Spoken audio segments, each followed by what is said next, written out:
Um, well,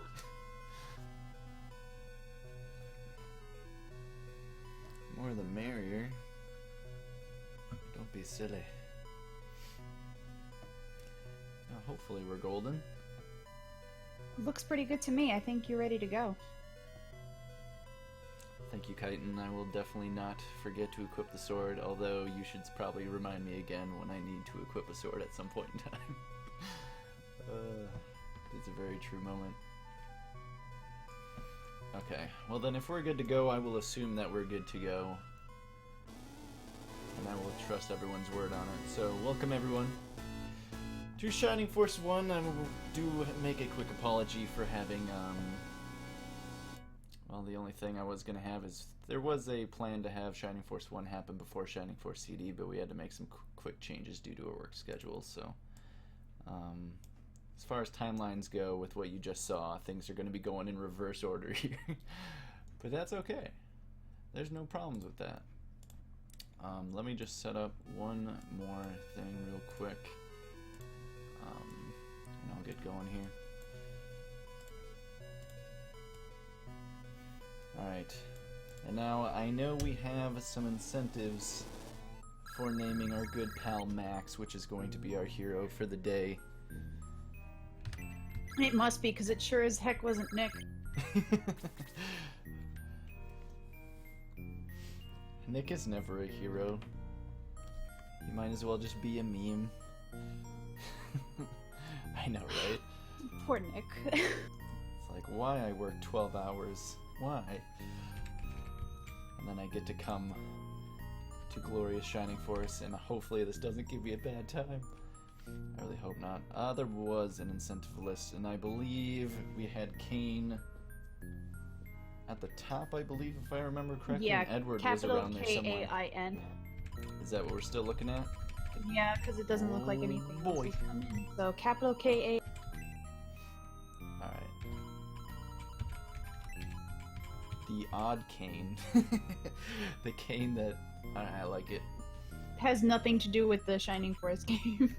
Oh, sure it does. There's a giant meme between Kane in this game, and there's a Kane in other Shining Force games that's related to the same story, and all the Kanes have different names, or they're spelled differently in all three of them, except for the K-A-I-N. That's the only one that isn't a thing, so I liked it. Alright, so I will get started in 3, 2, 1, bam. Glad my timer's working properly. Good luck. We shall definitely need it. What best of luck? How about that? You know, Tyler the driver, this guy, I enjoy him far too much for actually wishing me craptacular luck. Because I just, you know, the good lucks usually don't do it. It's like, I mean, the Shining Force is Shining Force, and it's almost going to be bad luck no matter what. It just depends on where it's going to happen. But I don't know. I'll take the best of luck. I'll take the good luck. I'll take the bad luck, because reverse psychology. We'll see. But, so, at the beginning of Shining Force CD, if you had paid attention to the previous run, that story kind of took place 30 years after this game, where we get to start off in the beginning when Guardiana had just started out nice and fresh. And they realized that there was just some odd soldiers not too far off wanting to send some soldiers, and I'm over here training with my good old pal Varios, and like, yeah, why not send this young lad on over there and go check it out. And now we get the squad.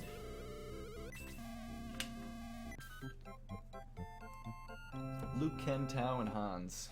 All you need to know from these list of members is Tao and Ken. And there's gonna be no bashing of Ken. If you liked Apis from the Shining Force CD run, you'll thoroughly enjoy Ken. Since Ken is Apis's dad, you'll just see just how much better he is than Apis. Clearly. Hopefully. Well, I mean, again, it couldn't be worse. You say that, but it totally could have been worse. We'll just have to see. Because you'll see very similar scenarios. It's like, well, can we hit the enemy? Can they not hit us very hard? Can things just go normal? Like, I don't even ask for good luck. I honestly just want normal things to happen. It's like, off the bat, a lot of the things from Shining Force CD and Shining Force 1 are very similar. They did make some changes from the transitioning from Shining Force 1 to Shining Force 2 and Shining Force CD. The first one that's kind of a big deal is there is no turbo mode in this game. So things are not going to be happening insanely fast here. It's like things will look a lot slower than the cursor movement that you saw in Shining Force CD. Not that that's a problem, and honestly give more time to think in a lot of scenarios, but it's like there's definitely quite a few changes, and I can also say that this game is a lot buggier.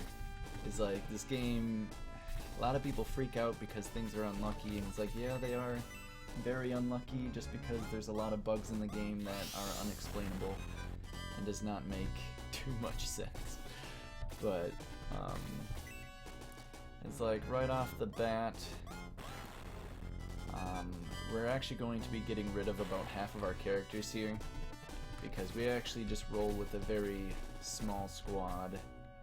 People like Hans and Lowy, we're just going to try to kill them off as fast as possible. We don't want anything to do with them, we really don't.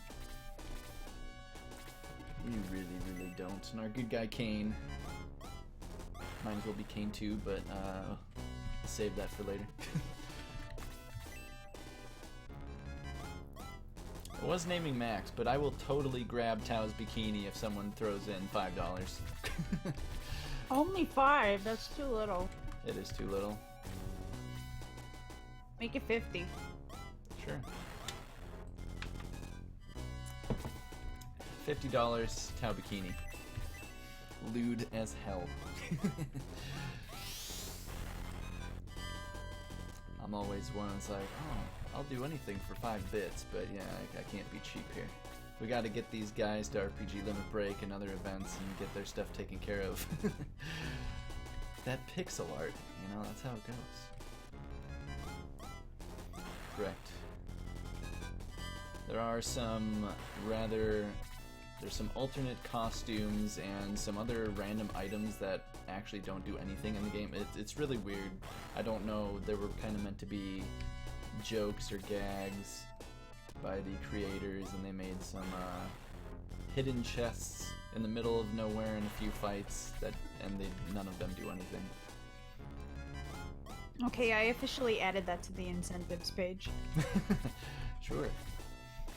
Not a bad idea. Alright, so far so good. These Dark Dwarves are kind of scary. One of the big things that's quite different, that was a bad level up. There's a lot of things that I can talk about. For one, level ups are not going to be like 1s and 2s all across the board like you saw in Shining Force CD. Level ups in this game are much more... I don't want to say random, because they're not exactly random, but they have a pretty much a gap from what you could possibly expect. For example, when Tao hits level 4, her MP value will either be somewhere between 14 to 20. Not that she'll gain that, but that'll be her total MP after that level up. And that's kind of a big difference when she could be sitting at like 12 MP at level 3 and just gain MP 8 at level 4. So you can see some big levels, and you'll see even bigger levels once we're actually promoted. It'll be pretty crazy. The other thing I was thoroughly worried about is a lot of these enemies, luckily they can't crit, and you'll be able to hear a critting noise whenever a nice little ch-ch-ch kind of happens. It's a pretty easy thing to notice, but that in Shining Force CD, crits pretty much raise the damage of the enemy by 1 or 2 damage. Crits in this game double the amount of damage that has been going on, which is a problem, mainly because double attacks are a thing. and crits are a thing, so, you know, you could be looking at, you know, 4 times the original damage if all of that was to happen at the same time, which is very, very, very, very, very, very rare, but I wouldn't expect it to, like, not happen today. It's usually how it goes, I feel. Alright. So far, so good. We're trying to get Kain kind of to an area that's closer to level 3. So I want to get this Rune Knight to 1 hit. Bring the Rune Knight down to kill off Ken, which is our last remaining guy that we want out of here. And then Kain will go up and finish the battle. Technically, there's 2 types of battles. There are clear all battles, which is killing all enemies. Oh, of course you would. Alright, that's awkward. So, we literally just met the bikini donation incentive. Polkagod, $25, putting this towards that Sugoi Mizugi, and Gurg, also $25. Bikini lewdness, please. Thank you both. Thank you. Yeah, thank you very much. Good stuff. Appreciate it a lot. Well, we'll grab that. That's not too far out of the way. Yeah, that does kind of hurt. The fact that I wasn't able to kill that Rune Knight and get the experience on the Kain is a problem, because we'll be killing off Luke in this battle, so giving him experience is a pain. I'm just glad Luke hit him. I was expecting Luke to fully miss and just have to, like, completely restart the whole thing. Wouldn't surprise me, but we're fine. It's not that bad. To pick up Gong and immediately let him die. Ooh. That's a hard thing to do, to have him immediate die, because we kind of get introduced to terrain, which has similar properties in Shining Force CD. It's like the forest, mountains, these 30% tile land effects that kind of alter our movement and make us only go 2 spaces at a time, which is not good. It makes this battle thoroughly slow and makes a lot of other battles slow, and having multiple characters in this fight makes it super slow. Which is why we killed off so many people in that first battle. It's just to simply make this so much faster. We killed off Ken just for the purpose of having a faster battle too, but we will be bringing Ken back because he is our true hero. We do not just let him, you know, stay gone for the entire game. It's just not how this goes. But so far we haven't heard any crits. I'll let you know when it happens. But I'm glad our Luke is doing 8 damage, because at the beginning of the game he can actually start with a bonus attack +1, which usually makes things a lot easier since our Kain is only doing 4 damage guaranteed, and our Luke actually is doing 7 to 8. You kind of have yourself a nice 50-50 there. So the more 8 damage rolls that he does, the better.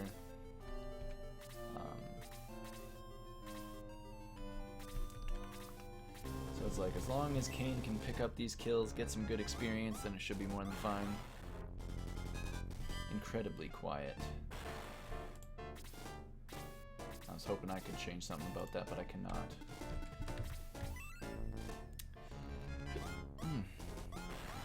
Like so.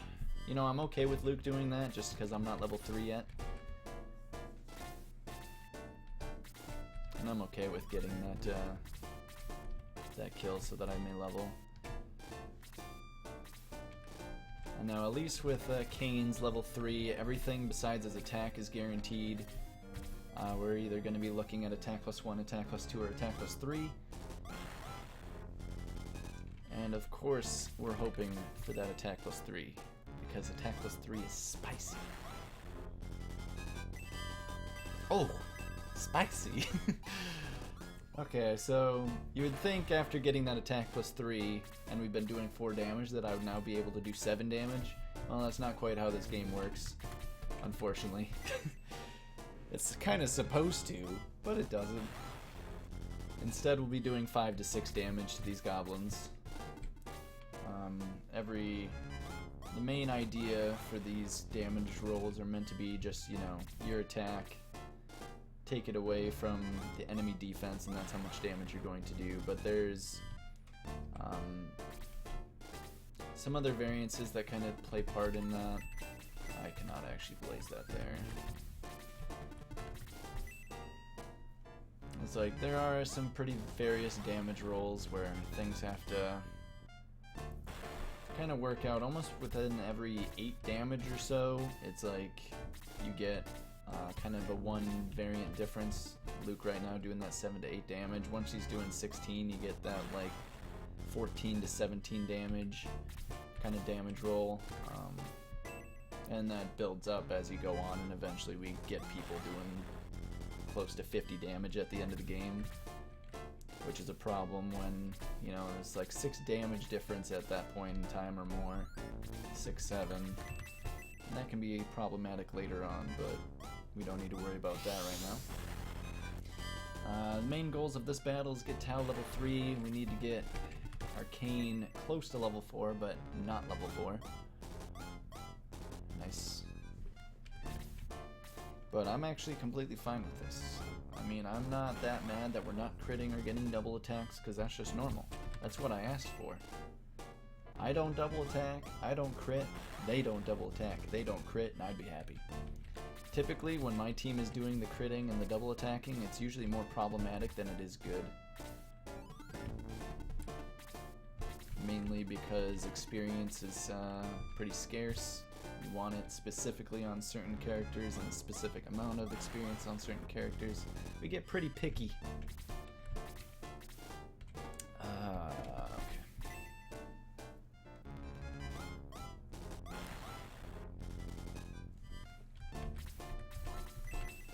So as long as Tau can clean these up, we'll be more than fine.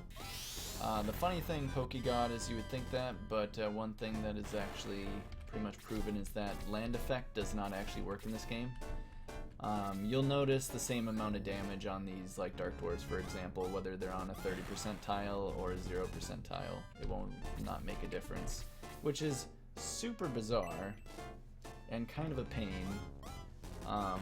But yeah, land effect does not really work in this game. It works, and by works I mean it's bugged to work in the first battle in some tiles and a few tiles on this battle as well. And I let oh, spooky. It's like if that Dark Dwarf could not, I'd appreciate it.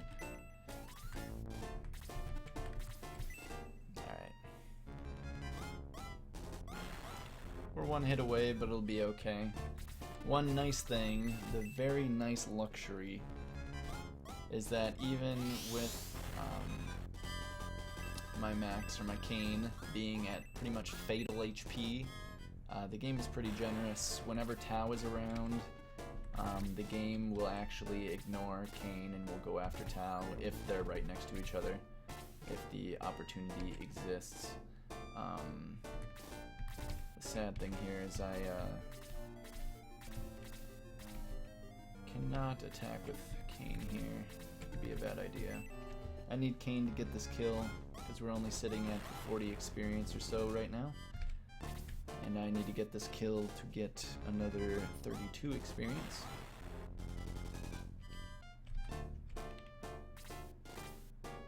The yogurt ring. That's a toughie. That is a toughie.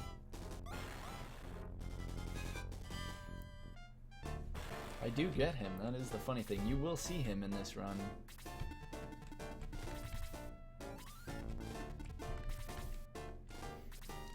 Don't worry, you don't even need to make an incentive. I'm sure I can just do that. Maybe. That would be pretty difficult, but I don't plan on it. 1 yogurt Musashi. I don't know about that one.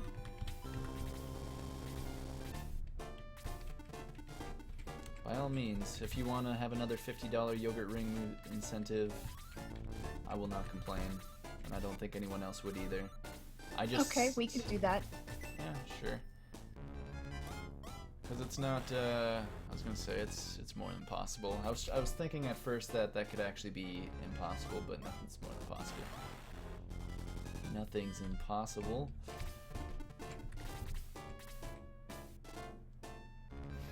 Right? Can we just kill Dark Dragon, like the final boss, with yogurt?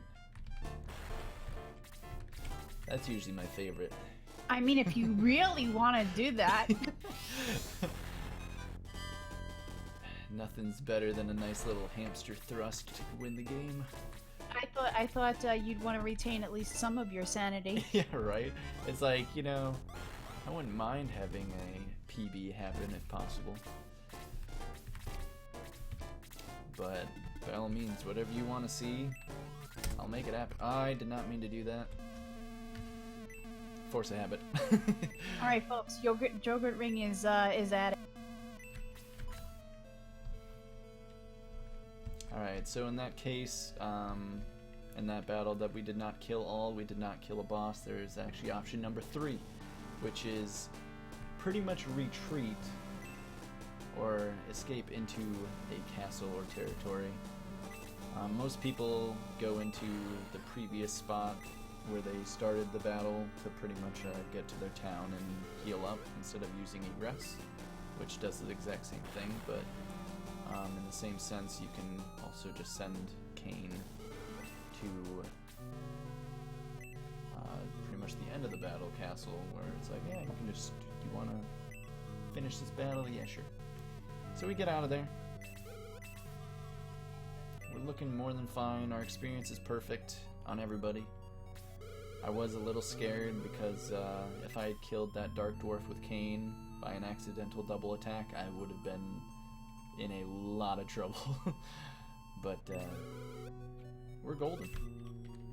So far, so good. But indeed, it's like playing Shining Force games or any tactical or any real strategy RPG that requires a lot of luck and just real insanity and bugs and just things that never make sense. It's like, it'll drive you crazy, that's for sure. Defense +1. So in Shining Force CD that you had saw, you got like power wines, which would be your power potion in this game, and the numbers on that were a little bit different and a little bit more fair. You were able to get anywhere in between 2 to 4 on your potions. In this game, it's only 1 to 2. And even though that might not seem like much, those 2s actually help a lot. Because we are awfully squishy at the beginning of this game. I can easily say that the most difficult chapters are going to be the first 2 in this game. It's just because we just can die in like 2 hits to almost anything. That's why crits and double attacks from enemies are just deadly, and luckily we haven't ran into any crits at all so far by any team, which is a-okay. We buy some healing though, just pretty much for the rest of this chapter and chapter 2. Yes. Isn't there also a special outfit for Henri? There is, but that one's a real pain. Okay, fair enough. But you know, you guys, if you all wanted to see, you know, the Yogurt Ring, you have to actually donate for it. It is true. It's like I'm looking at it at, we'll keep incentives going as they get met. If the Yogurt Ring incentive happens, I will throw in Henri's dress incentive to get added on top of that one. And we'll just keep the $50 train rolling. To be fair, these are actually things that I do not want to get or do. They're actually quite a pain.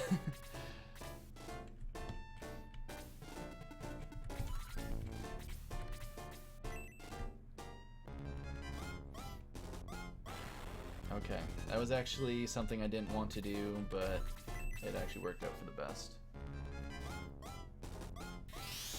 Because I knew Tao would hit level 4 if she just soloed the other bat, but I was just gonna hope that Mei would do 6 damage so that Tao could finish that off.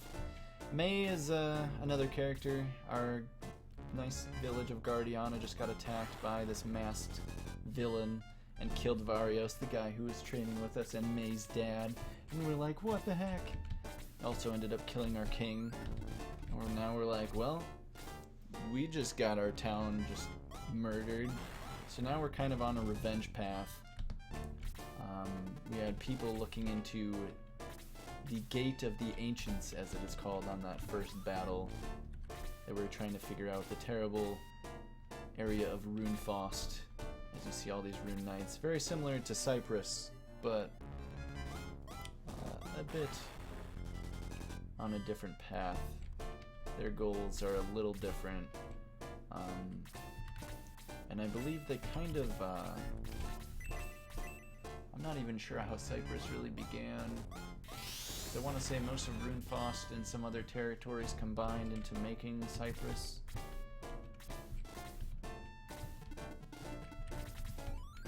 But I am also... God. It's funny how much you can play a game and just forget lore. Like, it's really hilarious how many towns that I'll just randomly forget. It is, yes. Various got stabbed. May tried to help and did nothing because May is, you know, not very helpful. I mean, she does her job. I mean, as long as she's hitting bats, then she did her job. But now she's gone. I'm happy. We're all happy. We don't care about her. So now this battle is going to be, again, I pretty much need to get lucky here. So I'll talk about turn order real quick. It's usually determined on what your speed is. The higher the speed you have, the more likely it is for you to go first on the turn. Okay, so for example, when I said that Tao's level 4 could be anywhere from 14 to 20 MP, being at 15 there is not a fun number. But the easiest way to look at turn order, at least in this scenario, is Dark Dwarves being the slowest enemy and Bats being the fastest enemy. So we know that the turn is ending here, and now the turn has just started. There's 5 Rune Knights here that are actually a pain, and I don't even want to fight them. I just want to sneak past them. And to do so, I need to have turn order get in a scenario where all those Rune Knights outturn me. I will go up there to level up to 4, and I'm guaranteed anywhere from an attack or a speed 1, 2, or 3 level up at my level 4, and that should be enough to have me outturn them on the next turn. So it'll look as if I'm going twice, and I can jump right into that castle. The only thing that I will be doing is there were save resets in Shining Force CD. We do the same thing in Shining Force 1.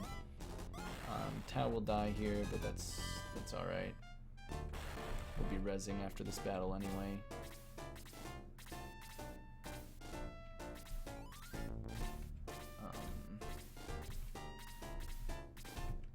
Okay, like so. We like to see that pretty much all the Rune Knights go before me. We will make a quit through the battle menu, which will save the game instantly, and this way I can force my level 4 level up to give me something that I want. Now the speed is important, but there's an even more important stat, which is our attack. Right now we have it at 18. I want it at 20, and it is at 20 with that attack plus 2. Wonderful. Speed 2 should get us through there. It's not quite a speed 3, but the idea is at 23 attack, we can one-shot anything. We're going to have 2 power potions coming up after this battle, and I would prefer it, very nice, I would prefer that we get to that 23 attack so that we can guarantee our one-shots on a lot of enemies in these next battles. Got an attack plus 2 on that power potion, so now we're sitting at 22. We're guaranteed 23 if not 24 attack now. So this is amazing. Unless NPCs block me. But it is the way we get Arcane here to become a god. It's like we get him to a point in time where he can just one-shot enemies and things just kind of start flying by. It is wonderful.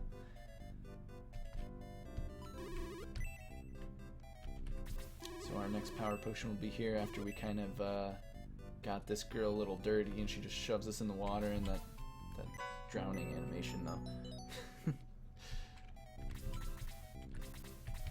Gotta love it. Ooh, we are at 24 attack. That's a rare sight. That is okay. So we're pretty much guaranteed, well, we're going to one-shot everything. That's all you need to know. That's going to be very nice. The only thing I can be a little upset about is our defense right now. We could have gotten a defense at level 4 and didn't get it.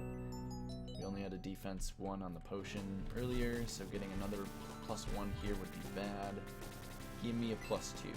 Of course not. Okay, so we're the pure definition of a glass cannon right now. It's like we're going to deal with some more rune fights that we have to fight in the next battle, and they're going to hurt pretty hard.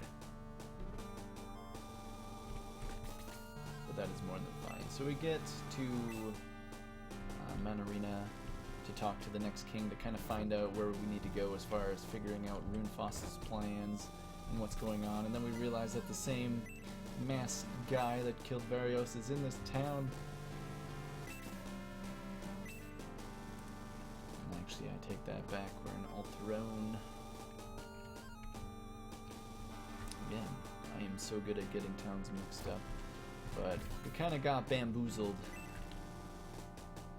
With the king kind of fooled us into going to a room that was just a trap. Gets us into jail, but then our nice friend Chris here is like, I'll get you out because I know you're not up to any bad. We're all good here. And then Chris joins the fray.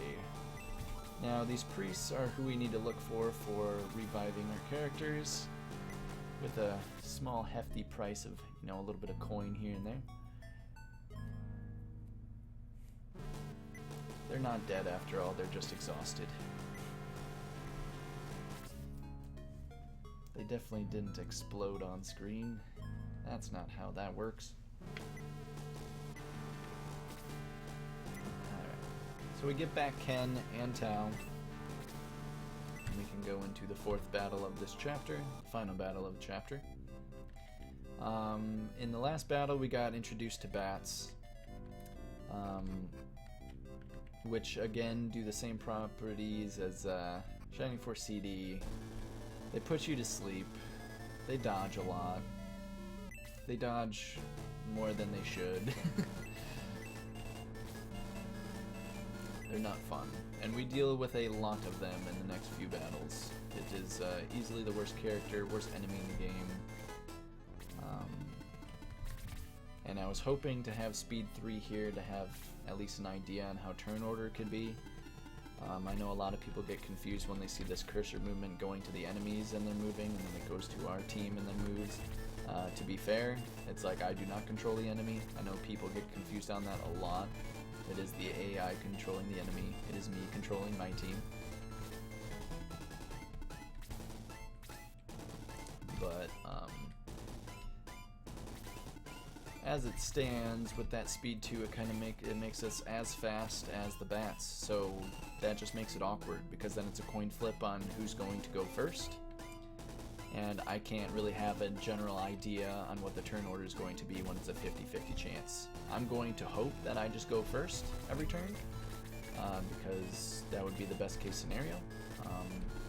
I would just say it's very unlikely. In fact, such as there, every bat outturning me, not surprising. Yeah, they really did fix Shining Force bats later on. I was gonna say even in Shining Force 2. Do poison you, don't they? No. It's like some bats do in other games, not in Shining Force 1. There was a mod recently that had bats poison, because that kind of ended up being a thing later on with I don't know, later in the Shining Force series. That was even after Shining Force 2. But sea bats, everyone thought sea bats in this game poison. They do not. They don't put to sleep either. Alright. So the good news is I get to attack the bat, and we one-shot the bat. That's just how this is going to go. Hopefully. As long as we keep hitting, then we'll be fine. On what side everyone is on. I was gonna say, it's like, well, it shouldn't be too hard to tell hero from villain, but I suppose it could be hard to tell at times. why we just gotta get on the train of knowing that we want Ken and Kane and Tao and eventually a couple more to just carry this run to victory. At least that is the goal. I will take that double attack because Chris is not someone that we want. I'll try to blaze this thing twice. Except for when we don't do 7 damage, then we're not going to kill it in 2 blazes. Shame.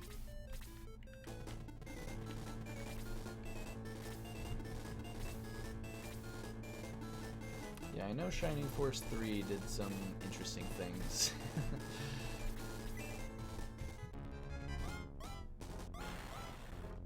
And it's like we'll have no problems getting through the armor of these Rune Knights as well. It's like nothing will stand a chance here.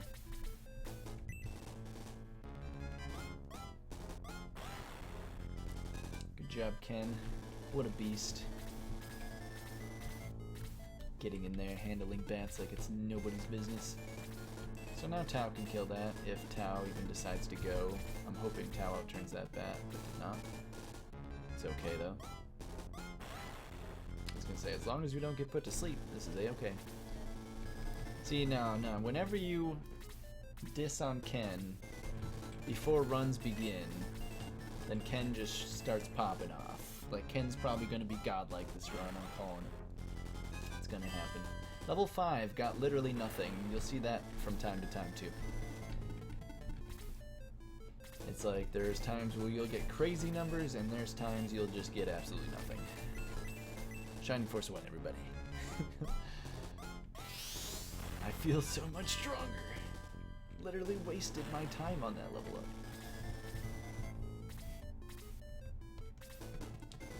up. Okay, so now we need Chris to die. So hopefully one of these bats outturns me to kill off Chris, and then hopefully I outturn the other one. So let's see a bat cane bat kind of level, or turn order rather. Bat. Oh, let's see it go to me. Go to me. Let's see it. Both bats. That's fine.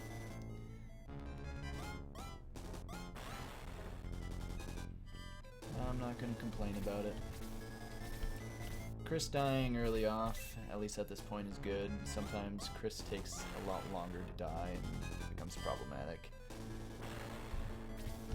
It's like characters can start off with different stats, even when you first get them. Chris had 11 HP, could have been at 10 though.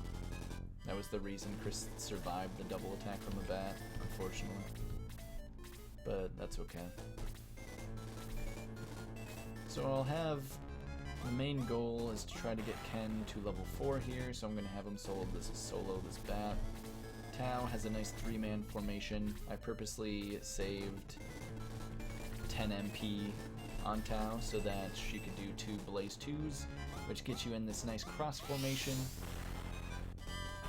which makes us easily able to blaze 3 enemies in a row. Look at that speed 3, MP 3. It's more than fine.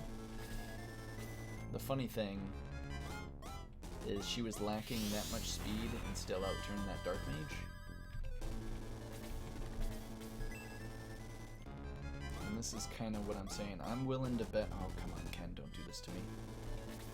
And now I'm a little concerned because if that Dark Mage outturns Tao next turn, then Tao will just die. But she just got speed 3.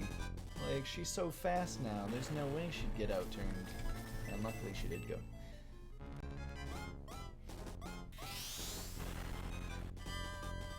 It's like, at least the game is being correct at the moment. Okay. So just insta-clear those enemies real quick, which is a nice time save.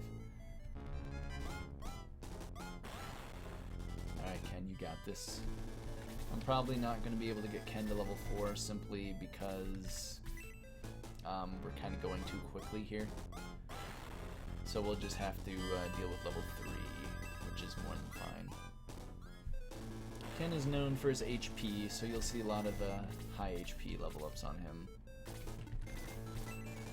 Massive HP.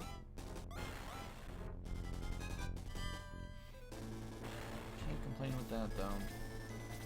It can be a problem. The only reason I want him at level 4 is just because his the speed that he gets at level 4 kind of helps a lot for the next battle. Shouldn't be a problem though. I'm not going to worry about it.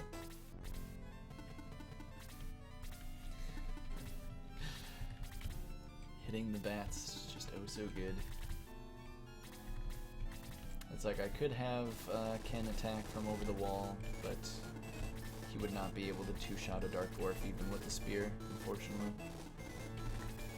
He would have to have an attack +2 at level 3 in order to do that. With an attack +1, you would only do 5 damage. Okay, so there's one of the defense +1s, which we have been lacking. It's like it's compensating for the defense +1 potion, or the defense potions that we had. It'll hopefully get us another defense +1 at level 7. That would be awesome.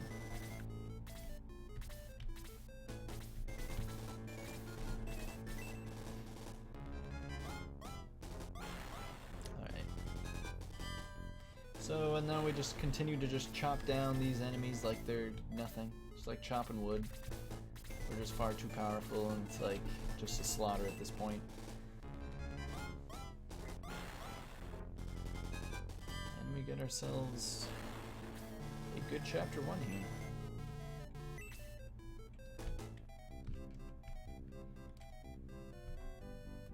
Not bad at all. Usually want a sub 40 chapter 1, and we'll have that.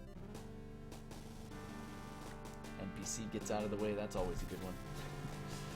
So now the king feels bad, decides to help us out.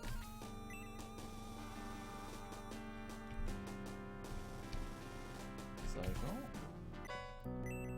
if you look at that statue, there's a nice chain over there to pull. Yeah, indeed. Gets us to where we need to go.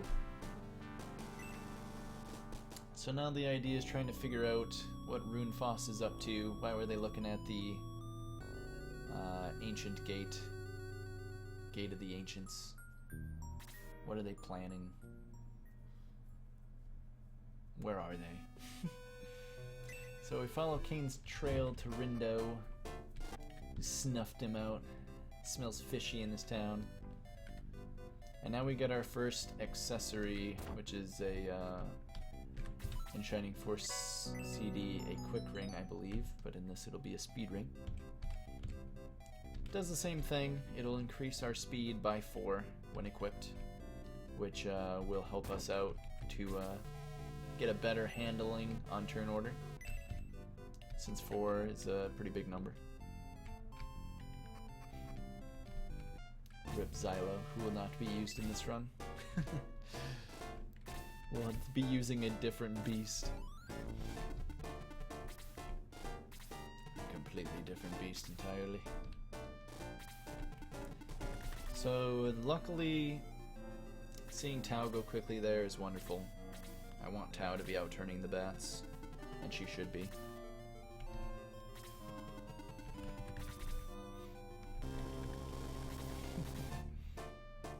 I hear you there. But again, the idea here, hit bats, kill bats, blaze bats, don't get put to sleep. Which is kind of asking for a lot, it really is. And it's like, that would just be perfection. I'm not even expecting that. My expectations are much lower than that, but I'm just saying what I want. We'll have to see. So it's like, luckily Arcane here can again just one-shot everything around here. The only thing that becomes a problem is when we miss enemies or leave Dark Dwarves at 1 HP or get really silly outturns, because this bridge is only a 1 square space. So if we were to get stuck in front of these Dark Dwarves and not get past them, we would be in a very tight little area right there, and we would not have any room to work with. And when you have bats that put you to sleep, that could happen for multiple turns. It's absolutely terrifying. I also forgot to equip... Did I forget to equip the speedrun? Yes, I did. That's actually hilarious. It's because we wanted to go first that turn, but luckily we went quickly anyway, so it's okay.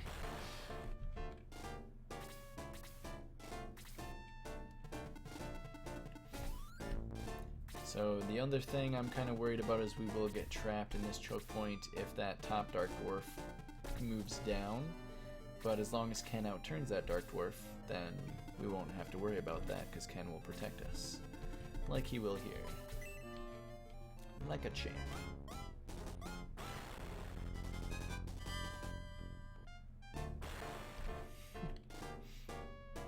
The conventional RNG. Things have changed. Oh my, things have changed. But we will hopefully get Ken to level 4 here because I would like him to have another attack.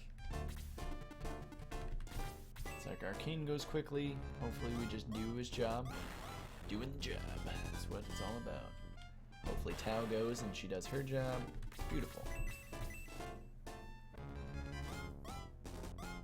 Very smooth, very nice so far. We still have yet to hear a single crit in this run, which is funny.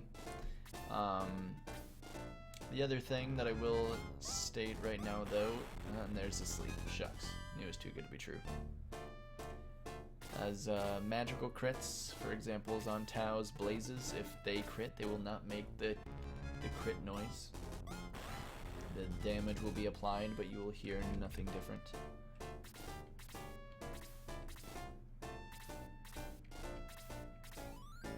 Now, the scary thing about sleep is that it can last for up to 5 turns or 6 turns, I believe, and it can happen again even while I'm sleeping. So if a bat puts me to sleep next turn while I'm still sleeping, it restarts the sleep, which is annoying, but should be alright. I'm not going to worry about it too much because everyone else is doing their job correctly. And we woke up on turn 1, which is beautiful. We get ourselves this nice formation. Blaze 'em!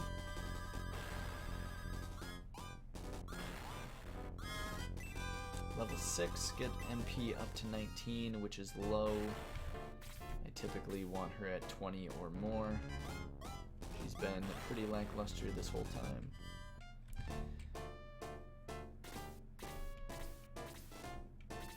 So I'm gonna have Ken clean up the rest of this battle, or try to at least. I really want to kill this bat. The bat's the only threat here. Attaboy. That's what I like to see.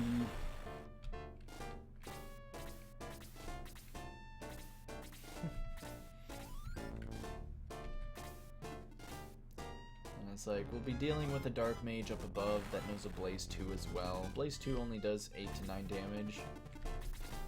Although I say only, but it's like, it's actually quite terrifying.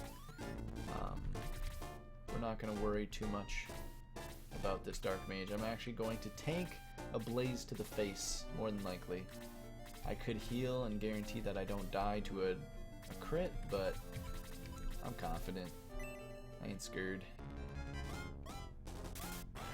There's our first crit. Very unnecessary because that Dark Dwarf was already dead. But in Ken we trust.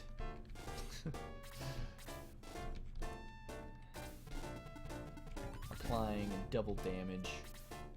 It is good stuff. Gotta love the overkill. Just shows how aggressive our Ken is. See, now crits and double attacks are very nice when we're against some boss fights, but I'm not even asking for it. But either way, good job, Ken. Hitting the enemy, that's all I ask for. Where's Bowie? He should be watching this. Right. He's gotta get food.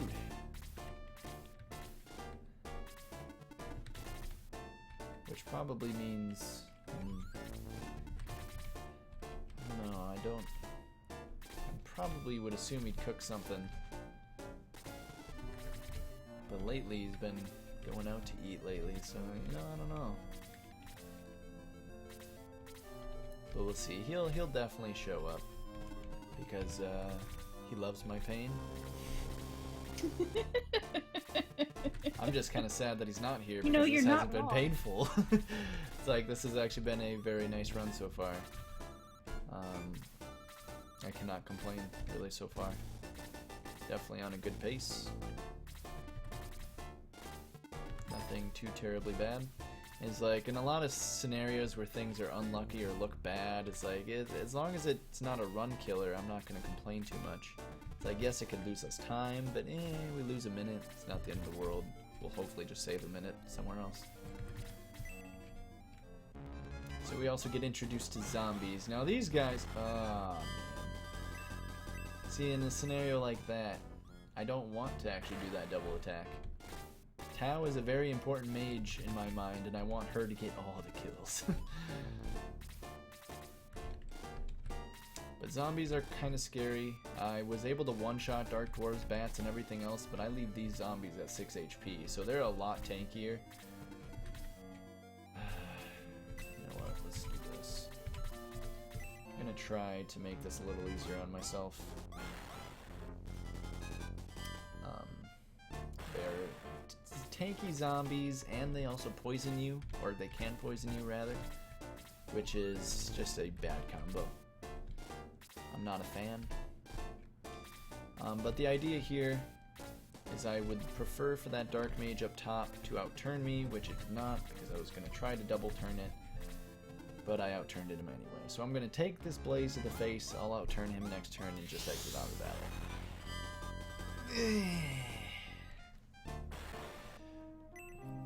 I somehow was really hoping that would not happen.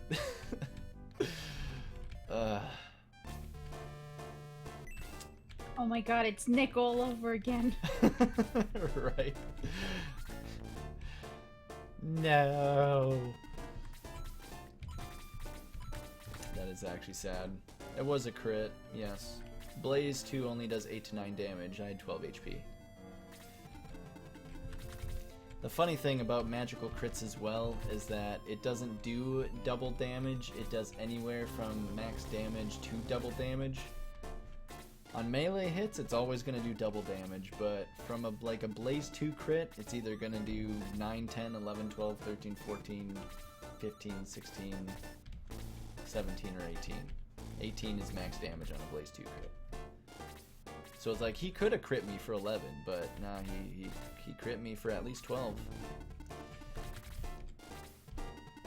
That is actually an abysmal death. Shucks.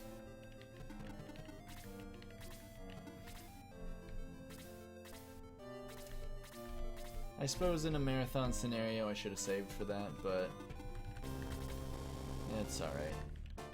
Luckily it's not going to be, I don't know, too terribly bad. The good news about it is that we'll be getting some extra experience on Ken and Tao, which is never a bad thing.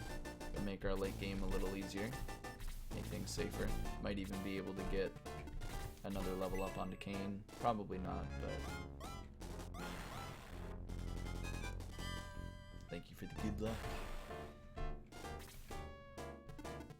It's like, Well, so far, it's all good. while you're suffering this fight a second time, do you mind if I talk a little bit about the marathon? Yeah, please do. Alrighty. So, welcome everybody. If you've been hanging out since yesterday, super thank you. This is RPGs We Love too, and the money donated is going to go towards getting a bunch of our Valkyries to RPG Limit Break in May. And since we do have 2 Valkyries who are guaranteed to run in the marathon, which is Sparkover and Silverfire, they are going to be doing Dragon Warrior Randomizer at RPG Limit Break. We definitely need to get them there. And you'll be helping us pay for hotels, airfare, incidentals, things like food and whatnot. And anything that is donated through subs or bits is going to be going to our partner, Take This, which is who we did the marathon for Speedrun Ragnarok for back in the fall. We also have lots and lots of incentives because it is only Monday, and this marathon is going to go strong all week long. So Ty has already put up the yogurt ring. So if you want to donate $50, we can force him to go pick up that ring. Coming up later, we do have Tales of Zillia, and there is a costume war for Jude and Milia. You can donate on those. You can also donate to have Transqueena defeat all 6 devil beasts, which is at 10 out of $120 right now. And later on, we have Shentok running Magic Knight Rayearth, and you can donate to have him fight bonus boss and see all of those really awesome Animu cutscenes. It is very nice in that game, and I highly recommend that. It is a very nice donation to put your money towards if you would like to do that. But yeah, if you hit exclamation point incentives, you can take a look at all of the wonderful things going on this week, including duck racing, which apparently is a thing in Shenmue 2, which I had no idea about.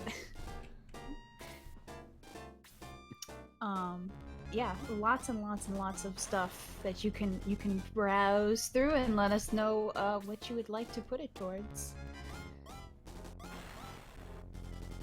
I don't really think I have anything else to say. I'm just amused watching this now. Yeah, I think you're pretty much good. We gotta get them to this event, and we'll make it happen. We already know. Oh, this is pretty good. I mean, y'all have got us a third of the way there already, and it's only day 2, so... Right? We got ourselves a good start. We could just make it happen instantly and make even more afterwards. There's even a couple others that I know, you know, that extra safety net is never a bad thing. Oh yeah, definitely. Plus, anything extra donated past airfare and all of that will go towards directly to NAMI, which is what RPG Limit Break raises money for. So, and it is a fantastic cause. RPG Limit Break has always been supporting the National Alliance on Mental Illness for years and years and years, and it's definitely an organization that I highly support as well. Ashy, it's too late for the solo Nick run. You had to have that donated for before the end of Shining Force CD. RIP. I mean, maybe if you make a larger donation, well, he might change his mind, but I don't know about that. Yeah, that would be questionable. I don't think I'd ever want to do a solo Nick run. Yeah, I think that'd be pretty harmful. Pretty awful. Just no. It's like Nick maybe if Nick was a little bit more himself. like Bowie. Just no go. It's like people want solo max runs in this game, and it's like no, nope. It's like I can even use a power ring, and I don't know, it's still not happening. But yeah, Nick can't use the power ring on himself. That is one of the weird things. Yeah, Astos, if you want to donate $1 million. Deal. I'll do it. Pocket change. Just pull $1 million out of your back pocket, and I'll totally go do it. We're talking RuneScape money, right? No. Damn.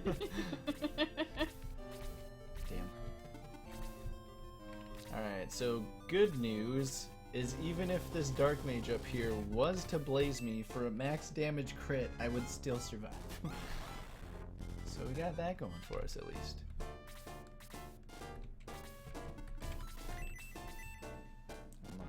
No, 1 million gil is not going to suffice either.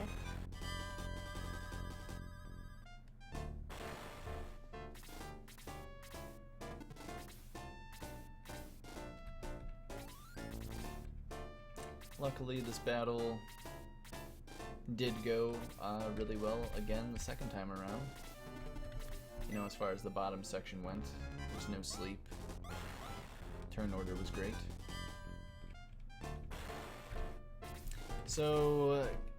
Ken is simply held back just because in the desert he won't be able to move very far, and these enemies, zombies specifically, are very tanky. The main idea here is just to sneak Kane up into the town. We're not even fighting here with Tao, we just leave her alone while we wait for Kane to actually just sneak around these enemies. We just needed to get rid of one zombie and one master mage in order to make this sneak happen. And we only need Kane and Tao to do it. Ken would actually provide very minimal damage since he hasn't gotten much for attack level ups yet. He would only do good like 3 damage to these zombies right now. They are very tanky at this point in the game. They're a scary enemy. So now we get to Princess Henri, who is the next in line for the throne of Guardiana. And we kind of have to tell her that the king has kind of died and be like, yeah, so you're now kind of taking over. Here's the crown, tiara. Queen Henri is now a thing. And she's a little overwhelmed, but you know, she understands. She figures out, she understands her duty. She joins the force so that she can get revenge as well. It's like sweetness. Henri is probably the most important character in this game, or in the speedrun rather. It's like Tao at the moment has been doing a lot of blaze magic and has been doing severe damage with it, with the cross formations and just blaze 1 even doing a lot of damage. Henri is pretty much our freeze mage. So we're gonna have 2 magic casters dealing tons of damage, tons of area of effect AoE, and it's going to clear enemies ridiculously fast. At least that is the idea. We just need Henri to be going quickly in this battle so we give her the speed ring. I do not remember if I even equipped it. Yes, I did. 12 speed, could have been 11, could have been 13. I'm fine with 12, that's average. So now we kind of get into this cave where there's an orb of light which is meant to talk to the spirit, which is supposed to help us with figuring out the Gate of the Ancients and this key that Runefoss is looking for to open it and figure out some more information on what's going on. So zombies are weak against fire, so they take 7 to 8 damage instead of 6 to 7. That is why Tao was able to kill that zombie, and should be able to kill any undead with blaze magic. Oh, come on. Again, I'm trying to help out my mages here. I don't care about my hero right now. It's like he's already done everything he pretty much needs to do. We have a lot of leveling that we need to do on Henri. We just got her and we need to do a lot with her. So we got some work to do, and now we got even more work to do. But we're working on it. We're getting there.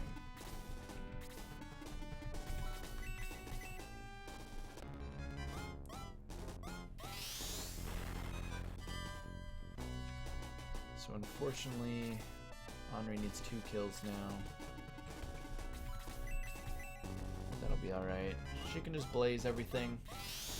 The funny thing is she does have a power staff, which actually does pretty good attack damage as well. She can actually slap for a good 6 damage, which is not bad.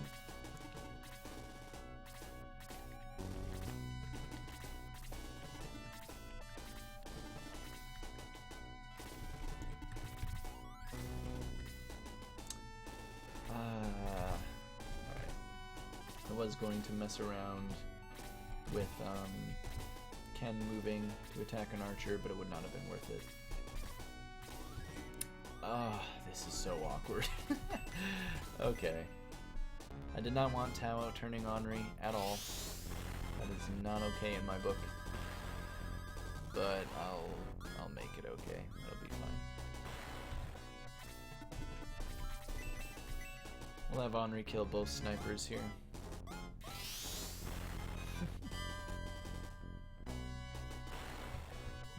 just fine.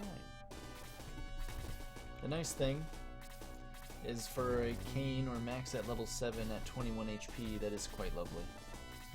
When he could be sitting at 16, I believe is the lowest possible HP he could have at level 7.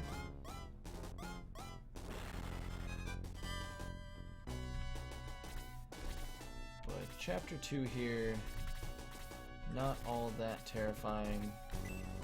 So even in this scenario, I'm just gonna slap this guy. That's what's up. Get to level 4, now I need to get her to level 5 and even beyond that. Just gotta keep the levels going. But now, of course, we get introduced to 5 more bats, or is it 6? Yeah, 5.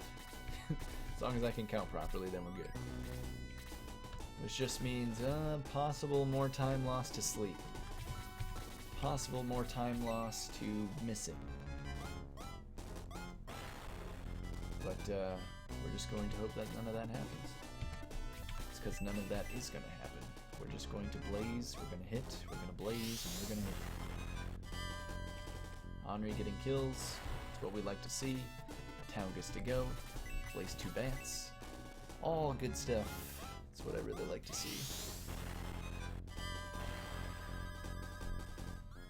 And so there's the next accessory in this battle as well, which is the Power Ring, which was used as well in Shining Force CD and will be used here. It gives us a huge attack buff, a little more debatable on how it is with Shining Force CD. The Power Ring in this game just gives us a flat plus 15 attack on use, which is kind of a big deal when we're doing, you know, 5 to 10 damage, and then next thing you know we're doing like 20 damage, so we can one-shot a lot of things after using such a ring. Tau does not have enough MP to do a nice blaze here. She only has one more blaze 1 left in her. I believe she's at 2.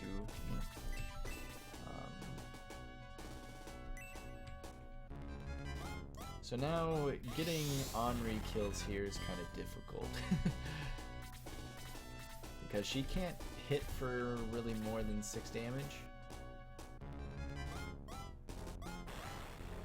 Oh, don't do that. She's probably dead. Never mind. We're fine.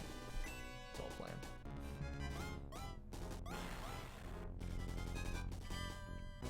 Make the bats go after Kane instead.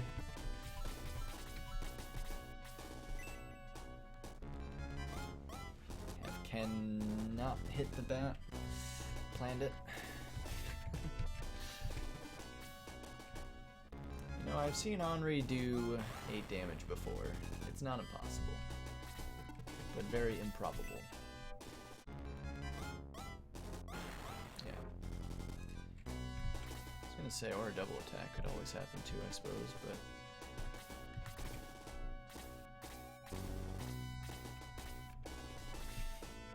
He's just waiting. He's building his energy for when actual boss fights happen.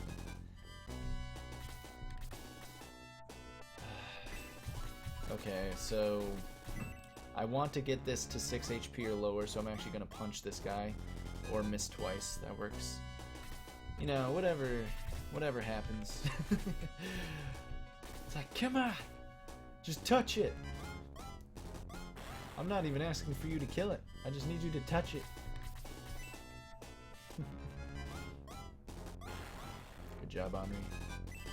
That'll get her to level 10. Or did I say level 10? I looked at her HP, saw that it went to 10. That'd be amazing if she was level 10, but... See, Tau can get in the slaps.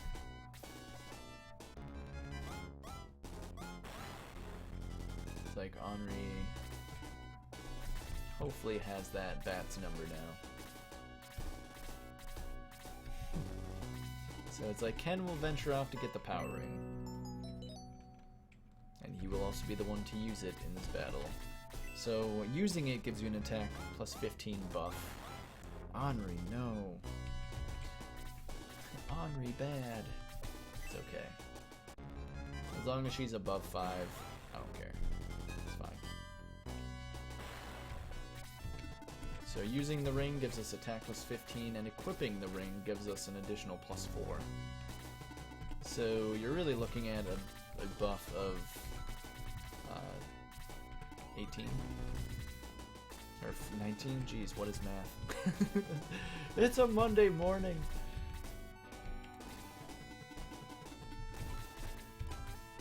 So we shall use the ring now. You can't see it in Shining Force CD, but in this game, at least when the items crack or smoke, it will tell me when it cracks or smokes, which is lovely.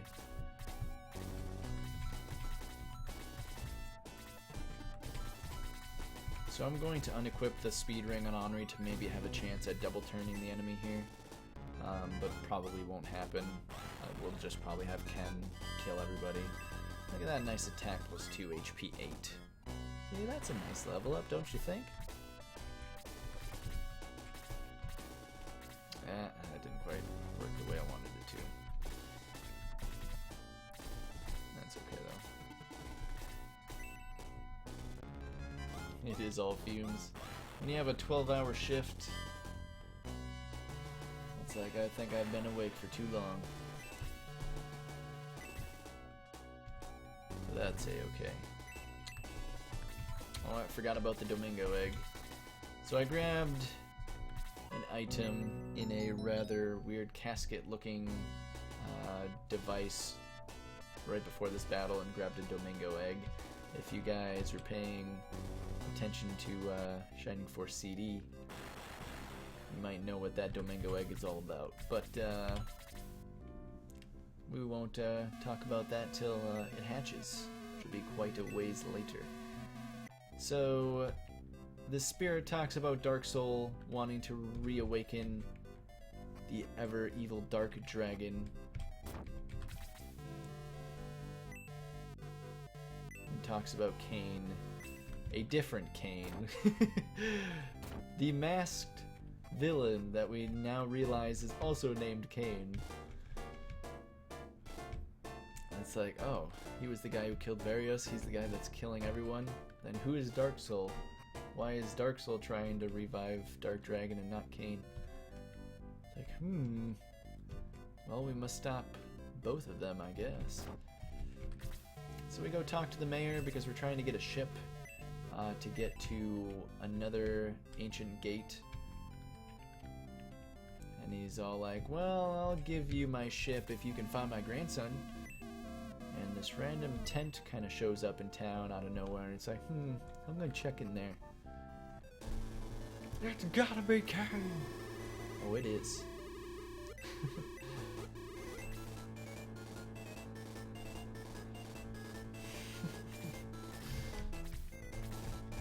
Ooh, I'm gonna probably redo this fight.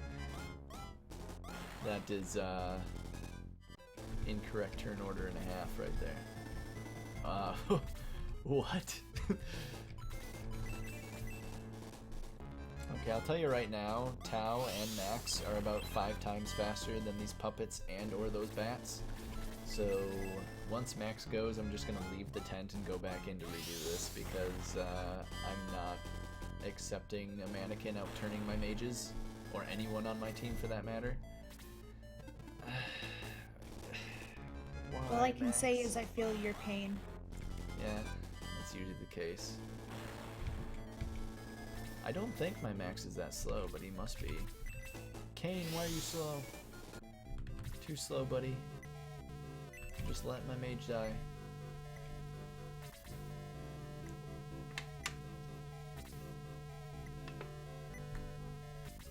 It's okay.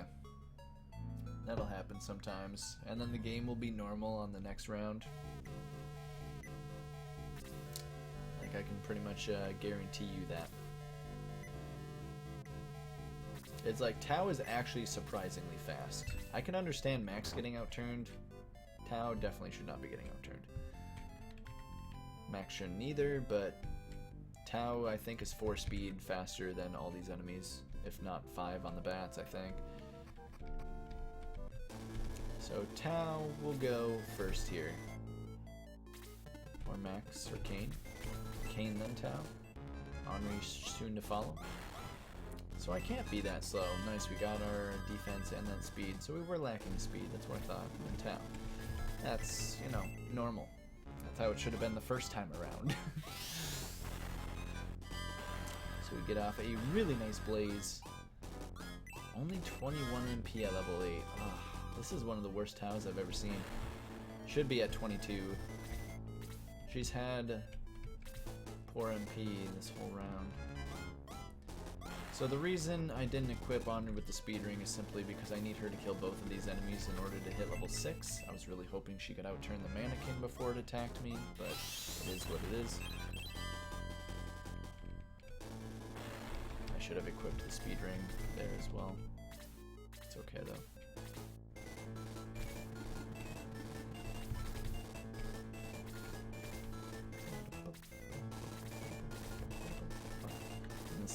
Music kind of changes, gets a little more jammy.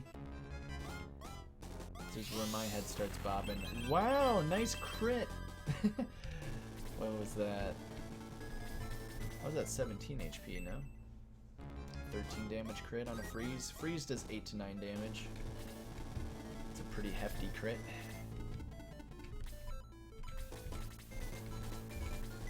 I'll have to heal on that one because I need to take more damage later on.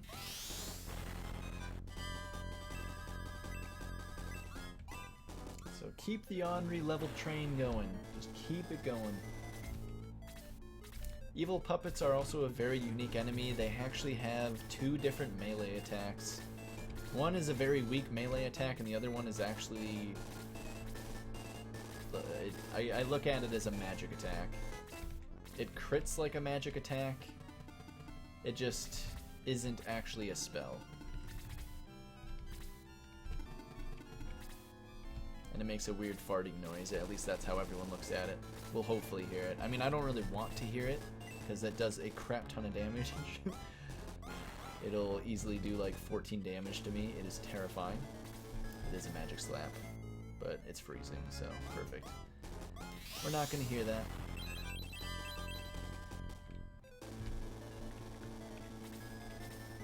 The D&D monks. Not quite. Not quite. So now we get to just keep on the Ken train as far as the powering goes. So it now smoked, which means we're going to have to repair it. Otherwise, it will break on second use. The nice thing, Shining Force CD can actually reuse rings even after they're cracked, which is really nice. We don't have that luxury. We must repair it or else it will break.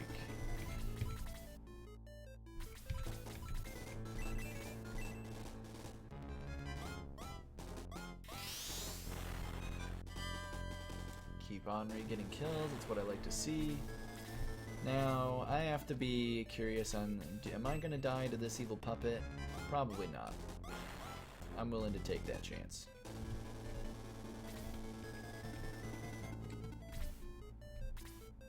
It's like, I'm setting that up so Henri can get the kill on it. See, look how tanky I am. Literally taking 0 damage. I actually got really concerned there.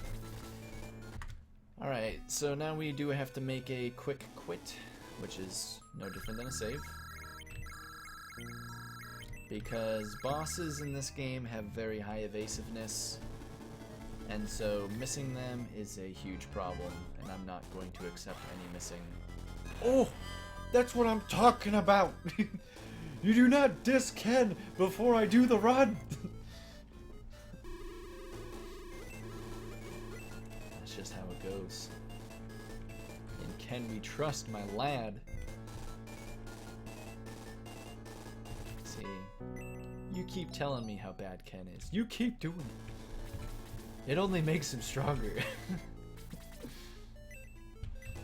Defense +1 on that defense potion. That is a shame. But we'll gladly accept that battle. The only thing I could complain about is it loses me 1 turn of experience on my mages, but Tao's already good. Henri's the only one that could really need it or use it. This isn't even Ken's final form, right? That wasn't even a double crit. That was just a double attack. Just wait for the 2 crits back to back. Alright, so we have to repair our power ring, which nice hefty price of $250. It's actually very cheap.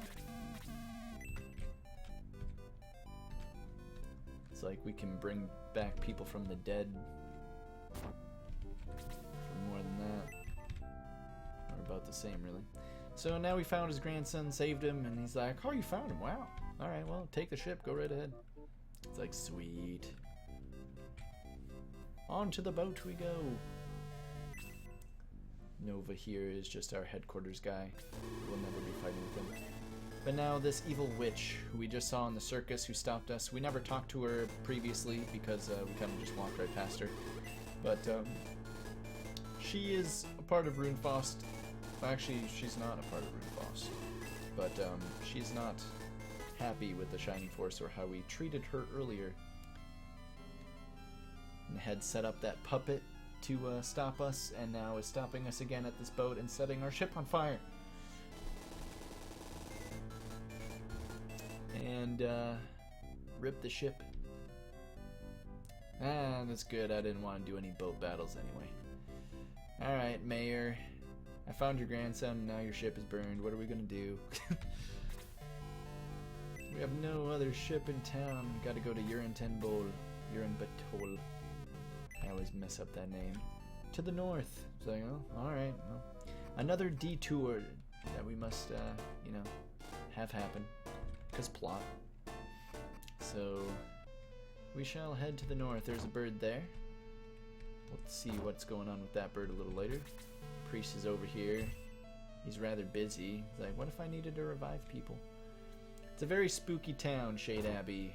Graveyards, scary people, sketchy people, and now they're following me. Run, it's a trap. It's like, when isn't it a trap? And the priest was actually this guy all along.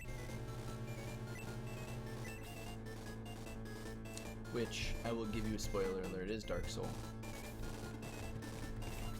It's like, so that's the Dark Soul that the spirit was talking about. Ho, ho, ho. And now he's left with a bunch of undead for us to fight off. It's like, ugh, my least favorite. But we'll just blaze them all, and we should hopefully be fine. So this battle is kind of scary because Tao will more than likely tank skeleton hits, and it is just terrifying because I do not want her to die, otherwise we have to redo the battle. But as long as Ken is here to block for him, it'll be a-okay. So boost Ken, no crack-a-lackin' on the ring, which is great. And I have a zombie attacking me instead of a skeleton, which is also amazing. Because I'm just gonna have Kane sit here for the entire battle and just heal, while everyone else does everything else. It's terrifying. I like it.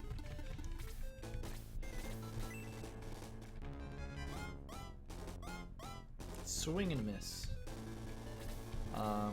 I wasn't paying enough attention, but there is that ghoul on the bottom or on the top left who has, I believe, 60% evasiveness, which is an insane amount of evasiveness for an enemy. There's also one random zombie that was on the far right that I didn't quite catch, that also has 60% evasiveness, and I'm not sure if that's the zombie that's in front of Kane right now or not. It might be. So again, the skeleton in front of Tao is going to attack Tao. She should be fine. Keyword should. As long as she lives, then we're good. Now, it had said there that my boost had ended. That is actually not correct. There is a bug with the power ring boost. Alright, we're good. Where it actually does not end when it says it ends. It ends when I say it ends. I wish it were like that, but no, it'll simply just end whenever there's a stat change on that character from any point after that message. So whether I take damage, level up, even equip a different weapon, then boost will officially go away. So it's like Ken still has boost so that he can attack the school, which is his main objective here. I'm going to heal for safety. Because again, like I kind of mentioned in Battle 2, when I get to a fatal HP, the enemy tends to go after Tau instead to be a little lenient. Look at him hit that 60 evasiveness ghoul like it's nothing. Ken's a god. So I don't want to get taking this damage from the zombie and get put into a fatal position where the enemy could very well just go after my mages afterwards and kill them. So healing myself there is kind of important. And now we just kind of feed the mages here. Get our mages nice and strong, because they'll just the zombies just want to go after Kane this whole time. It's like, hero? We win the game if we kill the hero, right? It's like, alright, kill it.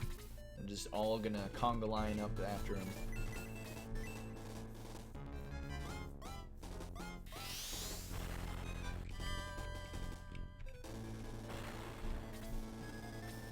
Ooh, bad turn order. Because now this is where it gets sketchy.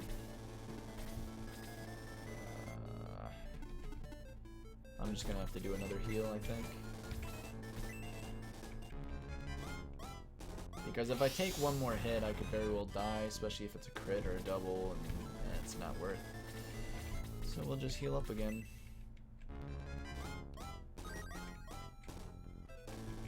Keep them going after me. Have Tau kill off this ghoul. The main idea was to get Henri to level 8 here, like she just did, because then she gets her Blaze level 2. And then getting Tau as close to level 10 as possible, because I want her getting level 10 in the next battle. Zombies can poison, and yet they have not done it yet, which is fantastic. I'm loving this. Blazing. Get rid of the ghoul. And now she will be insanely close to level 10. I'll take one more hit and then Henri will finish it off. Of course I get poisoned on the last hit. Of course I do. It's a good That thing. one's your fault. You shouldn't have said anything. I know, I really shouldn't have. It's fine. We have an antidote. Whoops. Which is kind of the idea. We always pick up one antidote just for this battle. Or just for any scenario with the zombies.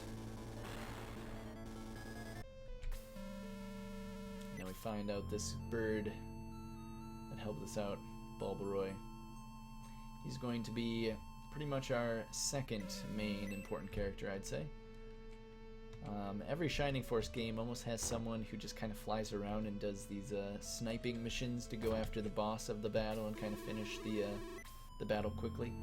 Bulbaroy's going to be that guy. We also get Eamon, who is our second bird, but in my opinion is the worst character in the game. So we'll be killing her off as fast as possible.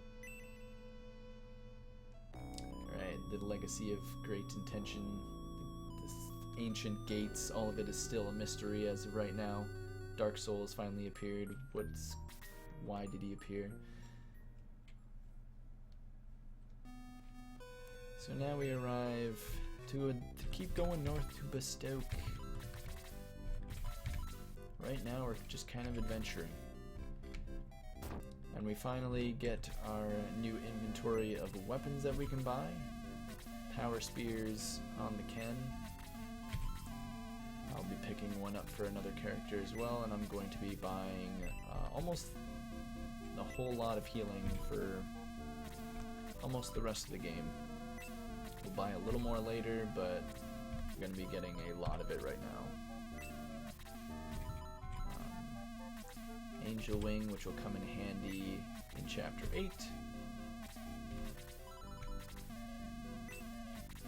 Just grab all these healing seeds, because we got the money to do so. I did forget that I died. When you do have your hero die, you do lose half of your money, which is kind of a big deal. But it's more than fun, because we got the money for it. Now we just kind of move a lot of the rings, both rings actually, over to Balbaroy, which is because we're going to be doing a quick snipe for this battle. Or hopefully it's quick.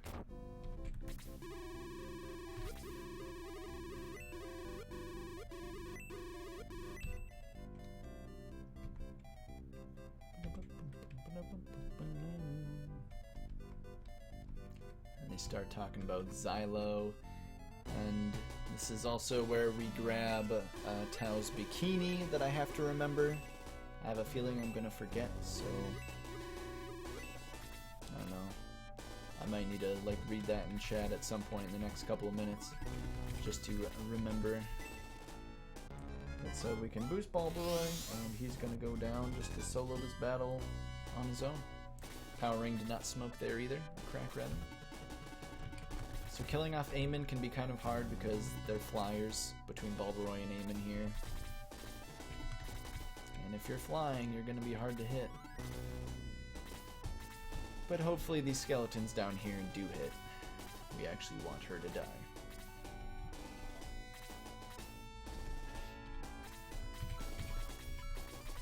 That is the goal. Besides getting Tao to level 10 and more experience on Henri is always wonderful as well. Nice.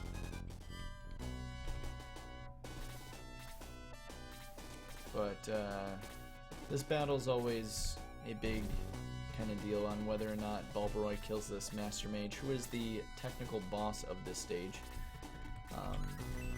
Really depends on whether or not Balbaroy kills it in 1, 2, or 3 hits. On average, it takes 3 hits, but I'm hoping for 2. So there's Tao's level 10. I'll have Henri finish them off. Okay, very average. Balbaroy, he is fast, however. He's got fast speed, normal attack, which isn't anything all that great. And the heal happens. If I was lucky, that Dark Priest would have outturned Balbaroy, and then this heal wouldn't happen. But this is more than likely going to take 3 hits now to kill this Master Mage, because this Master Mage also regens HP per turn, which is kind of unfair, in my opinion.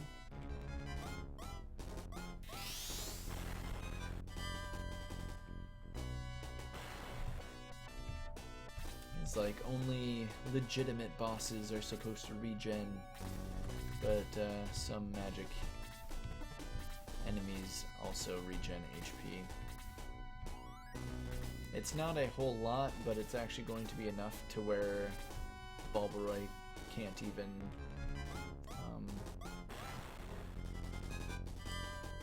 finish them off in some scenarios. Like, for example, that Master Mage was at like 18 HP after the heal from the Priest, I believe. It's like, if the Master Mage didn't regen, we could have killed that Master Mage, but it's going to take 2 more attacks. So we get Henri to level 9. We'll want her to get to level 10 in the next battle, which shouldn't be too hard to do.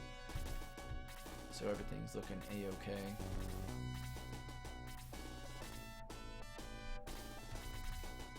The thing is even though you would think Eamon could be there for backup, Eamon will actually do no damage. Like, if I remember correctly, Eamon does 3 damage to, like, all these enemies, to these priests and mages. She is the tanky bird, where Balbaroy is the, like, attack bird. Thank you, RPGC. I will remember.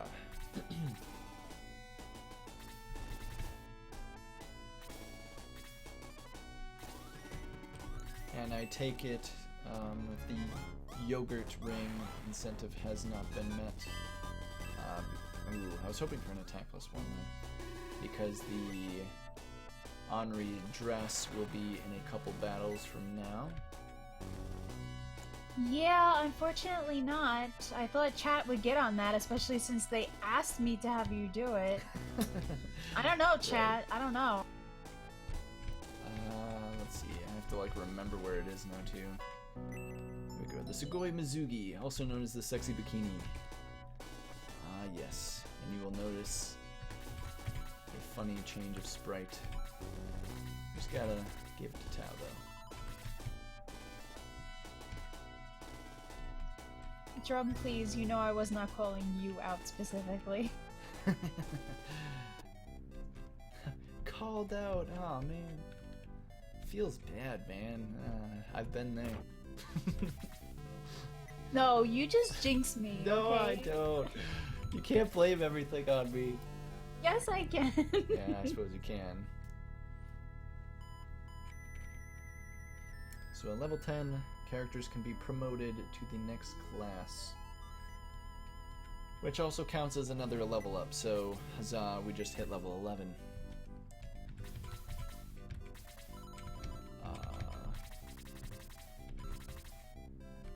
Ladies, get out of my way. And we're good. Look at that bikini action. Hey, he specifically said, please remind me in chat about Yeah, Tao's it's- bikini. You definitely shouldn't trust me to remember things because I autopilot way too easily. When you have played this for like 4 years, you just kind of think that everything is just how it normally is. It's like, oh, I don't need to get a bikini. I don't need to equip this sword. It should already be equipped. It's like, you know, there's scenarios like that where it's like, oh, I do that all the time. Where it's like, why isn't my sword equipped? It's like, because you actually decided to punch that bat, which I normally would never do. So we're doing resets here, or safety saves, because in this battle we're actually going to be using the power ring multiple times. It is a very large map, and Bulbaroy is really the only one that can even move efficiently on it. So we're just going to have him fly around pretty much sniping everything. That is the idea. So in order to do that, we need to make sure we use the power ring multiple times and it needs to not crack. But we boost Kane as well, so that he can help one-shot the enemies on the south side of the map, where Bulbaroy will handle the ones to the north.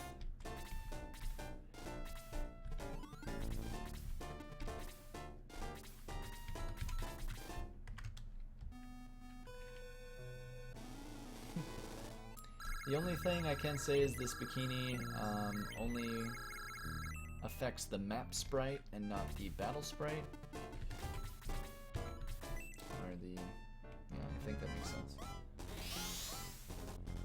So it's like the battles, she'll still be in the same dress as her promoted self would normally be in.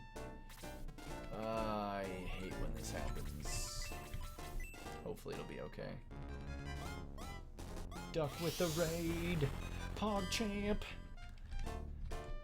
We greatly Thank you, appreciate Captain Duck. Captain, my captain. Alright, this is okay, hopefully. There's always a scary scenario of Henri actually getting attacked by these archers, which would be really a worst case scenario. But as long as Ken outturns the one on the right, we'll be fine. If not, I might have to go back to the last save I made when Bulbaroy used that power ring, which isn't that big of a deal, but it would make me very sad. So if Ken could just go here and kill this archer, I'd greatly appreciate it. Thank you, buddy.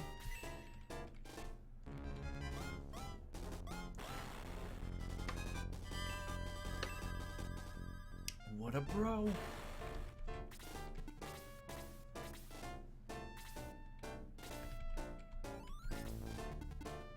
Because these archers, or dark elves rather, really hurt. And I'm going to try and give the kill over to Henri or Tao, because I want to get Tao to level 2 in this battle, and I need Henri to get to level 10, so...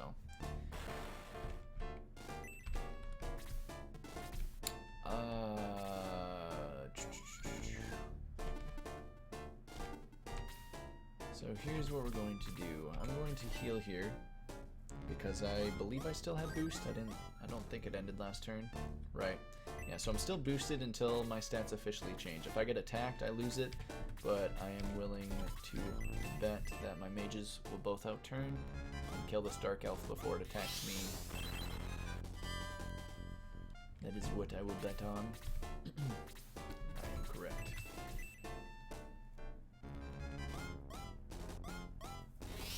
The sad thing, though, is after promotion, characters go back to level 1 and actually lose stats. In the later Shining Force games, the promotion does not affect your stats. The stats remain the same, and then your later level ups just end up being progressively better. When this, it's you lose a crap ton of stats, but your promoted level ups are insanely better. And you'll see what I mean by insane soon enough. We make a save here as well, because again, I have a boosted Balbaroy, and I would prefer him to actually hit the enemy while being boosted, because if he misses and gets attacked, he loses his boost. So I'm making sure he kills this. Perfect.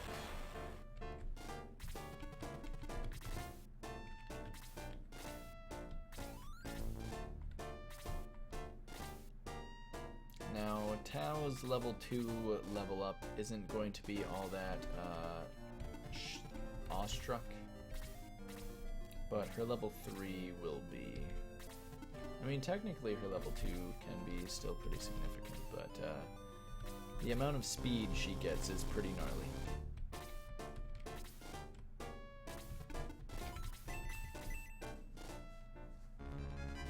And so Henri and Tao will blaze these two enemies. Nice crit on the Dark Priest.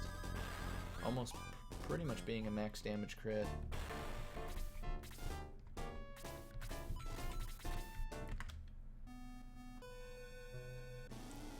Another save to kill this last Pegasus Knight. And then we'll have to save again to use the Power Ring to finish off the last two enemies. The other reason is, if we were to just YOLO the Power Ring and have it crack, going all the way back to town and coming back through this area actually takes a lot more time than you would think. It is genuinely just faster to make the save and make it work. I actually need to wait one more turn. Yep. Balbaroy went a little too fast there for me. So mages will just blaze one this to death. Max or Kane is still boosted, so he can just one-shot this skeleton. But I will not want him to one-shot the Pegasus Knight that will soon fly down once I move Balbaroy. Enemies always look like they're standing still, not doing anything, and it's like, yes, the AI is pretty stupid in this game and is easy to exploit. Oh, that's a silly miss. That's a really silly miss.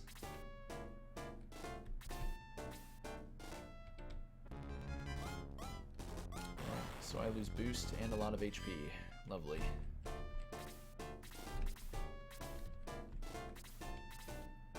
Skeletons don't give much for experience here either.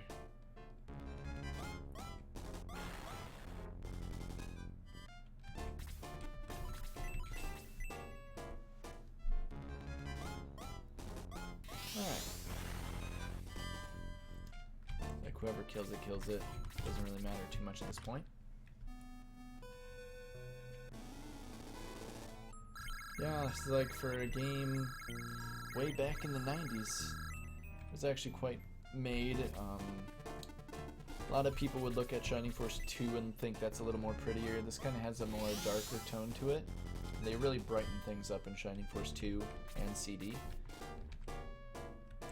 But I thoroughly enjoy the way that this looks even better, even more than Shining Force 2 and CD, personally. It's very nice. So now that I got Balboroy up there, the Pegasus Knights will now come down, while Balboroy finishes these two on the far side. Yeah, the Game Boy Advance did make a remake, and I can definitely say that I'm not a fan of it.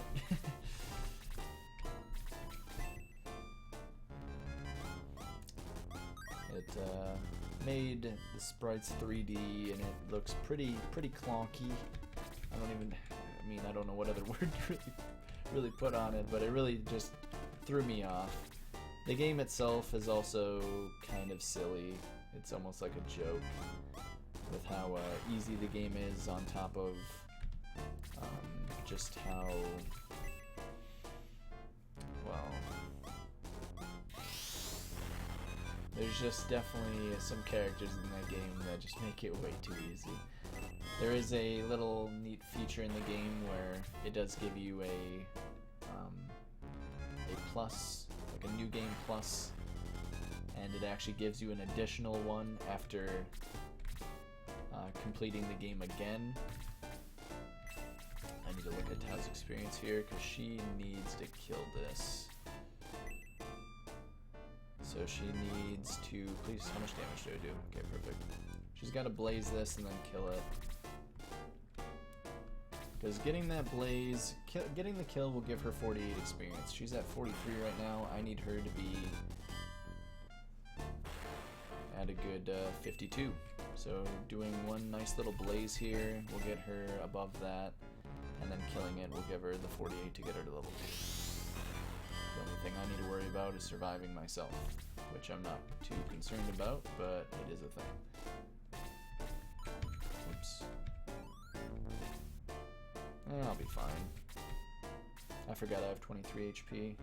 So these guys do 7 damage. Okay. Got a little scared there. Still am scared, actually. Oh, we're all good.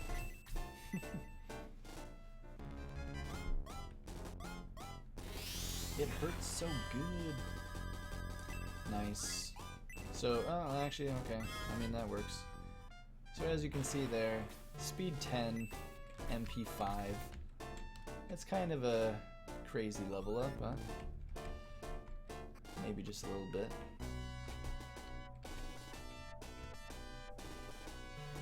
And so that's kind of how it is on every character once you're promoted. Your level ups are just amazing like that. The numbers are much higher.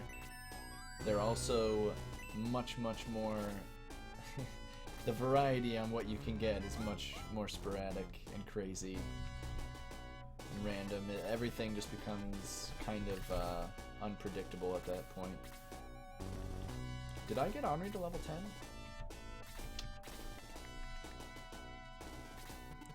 I'll have to double check, because I don't remember actually. If not, it's not a big deal. There's a lizardman I can kill in this battle. No, I got her to level 10. I killed one of the Pegasus Knights. I remember. So the laser eye battle. Runefoss was planning this weapon of ultimate destruction, and now we found it. Excuse me.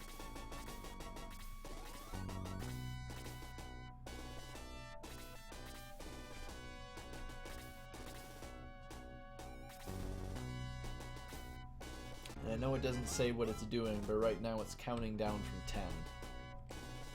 What happens when it reaches 0? Who knows? But right now, Balboroy's on a sniping mission. He's going solo.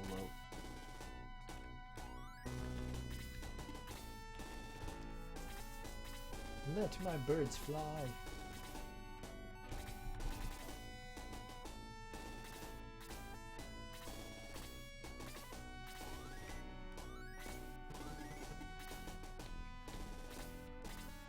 So at least this is a very nice and chill battle where we really don't have to do much. It's like we just got pretty much one character that we care about, and then we have to wait on the other 30 enemy team characters. So I believe it goes 10-9-8, then 7-6-5, It's like you would think it would just count by ones, but it pretty much is counting 3 at a time.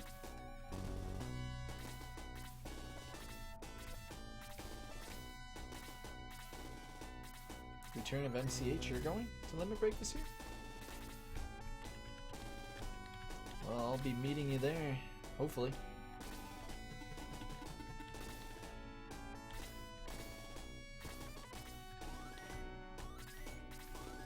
Looks like I too will be going there.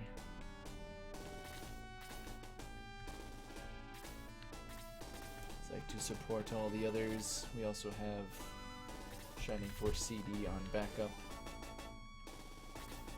which I would go for in itself. And now it goes 3-2, I think 4-3-2. I lose track of what the numbers go. Might be 10-9, then 8-7-6, 5-4-3. Okay, power ring smoked. Gonna have to repair it. It's fine. Oh yeah, I already am going. Guarantee. Won't be there the whole week. Probably only 4 days, but it'll be a-okay. It's always a fun event. I've been there a few times. It can definitely be hard to get there though, especially with financial situations. There's always things that happen.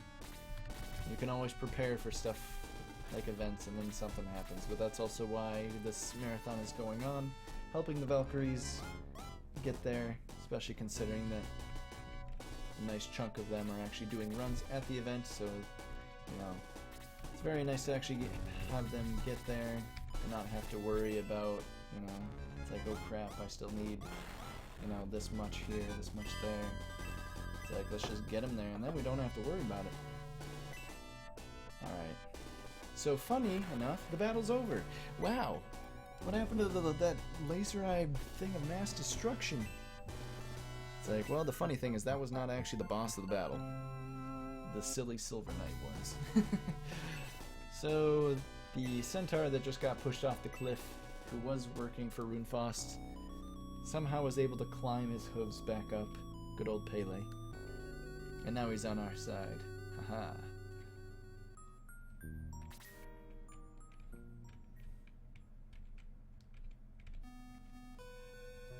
It was a good run. She's just lag. It was a good run.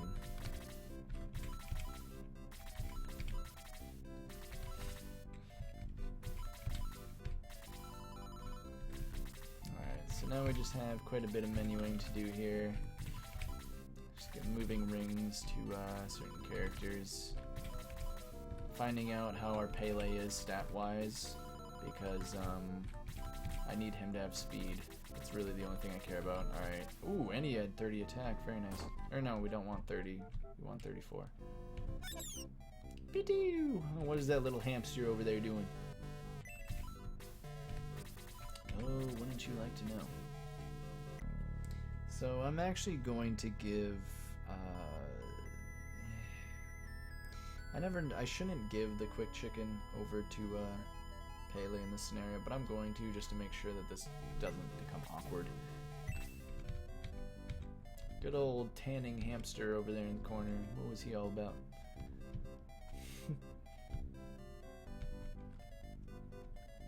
We'll find out later.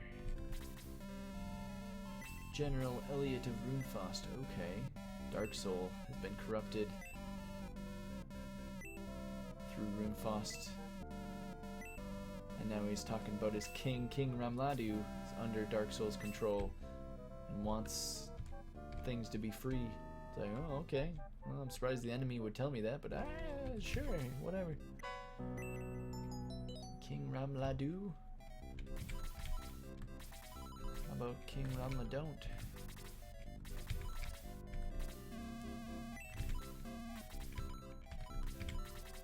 Repair our power ring, easy 250.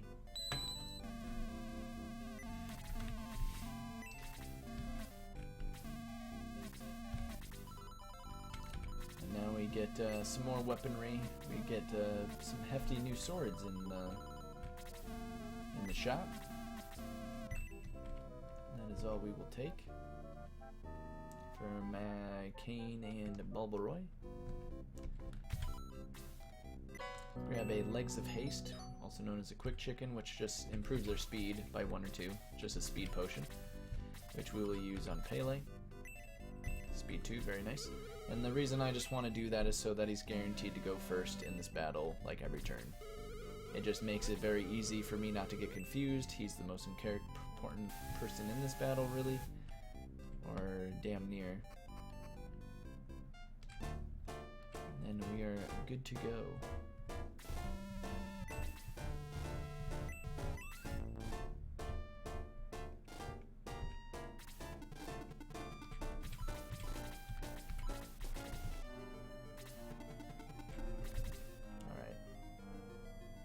Someone's legs were just my chest. Ah, yes. We believe it to be animal-like, but to be fair, we do have an animal on our team. Centaurs are a thing. I don't like to think about it. We're just going to assume that's, you know, a normal thing.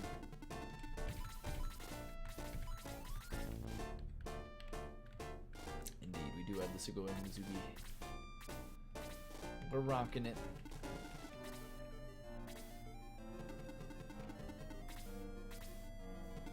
It will be for the entire run. Even when she is unpromoted, it still shows the sprite, which is kind of nice. She does not have to be promoted in order to show it off. So this is the battle against Mr. Elliot, who was talking about his king with King Rimladu. And Elliot wants to fight because he's been ordered to. You know, he follows orders, but he's not happy about what Runefoss is doing. It's like, well, we shouldn't fight. It's like, we have to. I was told. I gotta fight you, so let's fight. And it's kind of a giant battlefield. This is probably one of my more favorite battles, just because it's just a big area. You see all those lizard men and Pegasus Knights right in the middle there, and our team, we just all collide at the same time. It's just a giant mess, which is kind of a bad thing for speedrunning, but luckily I found a pretty nice way of making this very, very easy. Of course, as long as things go according to plan. Which is the idea behind Pele going first, because in order to trigger the enemy to come towards us, I need to go past a certain line to the right, and Pele going first every turn will make sure that that'll happen at the beginning of every turn, and not in the middle of the turn order or anything like that. Famous last words, right? Well, we'll see, because Tao goes first every turn, that's for sure, and then Pele. That's exactly what I wanted. Because with Tao, with that 10 speed, you can kind of imagine that she's a lot faster than everybody right now, and that's because she is. So Tao's going to go first every turn. So if you want to know where the turn order is, look at Tao, realize when she's going, and then that's the beginning of the turn order, the very beginning. Guaranteed.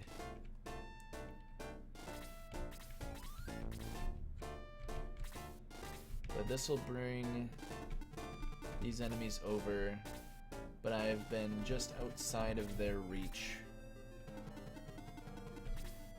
So they can't actually do anything, and they will actually get bamboozled and line up in a very nice formation for me here momentarily. Wait a minute.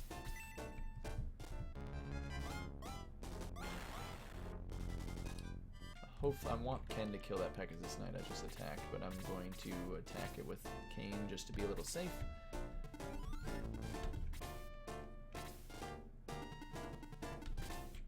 Scrap that, that's a 5-man formation, not 4.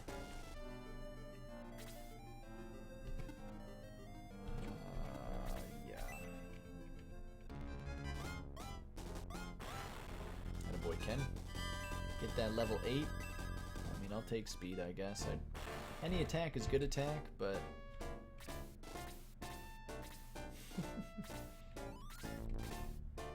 it is all good. So now, because my mages are fast, I gave Henri Speed Ring on purpose, and Tao learned Blaze 3 at level 2, which does 13 to 14 damage. And so we get a very nice 5-man formation with these guys here. Tao will be going first, and then Henri with a Speed Ring equipped goes right after to finish off with the Blaze 2.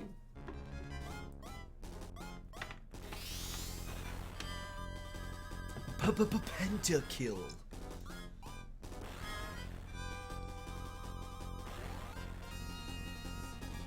Which is very nice considering that these lizard men and even Pegasus Knights really hit really surprisingly hard. They are not nice.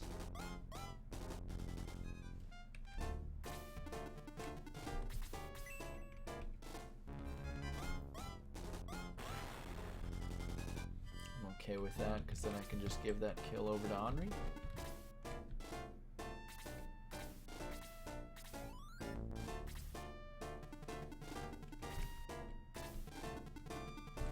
And we boosted Ken earlier just to make this even safer. So we can just one-shot Lizard Man or Pegasus Knights, whatever Ken wants to kill.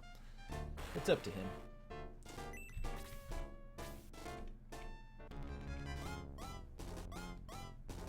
Nice dodge. Good stuff. Very, very nice.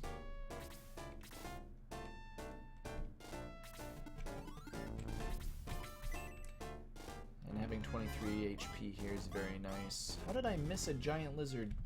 That thing is not evasive. That's an awkward miss.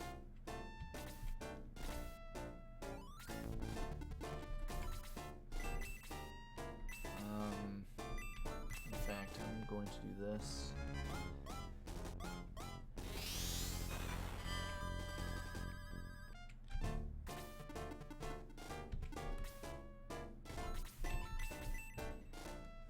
It's like, I never like putting my mages around here, but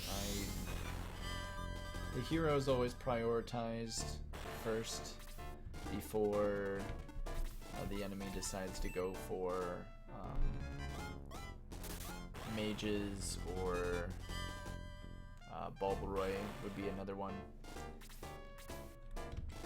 Bulbaroy takes a lot of aggro from the enemy. It's quite surprising. No, I needed Tao or Henri to kill that. Dang it. That's not what I want. I don't want double attacks or crits. I mean, you might think that they're good, but I actually don't want.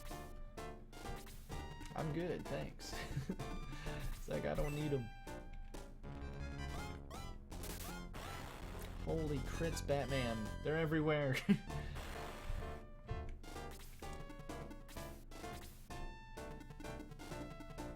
Again, it's kind of unnecessary. I mean, if I had the crits on Elliot, it would be amazing. Because he has 60 HP and he regens.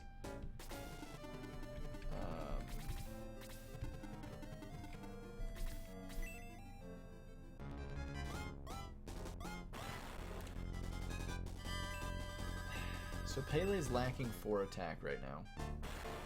I really would prefer him to get to that attack. I don't think it's gonna happen.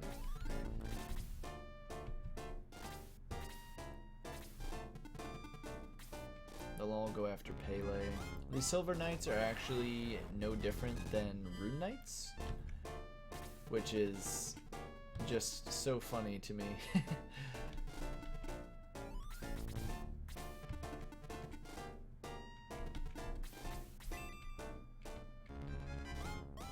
I should be able to make a 2-man formation, assuming that this Silver Knight will go after Bulbaroy, and the other Silver Knight on the top right will go after Pele. So it should be a nice 2-man formation there.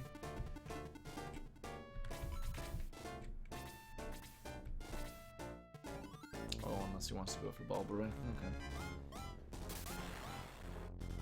See, the fact that he crit me and only did 5 damage is kind of sad. Okay. So we need to reboost Ken. We'll YOLO boost. Snow Smoke, which means I can reboost Pele afterwards as well.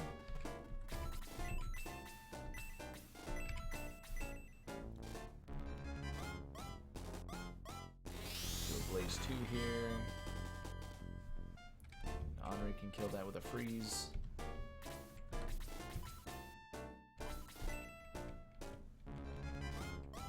The Silver Knights don't really give any experience to Tau, but they do give some to Henri. We do want a level 2 Henri here for sure. We just kind of killed things a little too quickly, which is actually a problem. Because I need this experience pretty badly. It will help out immensely later. Defense 3, HP 2, and P2. That's actually a very bad level up for a level 2 Henri. That is really bad. Level 10, more HP, wow.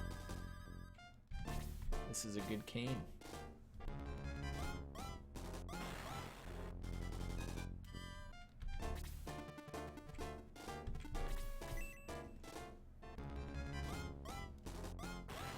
And we'll see if we can get Tau to level 3, I don't believe we will.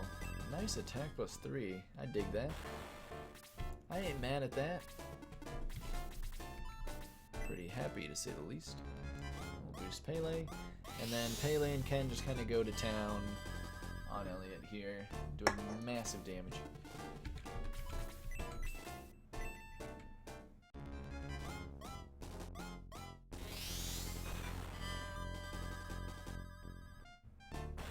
Not sure that we'll get Tau to level 3, but we'll see.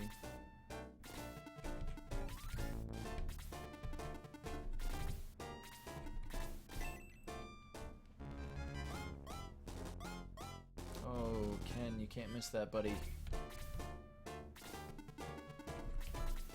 That'll be okay, actually.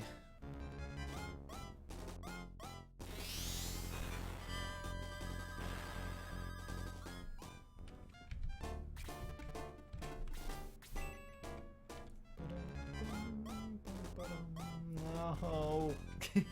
We do not want to be missing!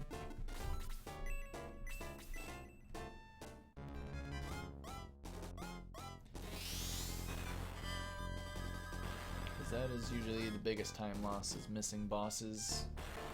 We have all this damage and can't hit him, and then he regens it back?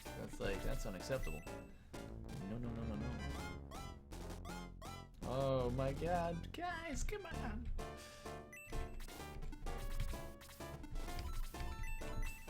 See, and now we just regened back to full health. Come on.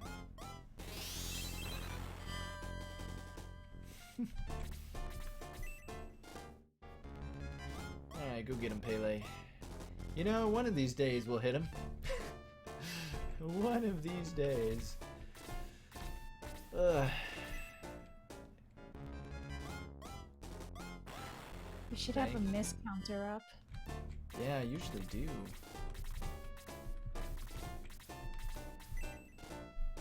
The Subaronis. Good job, Pele.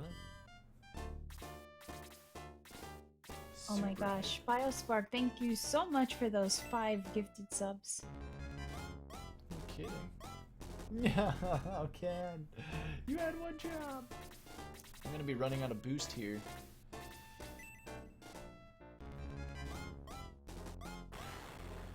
Alright, we're just gonna go in here. Balbroy or anyone can finish him off.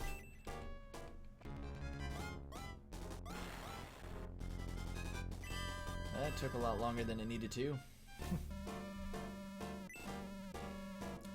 He's not a very hard enemy to hit.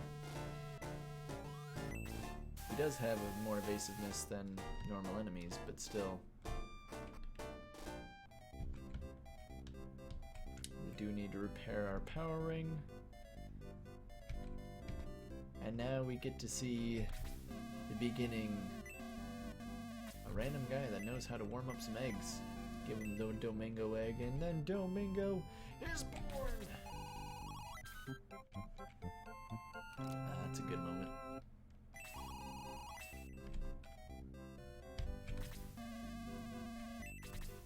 Oops, that's okay. So now we're going to buy a little more healing. and some antidotes, because we'll be dealing with some more poisonous enemies in the next chapter.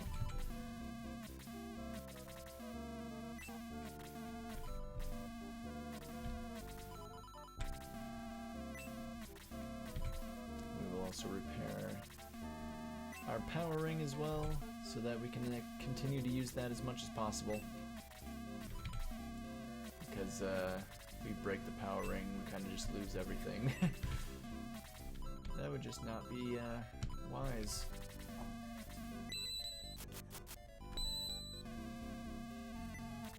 Use your 250 gold. Repair my jewelry.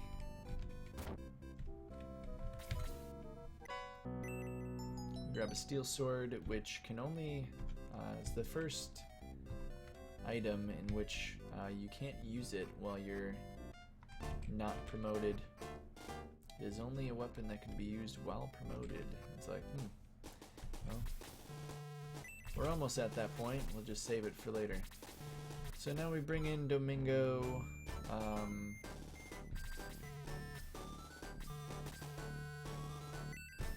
Get rid of May.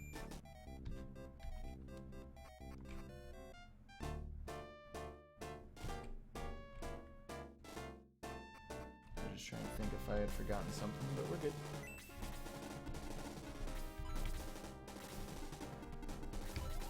So now, on to our way to NA's. Oh, that crit. Okay. Domingo doesn't get a kill then, but it's alright.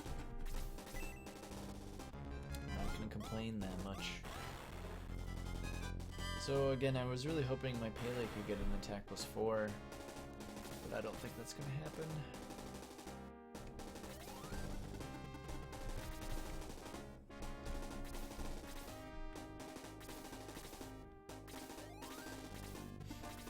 We'll have to see. It's like, that's kind of why I will probably just use the power ring on him, just to guarantee the kill on the Hellhound. There's actually 2 boss enemies in this battle. There's a Hellhound on the top side, which is the orange looking enemy, and an artillery on the top right.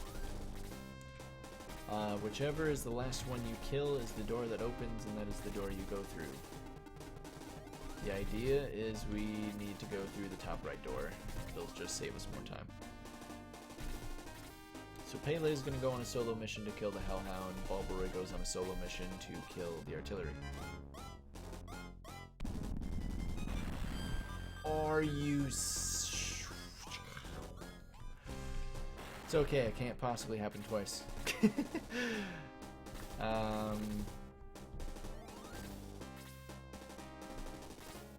So we're going to redo this. It's just faster this way.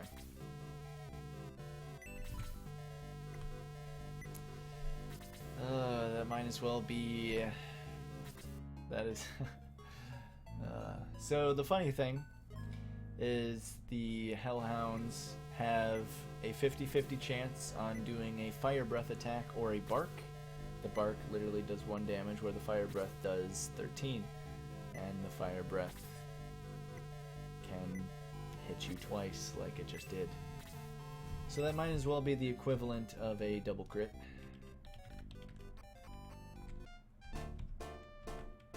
Lovely.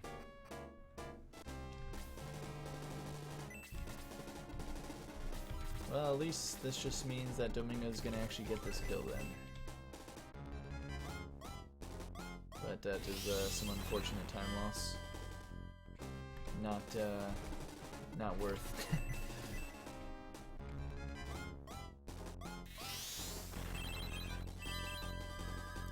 You know, it's usually moments like this where stuff like that'll happen. It's just kind of funny because there was a moment in which at RPG Limit Break, Pele couldn't one-shot a... Wow, that's embarrassing.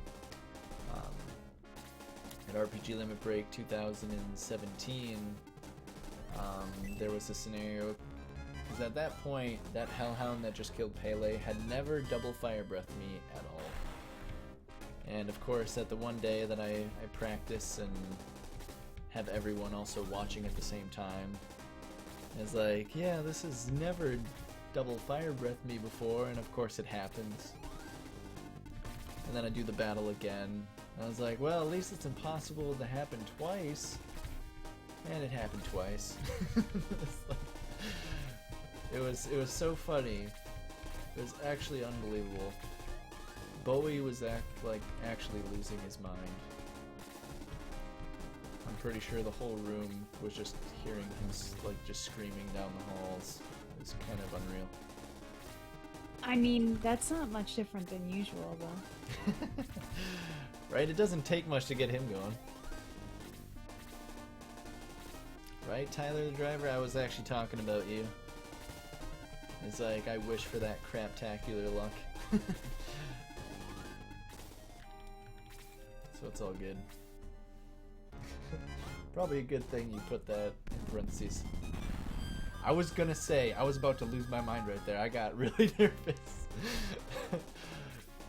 It's like, it shouldn't be fire breathing in the first place. Just bark, you silly dog. Bad dog. It's all good though. Fine.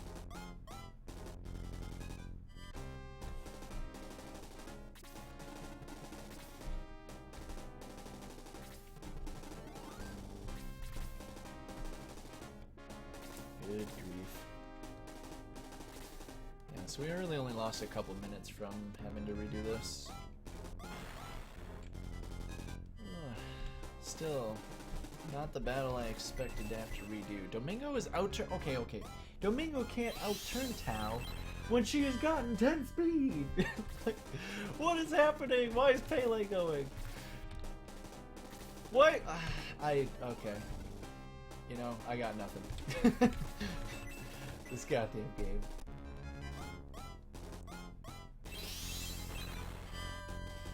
It only makes sense. What? Like, you know what? I'm just not even gonna comment on that one.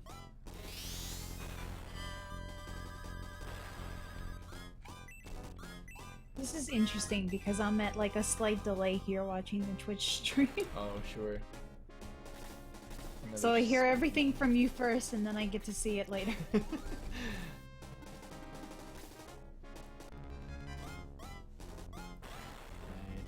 Even normally at level 2, Tao really only gets typically like a speed 5 or 6, but with a speed 10 she should, I mean even with a speed 5 she outturns everybody.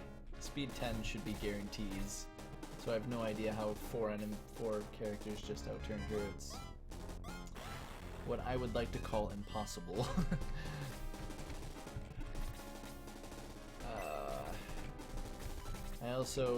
My cane actually did way more damage than that Pegasus Knight than I would have liked to admit. Yeah, now she has 9 more speed, so now she's sitting at 19 total speed. So if she gets outturned again, I might just lose my mind.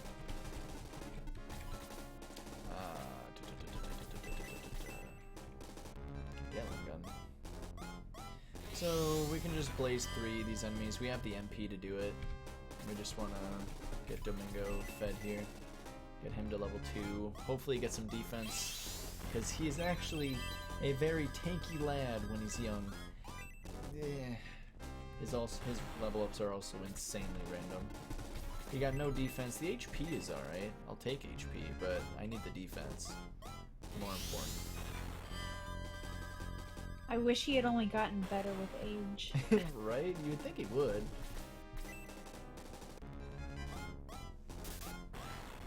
Unnecessary crit, but I'll take it.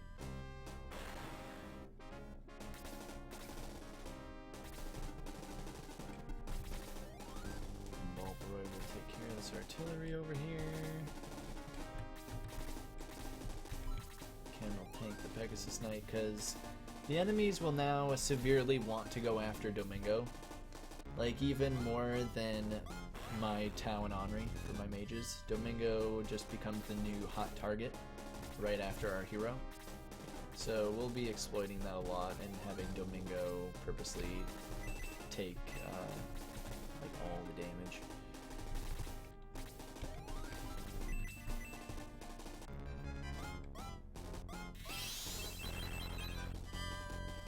hopefully Henri can kill this. Pele will not kill this, but it's okay. It's not even close, actually. Why is that not even close? Game. Should have at least put him to 2 HP. Nice.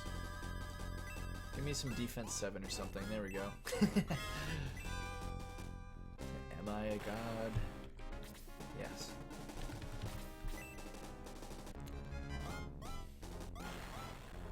So Balbaroy can do 6 to 7 damage to this artillery. Should hit it for 7 more than likely. Every time. I'm not too concerned about it. But I do want Tau and Henri to get a little more experience on them. Just so they're not sitting at 0. So let's blaze them up.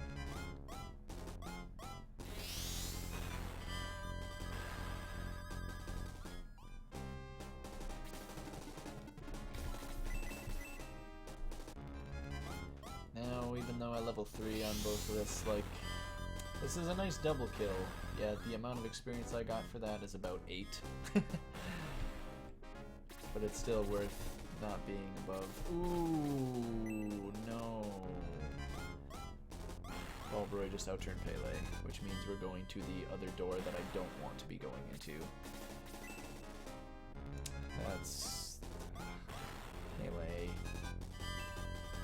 What is your speed? You didn't even gain speed. I'm pretty sure... Actually, yeah, I was gonna say, I gave him I gave him a speed chicken. That was a +2. He's actually fast as hell. Silly, silly, silly, silly, silly, silly game. Stop doing things that you're not supposed to do. It is Shining Force, where speed is made up and the speed don't matter.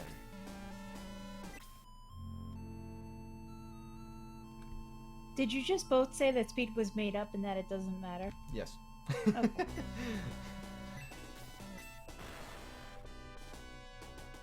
I was just making sure. Right. And so now we run into Ernest, who we will not be using. He's another centaur that's just not all that happy about what's going on. I'm trying to think real quick. Gotta give my speed ring over to Pele. Although he doesn't have the damage I need at all for this battle, but at least as long as he's going quickly. And now we're bringing in the Yogs. Our hairy hamster is getting in the battle. Speed duck. Right? Totally makes sense. Okay, I was just trying to double check I did not have a cracked speed ring. I took care of that. This is Bulbasac, who is a commander. And no one really talked about him much, but he's blocking the only boat that we need. We're gonna have to go through him. It's fine by me. Oh, he actually killed that. That's very lucky, because he's one attack less than I want him at. I was really surprised he didn't leave that at 1 or 2 HP. That is A-okay. So we're gonna make some formations here, blaze them up, hopefully. We're gonna be boosting Ken and Pele again, to have them take care of the boss of the battle, which is Bulbasac. Bulbasac does not move in this battle at all, much like some of the other bosses, which just makes it very nice. So since I have to use the power ring twice, I make a save to make sure that it doesn't smoke or crack. Domingo taking cannon shot to the face.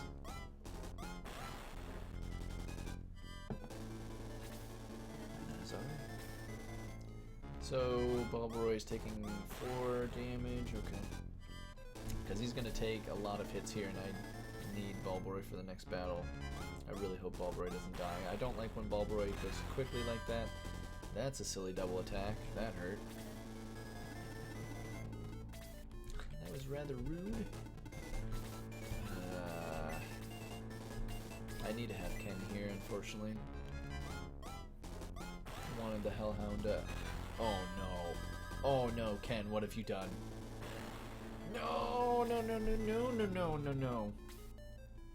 That's not good. The whole point of having the artillery there is so that the Hellhound would not fire breath Tau. I mean, hopefully the dog will just bark anyway, but now I have a very big concern. Oh, you gotta be kidding me. I have to redo that now.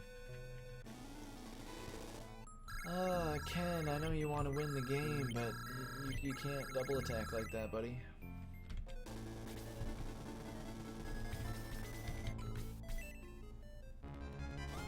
Hey, Gino. And now, of course, now that we go back to the power ring part, it starts smoking on us.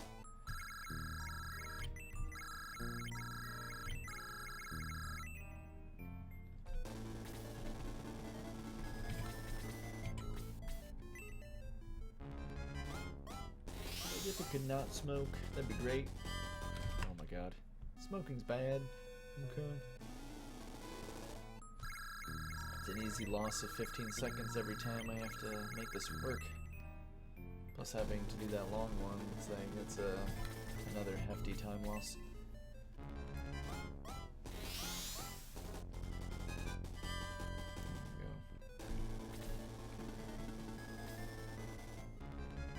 Like, I don't even technically need Ken to attack these enemies, but...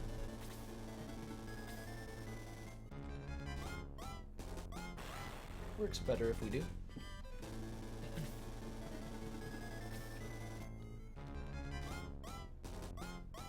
Nice dodge, okay, well...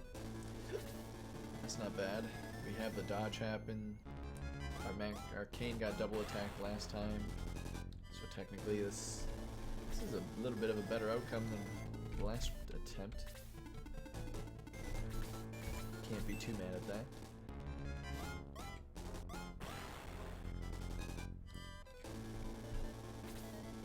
Now that Ken doesn't kill the artillery, we're good. Again, that's kind of what I mean. It's like I prefer just no doubles, no crits by anybody. Just normal hits from everybody. That's what I want. I don't want any missing. I don't want the enemy to miss. I don't want me to miss. I don't want me to crit. I don't want them to crit. Barkity bark bark bark. Nice 1 damage bark.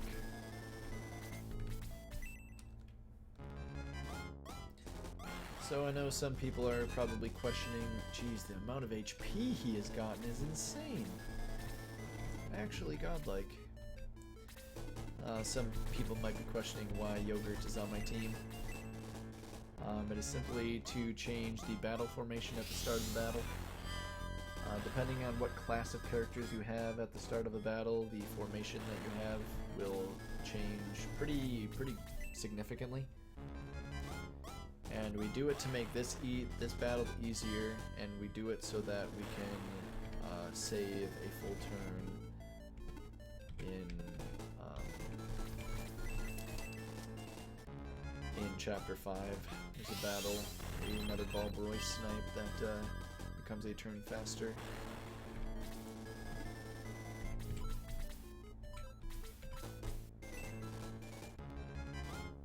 And we boost Ken, and once again, nice, no crack, which means we get to YOLO the Ring and Fi in the next battle. Domingo's gonna take a lot of damage from that. Ow. It hurts. Woo. Gotta get rid of that artillery.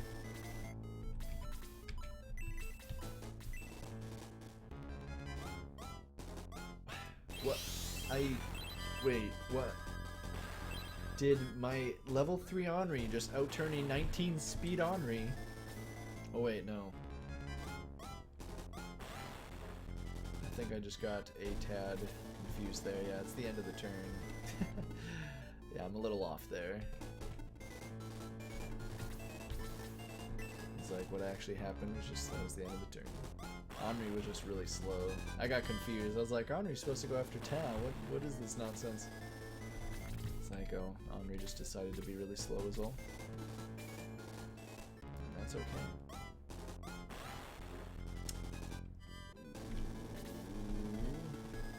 Why?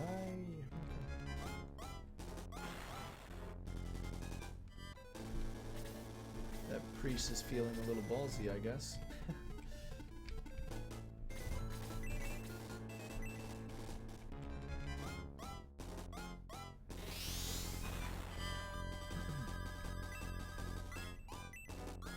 Only a speed 4 on that level up.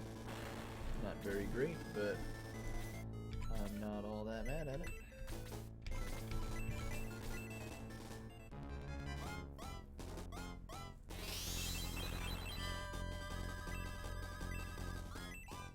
Defense 3, speed 7, HP 2, mana 2. More than acceptable. Not gonna be mad at that. Did I say Henri out-turning Henri? I don't know. Yes, you did. Sounds like something I would say. And what I meant by that was Henri out-turning Tao. That's what I thought was happening. That's okay. I think we all know exactly what you were talking about. We'd just like to have a... Well, I hope so. As long as people know what I'm talking about, that's fine. Okay, we'll soon eventually have Bulbaroy hang out here to help assist in killing Bulbazak, but that's a dead Domingo probably. Never mind. It still could be. We'll see. It's like if we can just keep hitting bosses, that would be great.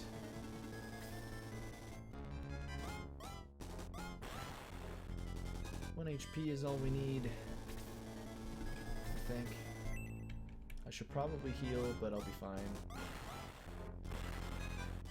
Interesting double. I'm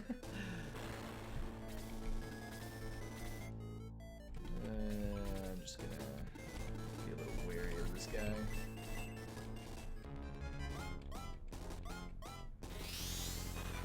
So we keep killing bats, because bats give a wonderful experience here, actually.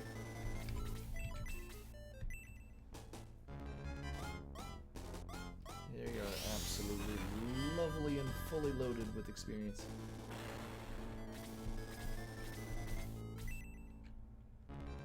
So as long as we continuously hit on this turn, we should kill him this turn.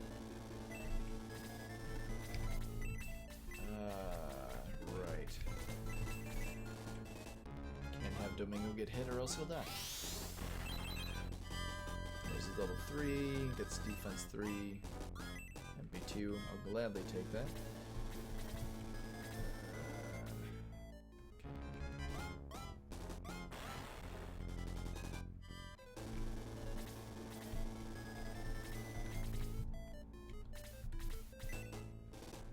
I wanted to attack with Bulbaroy just because... okay, it's a good thing I didn't. Please hit. I don't ask for too much. Is it too much to ask for a hit?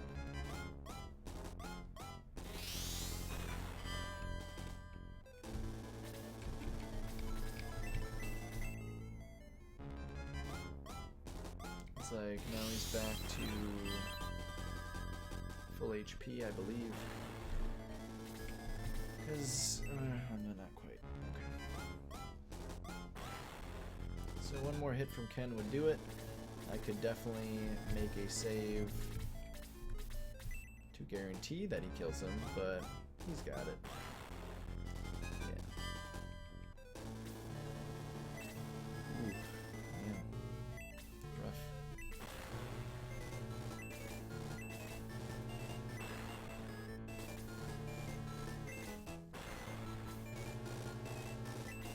So, we kind kind of tried to let Bulbasac there go free, but Dark Soul killed him anyway. Feels bad, man. We tried to do the right thing and it doesn't matter. He dies regardless.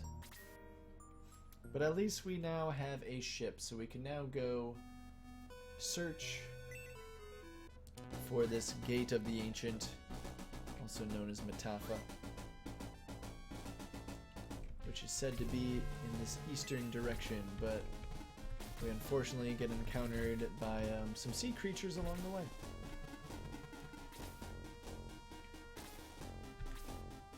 And who in the world knows why these shellfish and such are so mad, but Dark Soul is clearly to blame. It's like, who else could it possibly be?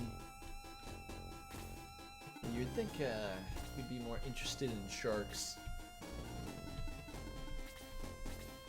You know, those conches and other crustaceans probably were the only thing available.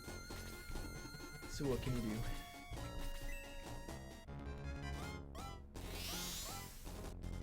So we can boost Bulbaroy here to have him assist with the team.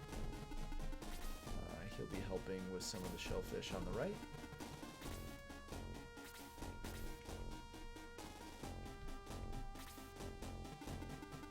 And this battle is kind of all about making formations for our mages.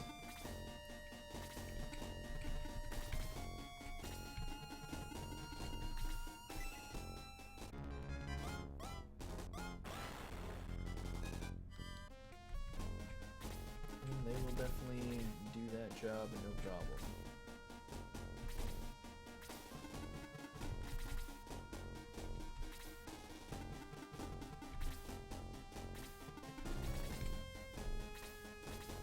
The only thing I'm a little concerned about is... Okay, that's good. Like, we need Yogurt to die.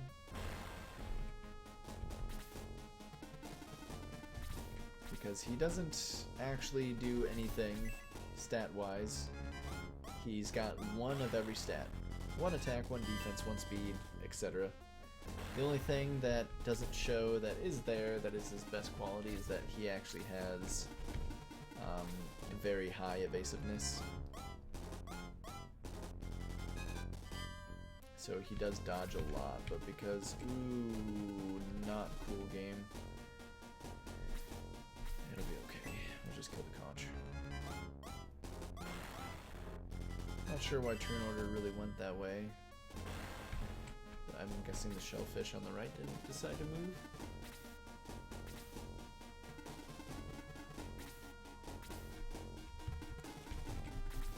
Shucks.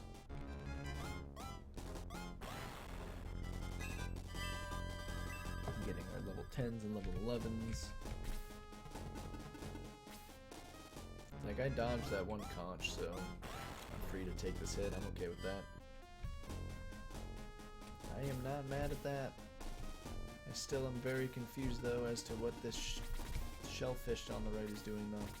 It did not move due to rather awkward turn order, I guess. Now we can just blaze that. Ooh, we crit that Seabat, but not enough to kill it. That's always kind of awkward.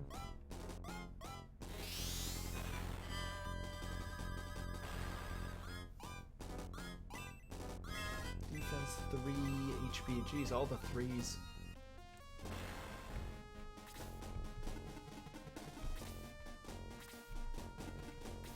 Three's the party.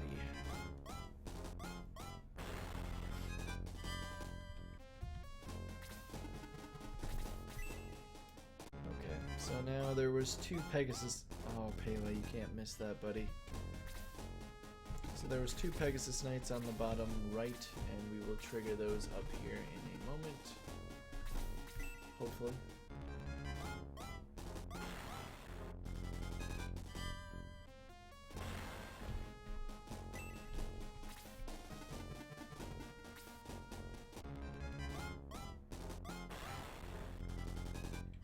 It's like by having, like, again, the bats are just moving down and stopping right there because they just want Domingo. Enemies will typically move up and down before they move left and right. So that one bat went down first to where Domingo was located and tried to go right and then couldn't. Just kind of got stuck, so he had to sit there. Now, nobody outturned those Pegasus Knights like I was hoping. But it is what it is.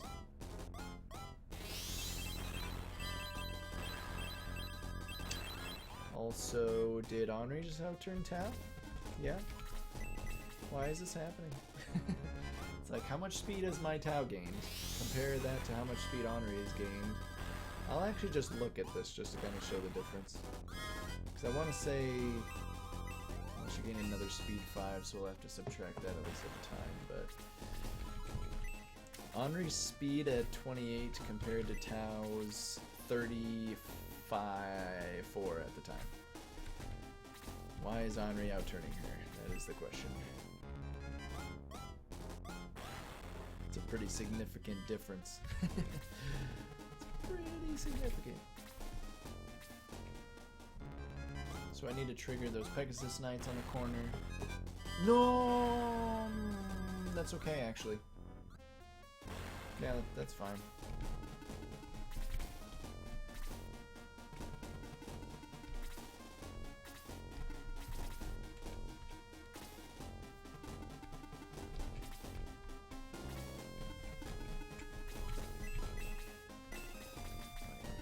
We'll have Pele just kill that, no problem. Wow, Pele, come on.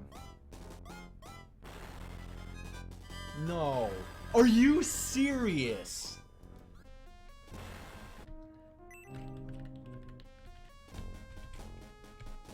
Wow, that shellfish MVP. Wow, unlucky damage roll on that as well. Are we sure we're not playing Shining Force CD again? Please, it might be. I wish. I really think that Shining Force does not want to be played today. I am thinking the same. I mean, a double attack should have been more than fine there, but when you do a 9 damage roll followed by a 10 damage roll, it's like, It's no longer fine anymore. It's really not. Now we no longer have the Yogs. Oh man. Well, I'm gonna be overestimate, I think, on that one. I could still hit estimate, but unlikely. Fair warning. That also seems to be the theme for the day. It's alright. I don't know. What was my estimate? 510? Yes, sir. Okay, I can still hit that. It'll be hard though.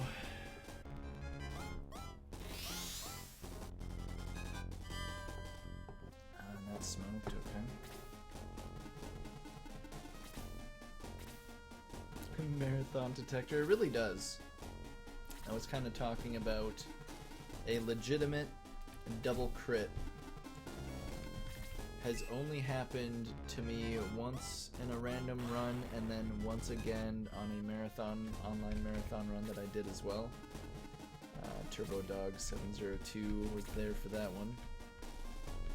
Rune Knight double crit me in 1-4 to kill me. That was a fun time. And it's like, yeah, it'll happen. Okay, so we're gonna have to do this battle the old-fashioned way now. That's okay though. Let's keep her up here actually. I'm trying to think of actually the best way to do this. Because they're all going to go after Domingo here.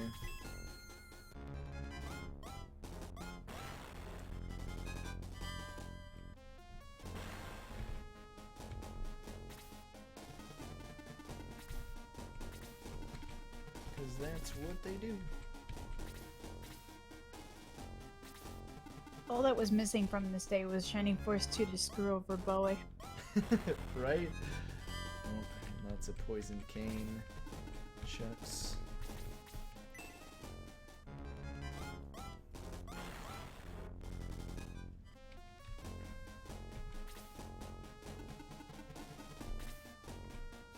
Well, Go ahead. while you're fighting, I guess I can spiel.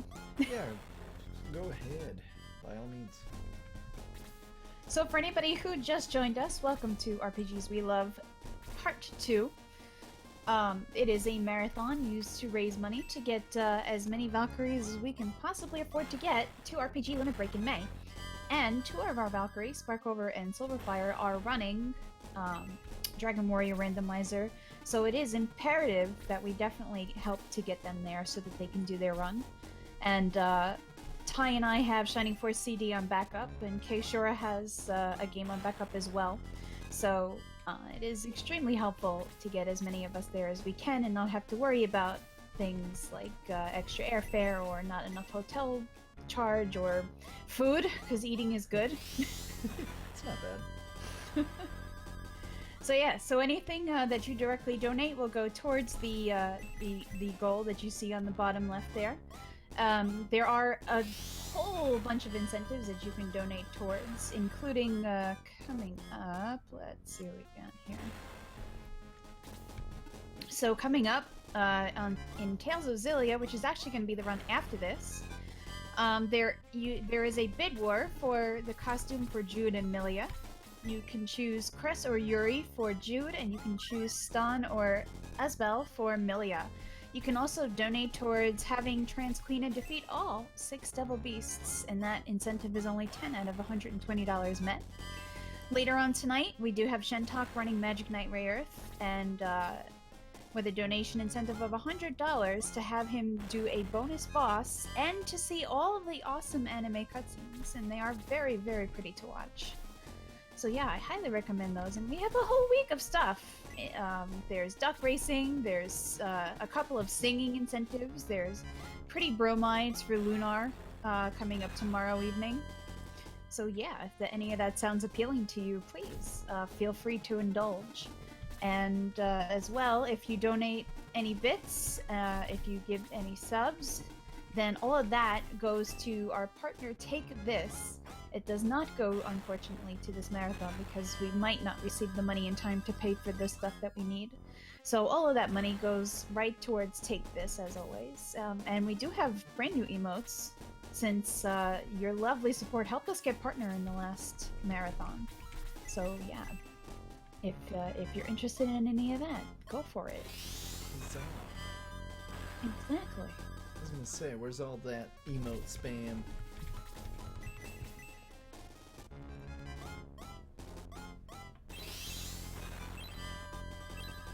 It's like turning chat into emote only. Okay, so one really good news is Henri learns the first level 3 spell for freeze, which actually is the first spell that will also be attacking from 3 spaces away. Won't have to be 2 spaces away.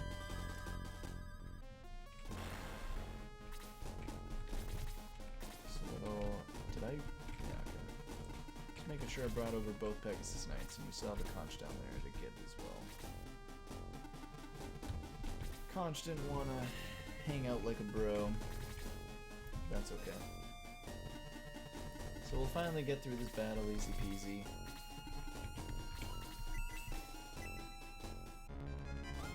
The good news is we have over-leveled mages.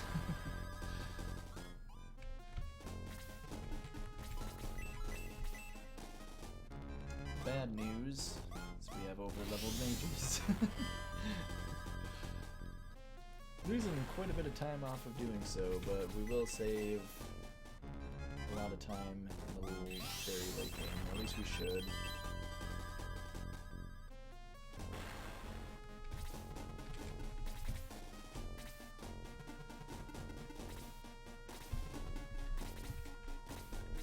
Alright. Pele will clean up this conch and we'll get out of this battle. Wow, that conch outturned Pele. Really. And of course Ken would get poisoned. Of course he would.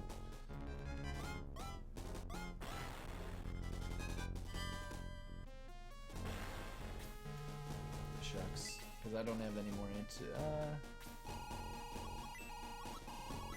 no, we have one more antidote.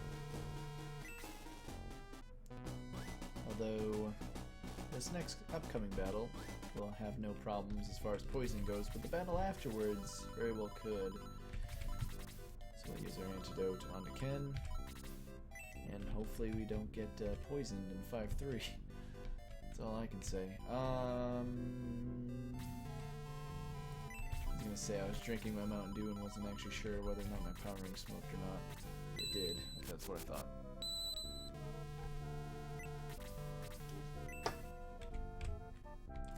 Perfect. So this king kind of runs his own store. We're in the island of Worrell since our ship is kind of damaged and had to be repaired. It's like, we just want to sail it across the sea so we can save the world. Why has there got to be all these pit stops? It's like, well, saving the world is hard, you know. But now we grab our next ring, the mobility ring. And we will actually be utilizing that as well as all the other rings in all one battle. The mobility ring does not have an active use, but while equipped it does give you an additional 2 movement. So you are able to move an additional 2 spaces. Which is kind of a big deal when you're doing all these nice snipes with Balbaroy. It's like, well, I make them go 2 spaces farther. It's like, oh, the snipes are even faster then. Which is the general idea here. So we finally get into one of the first ancient arenas that kind of spawned after crashing down here. The water went away. This portal opened up to this really interesting looking area. There's like magical rings in the air.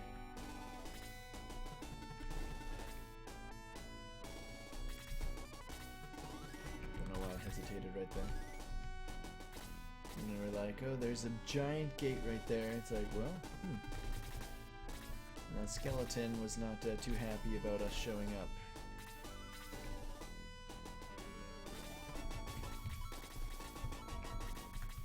So we equip the mobility ring to get us moving to 2 extra spaces further, and then we'll re-equip the speed ring to make sure that Balbaroy is continuously going quickly. Because there's 2 worms at the very top of the battle, I need Balbaroy to outturn at least one of them. So the speed ring needs to be equipped, but I need him to be able to be also moving 2 extra spaces at a time. So even though I want to end the turn with the speed ring equipped, I still need to equip the mobility ring in order to get those 2 additional spaces moved before re-equipping the speed ring.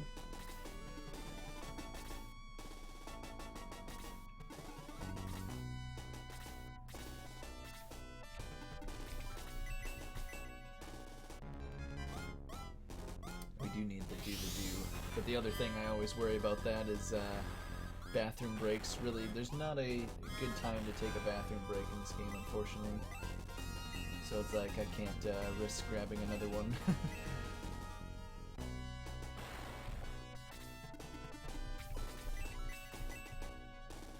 Alright, so I need to feed the Domingo that hellhound. It's not a problem. So, again, it's easy to tell when turn is started because Tao always starts it off. And now I just have to pay attention to make sure that those worms up above don't outturn Balbaroy. And we'll be fine. Defense 3, HP 4, freeze becomes level 2 on Domingo. That's what I like to see. And Balbaroy went quickly. It's another thing I like to see. So we use the mobility ring to get to where we need to go, equip the speed ring so that we go fast on the next turn, and then we will use the power ring to get ourselves that attack plus 15 buff. And on next turn, we will snipe the Master Mage, who is the boss of this battle, and get out of here.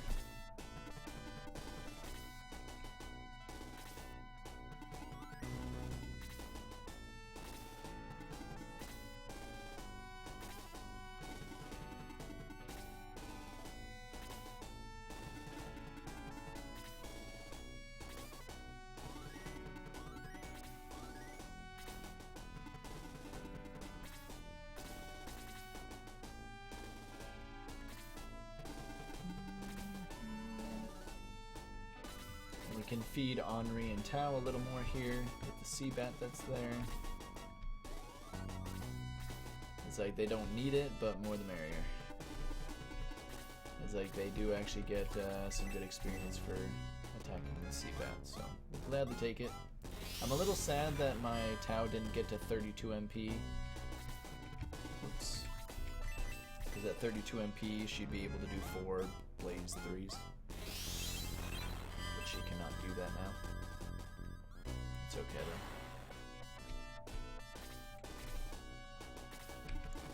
So we can't quite reach, but that's why we just equip the mobility ring when we can.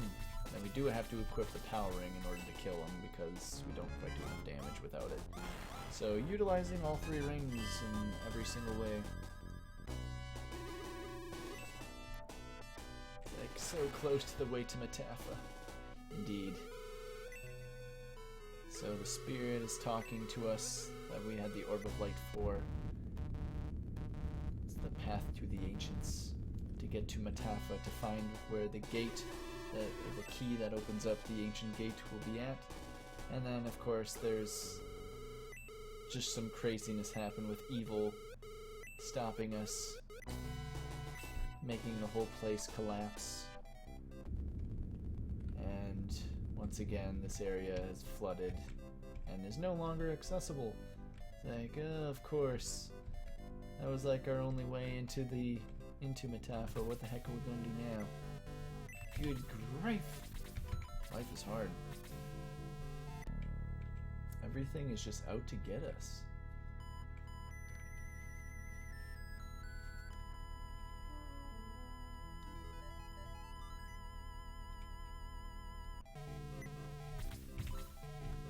Alright, so now we will be promoting Pele and Balbaroy. Ken will not be promoted. In fact, Ken will be taking a little bit of a break here in a little bit. But he'll be back. Don't you worry.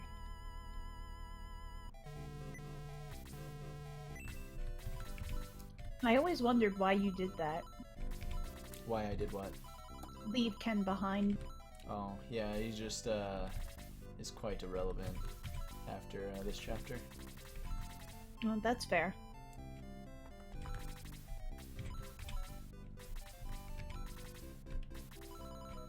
So now we just gotta move a few things around so that this next battle goes according to plan. My power ring did not smoke, if I remember correctly.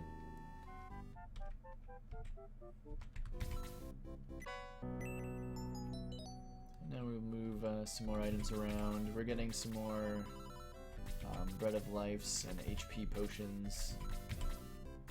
Well, it's actually the same thing. What am I talking about? But we also grab the Shower of Cures, which are a full heal to the entire team. They're very lovely.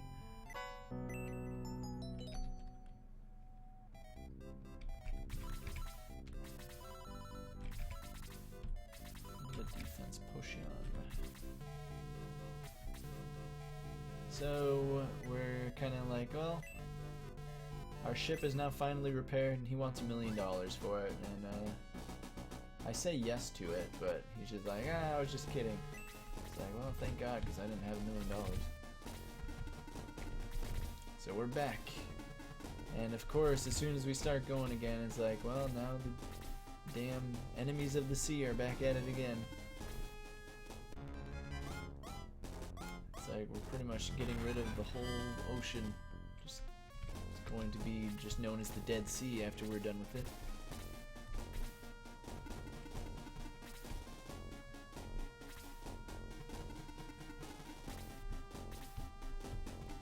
We do utilize formations here quite well. Oh, that is super awkward. That is abysmal, actually, the fact that that turn order just happened like that. Like, I had Balbaroy equipped with the speed ring so that he could outturn either Pele or Ken.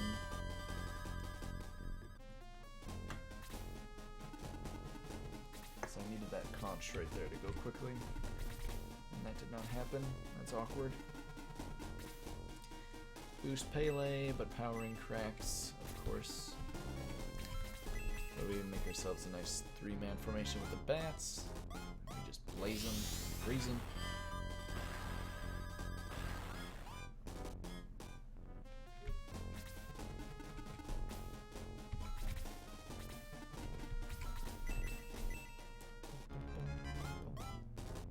I love how broken magic is in this game. I know.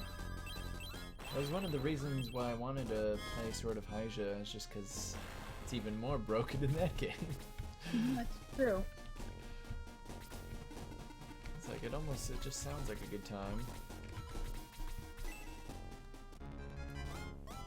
But that's more of a nasty bug. I don't know if I like the whole idea of the enemy having a freeze that hits for an additional like 30 damage.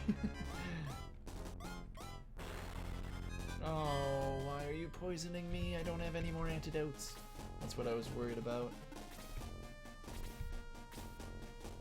Can't really be having that. I was kind of figuring that someone would get poisoned, but I was really hoping it wouldn't happen. Also, if Pele could somehow outturn these sea bats, that'd be nice. Probably not gonna happen though. Yeah, outturned one, but doesn't matter.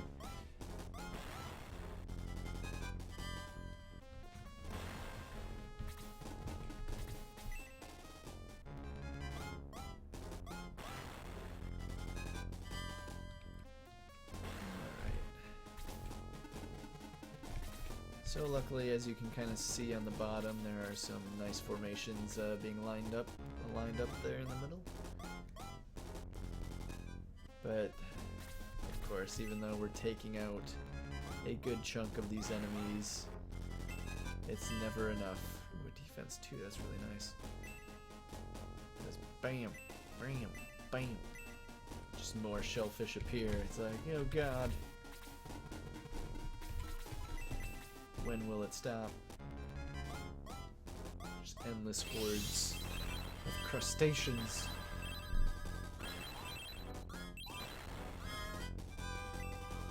Level 7 got nothing. That is actually insanely rare to see an empty level up on a promoted Henri. Nani? So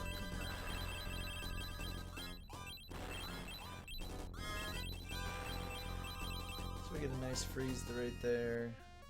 I'm a little upset that my Domingo didn't get good MP as well. Because if he had gotten up to 21 MP, he could have done 3 freeze 2s. But alas, that is not happening. Turn order was not very nice there either.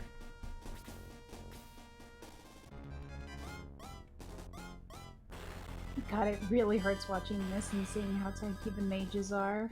Right? It's like, good old Henri and Domingo just doing work. That's what I like to see. Okay.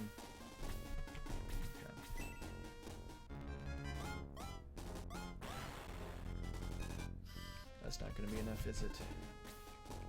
Can! That'll be okay.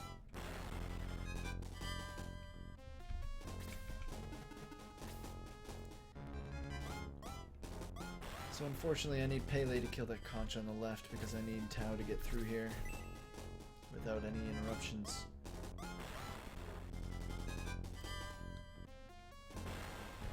But now Balboroy can't reach the Seabat, or he can, but won't be able to one-shot him.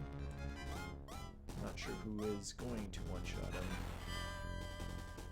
I would like Balboroy to do it, but I don't think that'll be the case.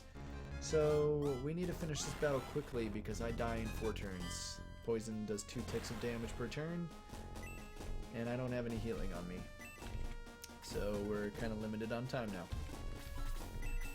Hooray. But that's fine, that's more than enough time.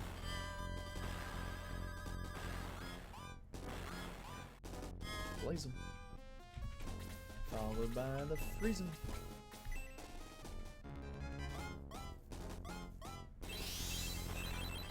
Just completely wipe them out here. Easily.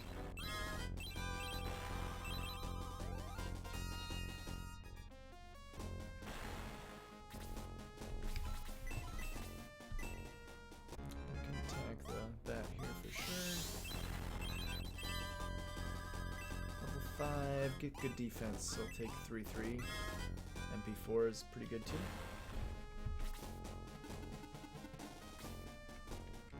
Tao's not very tanky. Yeah. No.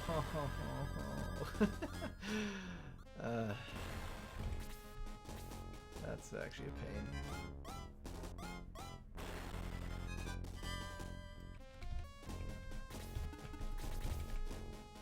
Wow, with the double attacks today, holy shnikes, these fish are, Right? These damn fish are so- crustaceans. Like, what did I do? I just am on a boat. I'm not even on there, like, I'm not bothering nobody.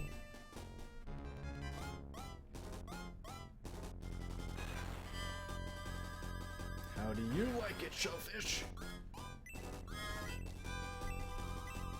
Alright, getting that attack +1 there is actually very clutch. Very crucial.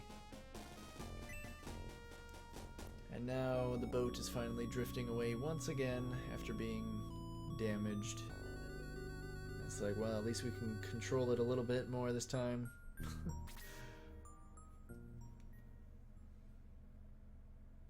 But then it crash lands and we reach the port of Rudo. Woke up in this rather town filled with kids, known as Rudo. They talk about this place called Dragonia, and their friend Blue is over there, and Runefoss is over there, and it's like, oh god, calm down. I literally, like, almost drowned, and everyone's trying to tell me something at the same time. It's like, there's too much information. So now they talk about a manual of the seal that summons Dark Dragon. And they're like, okay, so we were first looking for this key to the ancient gate, and now there's also a manual that goes along with the ancient gate. It's like, oh, okay, sure.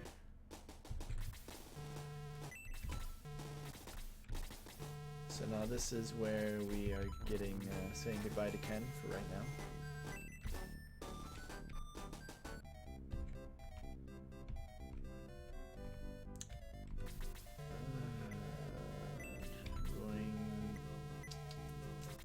I'll just heal Tau now.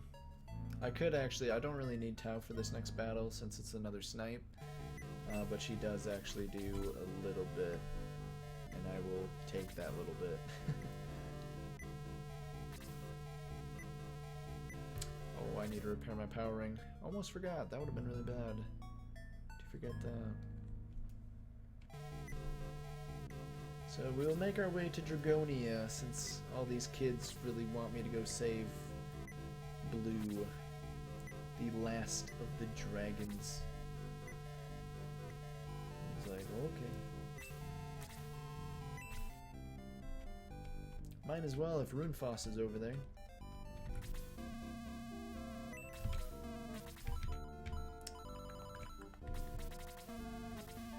I've had to repair this ring quite a bit today as well. Not too happy about that.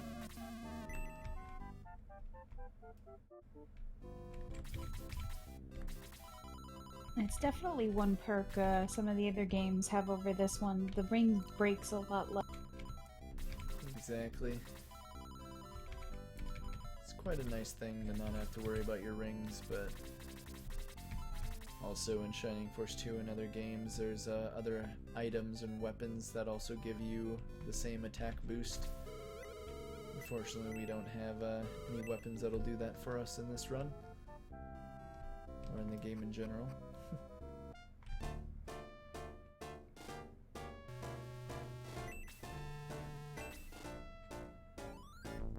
So hopefully we get ourselves a Pele that goes quickly here. That's why I gave him the speed ring, because I want him out turning these artilleries. I need it. The funny thing is he did get outturned by the one artillery up there, but at least not the ones in the middle. So it's like these artilleries will make a two-man formation in which Henri will freeze them to death. These giant cannons. spooky, really.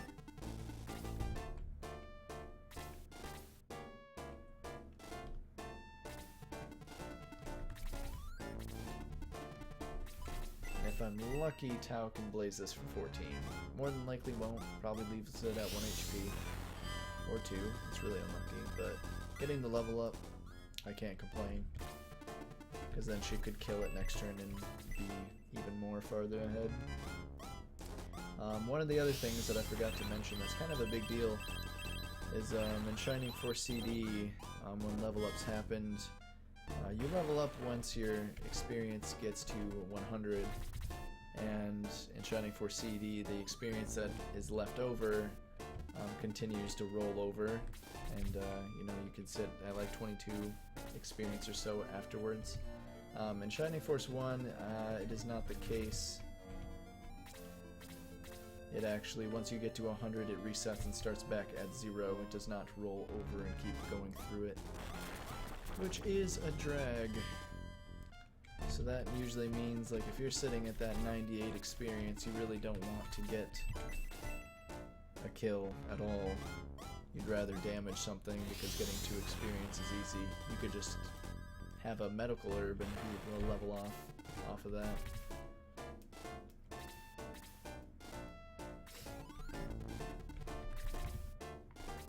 So it's like utilizing the experience is kind of a big deal.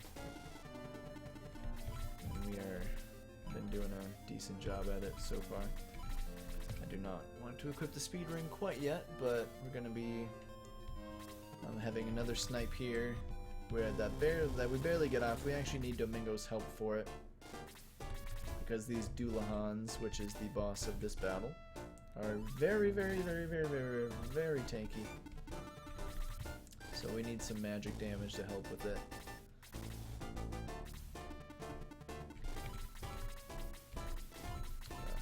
So now we'll equip the speed ring, use the power ring on Balbaroy, and then hopefully Balbaroy goes immediately after Domingo next turn. Smoke on the power ring, it's always appreciated. There's one high priest there, and that is really the only bad threat of this battle. Sometimes you'll get that high priest to outturn Balbaroy and heal the Doulahan, which is the worst case scenario. But it can also heal itself, which would be completely fine. Oh wow, I crit that Doulahan, but it's almost a max damage crit. 20 damage is quite a lot when it does 9 to 10 damage. Well, 9 to 11 rather. Oh, I do that all the time. Alright, so Cain was heard in this area of Dragonia. Let's go find him. Now there's one NPC here that is very well known. His name is Bakken. He helped us once upon a time. He'll be helping us some more. But there's again, a very narrow area down here where if Bakken is down here, we kind of just have to wait for him, and I've seen people wait minutes for him to get out of the way. It's always a hilarious time.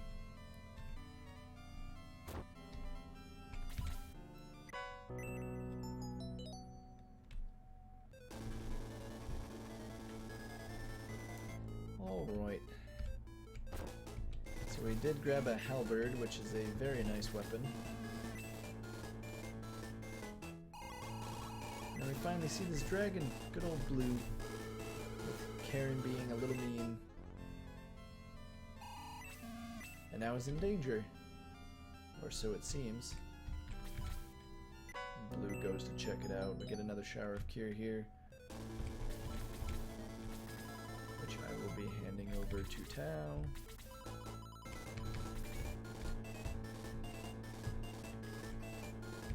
Blue is so disappointing at this point in the game since he starts at level 1. Yeah, it is bad because he's all manning up against this Rune Knight over here and spews fire. It's like, wow, that's a cool dragon. Then you get him and he just tail whips everything for 1 damage. And it's just like, what? Where's your fire breath? It's like, yeah, you aren't gonna see it. But he joins the force, we will not be using him. And Kane's out here. He's all like, well, you can go to headquarters, get ready, because this is gonna be your last fight. And I'm just like, I don't know about that, but let me double check on some stuff here. Wasn't there someone poisoned? I can't remember. If there was, I didn't hear them. No, I believe it was... Oh, we're fine.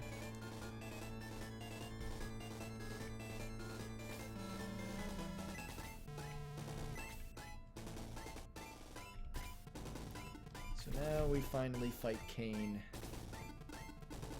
The other Kane. Kane with a C.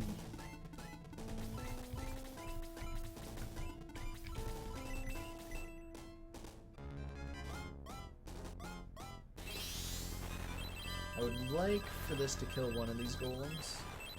Shucks. Okay, level 8 though. It's impressive.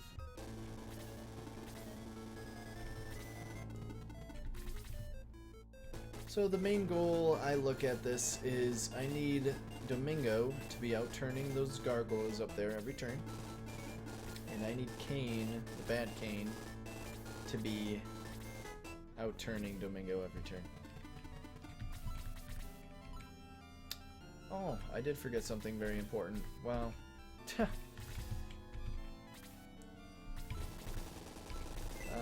gonna have to redo that. That's actually okay. Because now we're actually gonna get really good experience on honoring. I'm not even mad at that. But I completely forgot to give Paler the halberd. I thought I moved that over when I did the broadsword, but I guess not.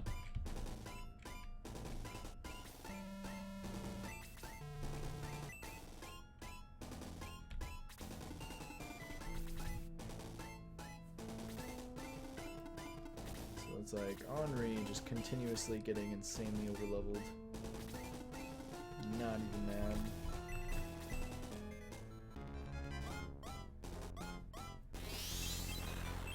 Hopefully she can kill one of these golems this time.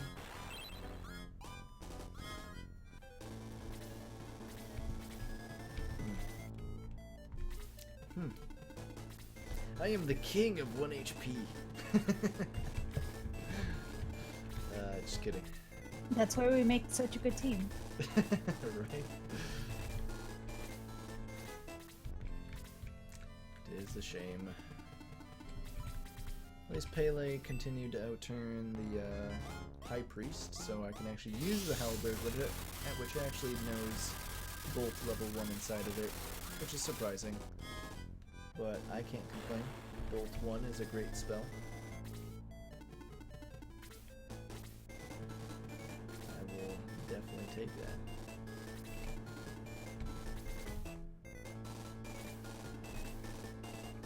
Perfect.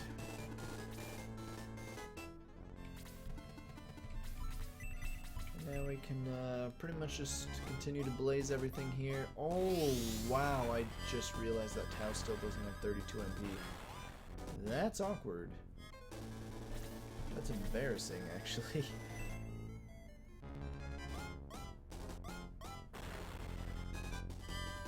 That's okay, though.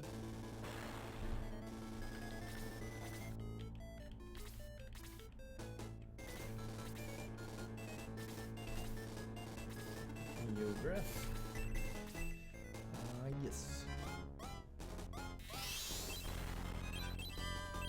So it's like Mingo will clean up, and luckily because the halberd did not crack, because the halberd will crack as well. But because it didn't, means we can use it again here to wipe out the other two, and we'll be okay. Hopefully it can continue to not crack. Nice. Very good. Sad thing is I was kind of talking about not taking a bathroom break this run, but I think I'm going to have to anyway. Might be a little too long to wait about another 2 hours. Drinking the dews will do that sometimes. Gotta do what you gotta do. God dang.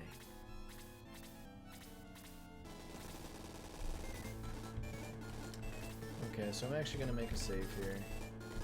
Because I would prefer to have both Bulbaroy and Pele boosted. Just to make this kind of a bit safer. There's plenty of times where I will just YOLO this power ring usage on Bulbaroy and just continue to bolt with Pele's halberd. But I think the damage on Pele when he's boosted is just too much. Him doing 30 plus damage is just feels so needed.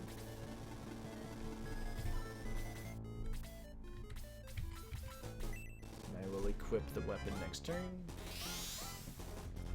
No smoke this time, goody. For the run. Yeah, perfect idea. It's like I was kind of thinking, I mean, I could probably do it at the end of the chapter at least and save a little bit of time on that, but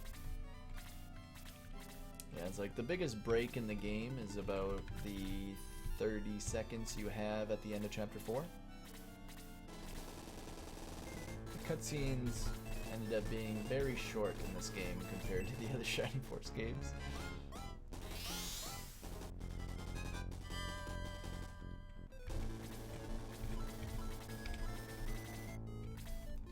Okay, we need to equip Bulbaroy really badly, actually.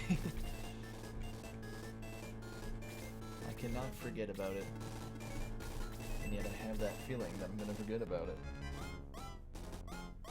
Don't forget about it. Yeah, well. Now Tau finally gets above 32 MP. About dang time. Now we can finally start getting around to Kane and the other friends. 12 damage on Kane is average for a good roll. She'll level 9, where I believe she'll link Bolt. Yep. She is really far ahead. No! I said Kane needed to outturn you. Alright, well, Domingo's gonna die. It just has to happen. That's also insanely unlucky. Domingo is not that fast. Terrible level up on Domingo there as well. Okay, so now we can be a little concerned again. We might lose multiple members here. Kane, this Kane is a beast. It'll be okay though.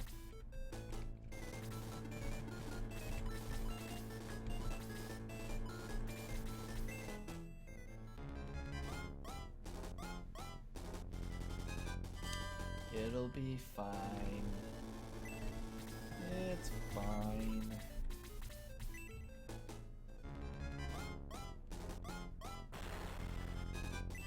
Level 3 attack 2, HP 4. Weak level up, very weak. Could have easily been attack 4, HP 7. Might actually be in trouble. Let's see, how much HP does he have? 20.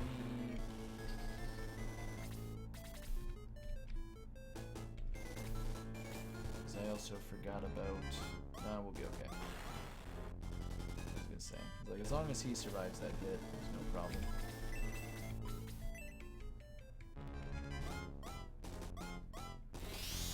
We'll lose some people. It is what it is.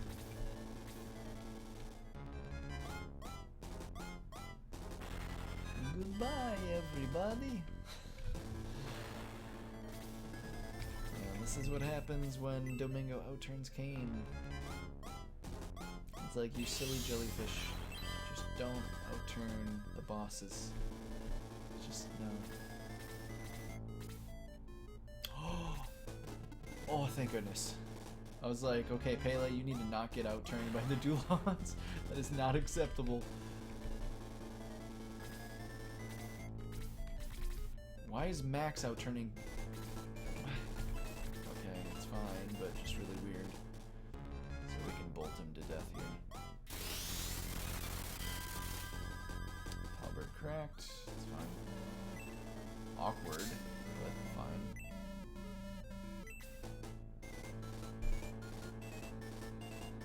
his mask break, and now he's like, whoa, what happened?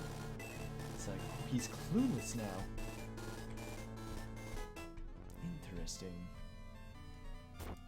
Maybe I can trick him into joining our team and tell him he was our lost hero. Please, Kane, come with me to the door. That's just hilarious to read.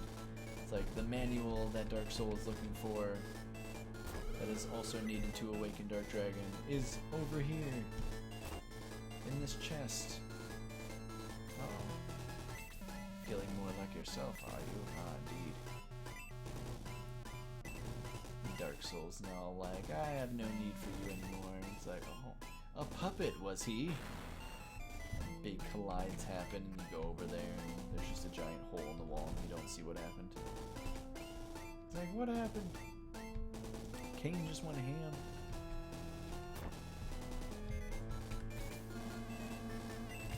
Yeah, we had to repair the halberd real quick, and the power ring was fine, so we're good.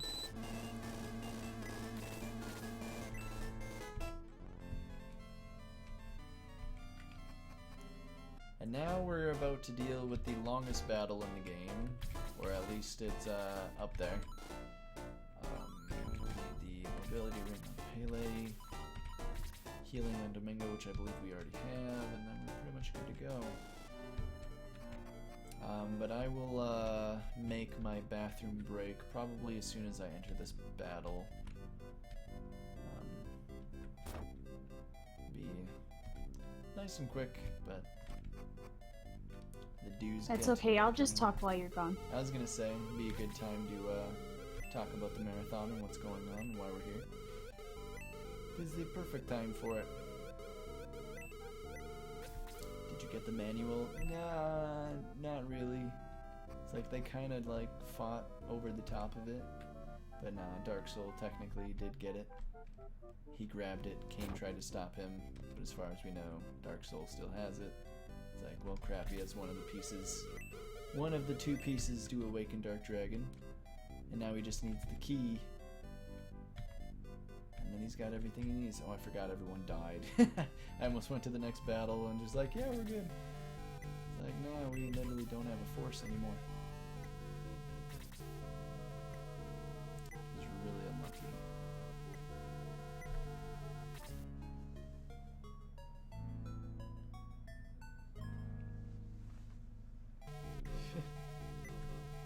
Yeah, Johnny, this run,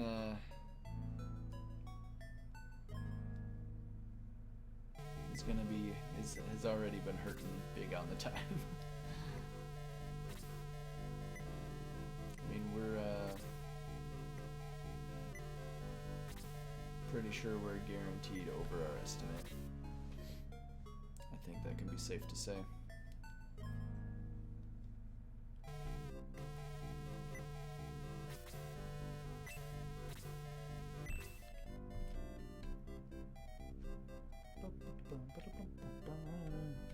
Alright, so we now go through here to where we see Miss Shayla talk, and now actually she wants to actually do something.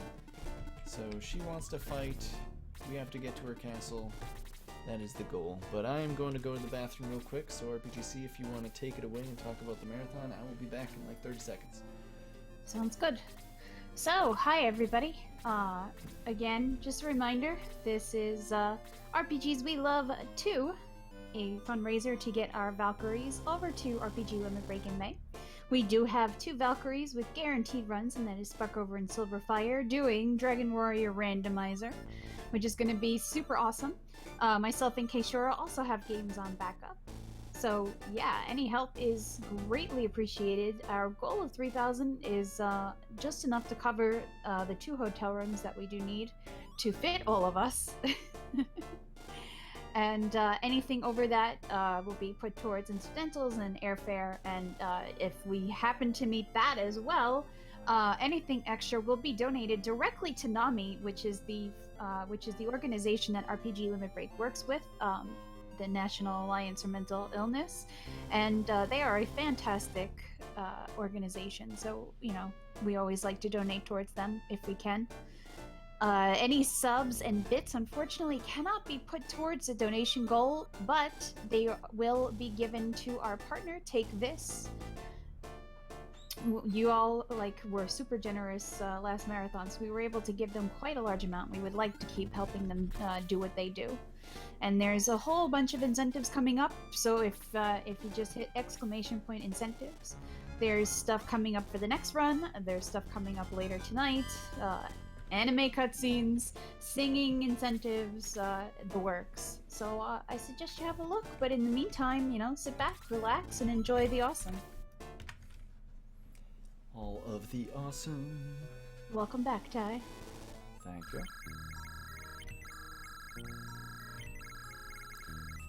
Alright, so yeah, a lot of people complain about this battle because once again we got a lot of terrain, which means very slow movement, which also means a lot of boosting for my Balbaroy and having him go around the map pretty much killing everything. It's like everyone just has a good old resident sleeper with these kind of battles, and I would kind of agree. It's not a bad battle by any means.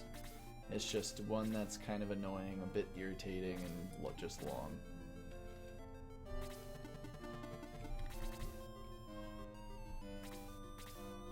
It'll be a-okay though.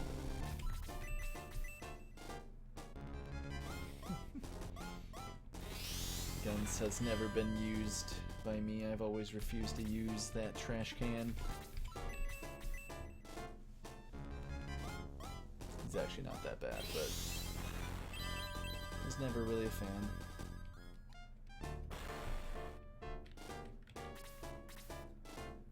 So it's like we get introduced to these yellow gargoyles, which are just Belials, and they can steal your MP on some if they get their magical melee hit in, which isn't a big deal really at all. I am perfectly fine with them doing that because they also know Bolt's level 1, and I'd rather not take that to the face because that's 12 and 13 damage right there. It's like they can take the MP all they want, it does no damage, I'm not going to complain. Okay, so Bow Riders hit absurdly hard.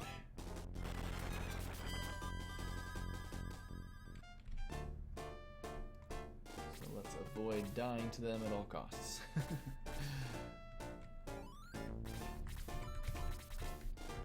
And very much like we did in Chapter 3 with the Pegasus Knights, I will need a save in order to hit these Belials.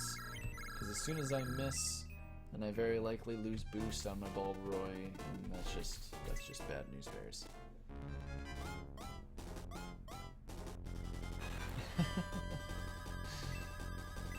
That's a beautiful level up. Attack plus 3 is amazing. You kind of really only expect Balbaroy to get attack plus 1 on every level up. That's what you normally see on average. But getting a nice quick attack plus 3, that's very, very beautiful.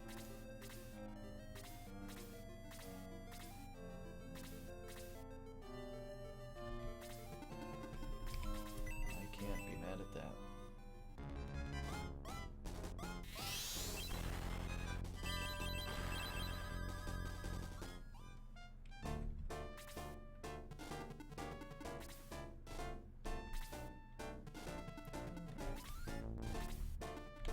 Nice. So that's good because it makes a 3-man formation for my halberd. For that bolt. Unless that happens. Oh, that's awkward.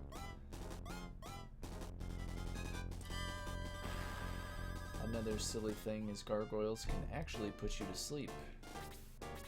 And I believe it is a more rare occurrence than it is with bats. Oh my goodness, Pele. Slow. Ow.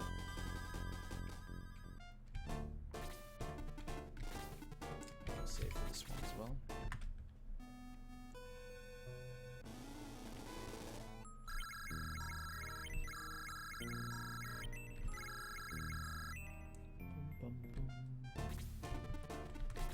Flying enemy versus flying enemy. Who wins? Probably a flying enemy. Good job. So Balbaroy won't lose his boost until he actually levels up, which is the nice thing, so he has one more attack left for boost. Oh, and now what do I want to do here? Kill them all. Luckily we have healing seeds on both Pele and Domingo, so they'll both use them. They'll both need to use them, really. Yeah, not getting that 3-man bolt off is a... makes me really sad, actually.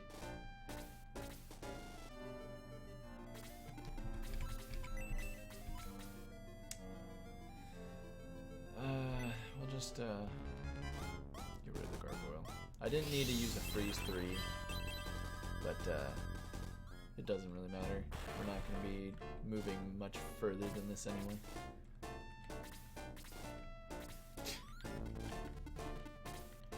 You guys, you're being far too silly.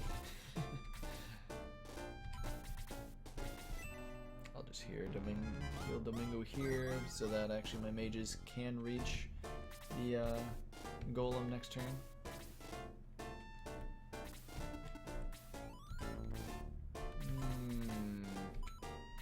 Yeah. Get our healing done here.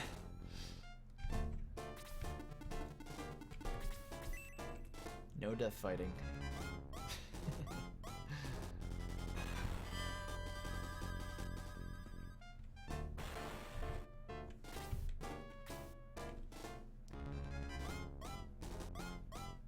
Nice dodge. I'm pretty sure Domingo would have only taken 1 damage from that golem anyway, but I can never be too sure. A classic muddle. A spell that actually does nothing. At least in this game. It's meant to reduce your accuracy by 30%, but it actually does nothing. In Shining Force 2, it actually makes it so that you attack your own teammates. You become confused.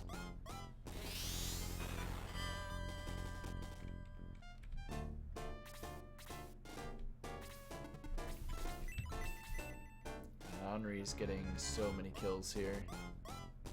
It's actually kind of disgusting. Like, I prefer Tau to get some of these, please. It's like, can't we just share? I'll have to use a freeze 2 here. If I'm lucky, the Belial will just melee Domingo. Probably won't happen, but I'm really hoping so. Because I went a little too far deep with putting Domingo there.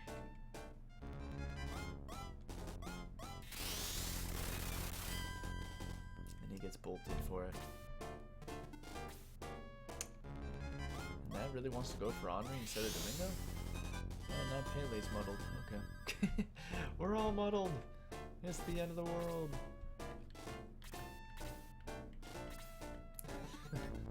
Anthole's looking for the fight. So I can equip my spear here. Attack +6. Defense 4, HP 6. See, now our Pele's becoming the monster he needs to be. That was a little bit delayed, though. Yeah, a little bit. He should have got that at level 3. It's fine, though. As long as he gets it at some point.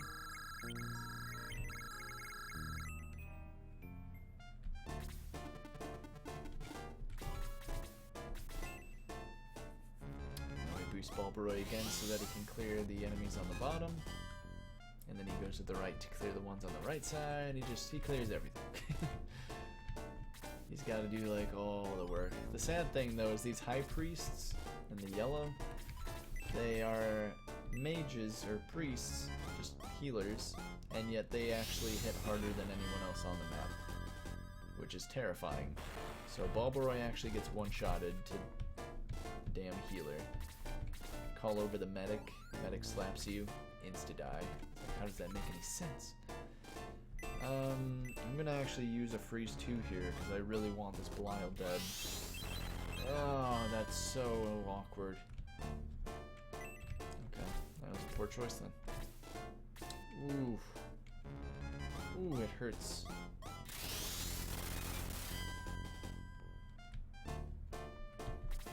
You missed Domingo. At least he's still around, and he'll be around. Ooh, it hurts so good. Oh, wow. Okay, so my Domingo's not that tanky then. Awkward. Okay. Well, oh, okay. This is fine. I don't have any more magic, but I got tentacle slaps, so... Except, in Shining Force CD, Domingo slaps with his tentacle, but in this game, does something a little more extraordinary.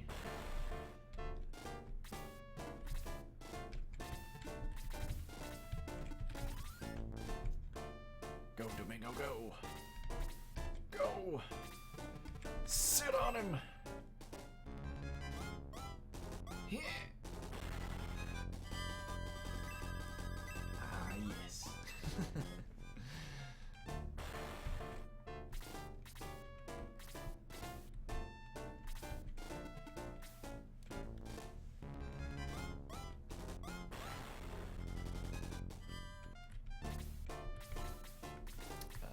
Okay, this is good. Yeah, we needed that defense. He definitely should be taking only 1 damage right now. Now he is, but took him long enough. Oh god, I'm just gonna make a save. Don't even risk it. I don't like this High Priest. These High Priests actually have a mind of their own. Every enemy in this game, you can tell what it does and you can manipulate it. These High Priests, you cannot manipulate them, I swear to god. There's just no way.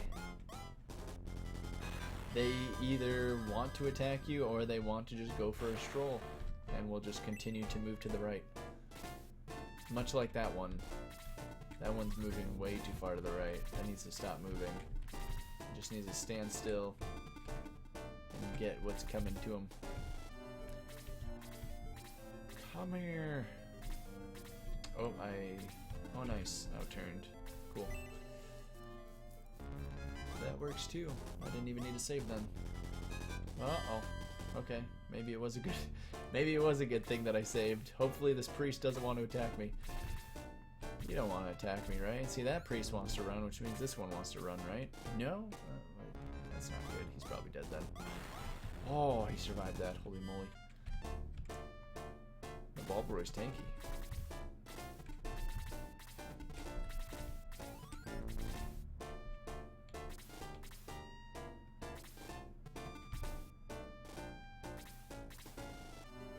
Alright, Balboroy, you need to, not do that again.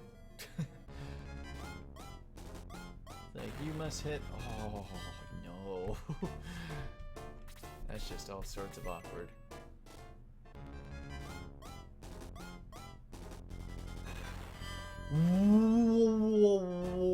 Whoa, that's fine.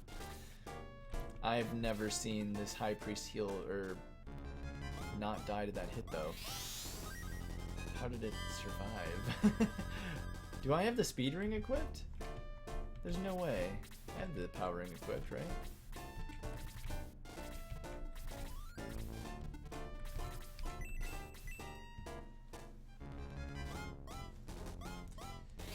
I'm gonna say that was just a fluke.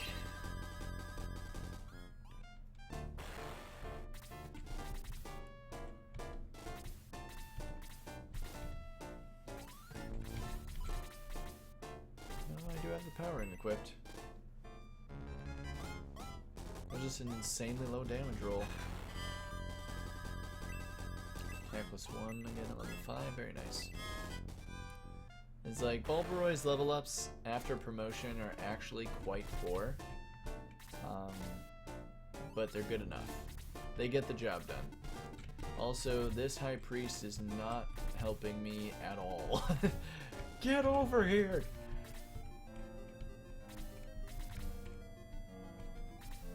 The High Priest should move over now that Max or Kane is closer.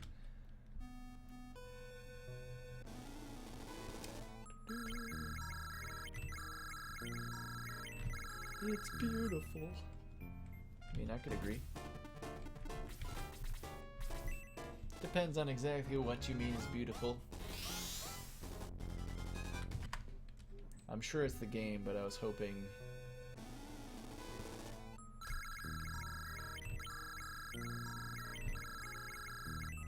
You know, for all of the above. The desert look fast, exactly. It really does. This battle is ridiculously long.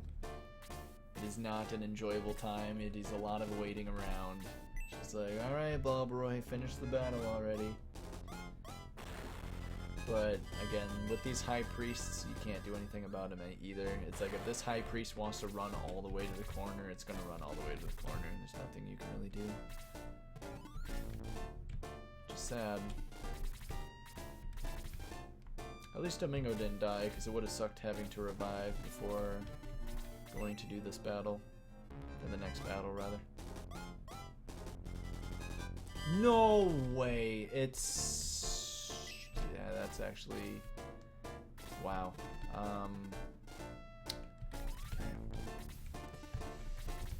Oh, wow. How unlucky can I get today? You don't really want an answer to that question, do you?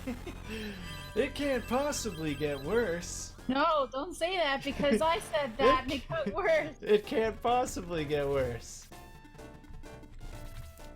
That's a fatty Master Mage. You can't miss enemies like that. That's impossible. I could reset and, well, it's like my last save was far out, and I know Pele can one-shot these guys. At least he should. So it's like I'll just have Pele finish the battle, and I'm gonna have to go back and revive, which is such a pain. Super, super painful. Unbelievable, actually. It can always get worse, and usually it does. That's kind of why I said it. It's because it's kind of a good meme on my end, where I never say that it could never get worse, because it always finds a way to actually get worse. You look at something and think, wow, that was actually terrible. You think it can't get worse. No, it's about to become abysmal. The bad hasn't even happened yet.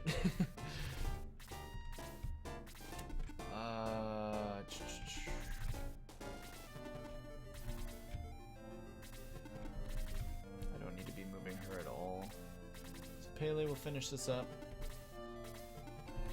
And I'm actually going to move into the next battle and just use my Angel Wing to get back to the Priest, because it's definitely the fastest way. No attack there. Come on, buddy. Only had the one good attack level up, and that was it.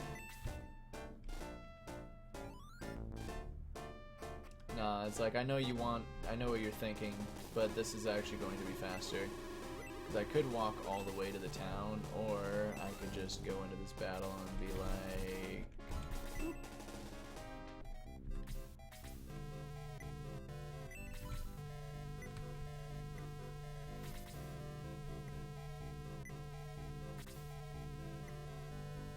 But again, having to see all these names that we don't care about, Lowy, Chris, Eamon, Hans, like, that's why, like, every time, you should never have to revive more than a couple times in a run. We've seen this screen far too much.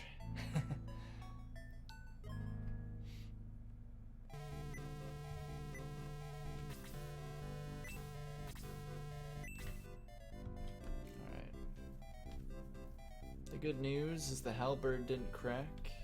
Powering is fine. Now we get to go to Michaela's castle to finally beat this witch. It's like she messed us up with the boat early on for no reason whatsoever. Now she's gonna get the destruction that she deserves.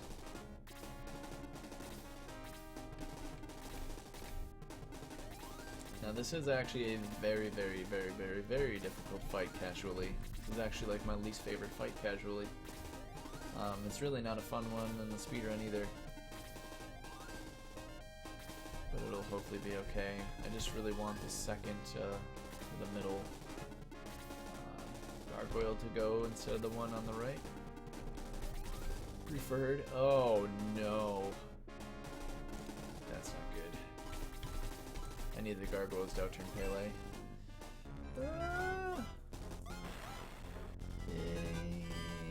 It'll be okay. Please don't muddle. Okay, good. Oh no.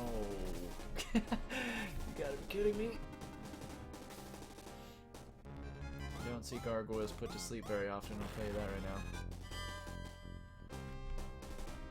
I'm not actually sure what I want to do about that either.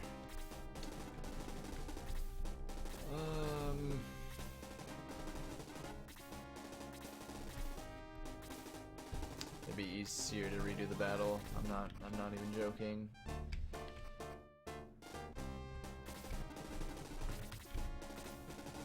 It's like, I don't know how long he's gonna sleep for, and I need him to deal with the bow riders. I can't have him sleeping. That's unacceptable, I think. Yeah, there's no other way of getting around that unless I waste another turn for Henri, but it's not needed. It's just the simple manipulation. Ugh, so rough. At least the good news is the gargoyles will be doing the correct turn order this time, where Pele is not outturning them. This is what we call normal.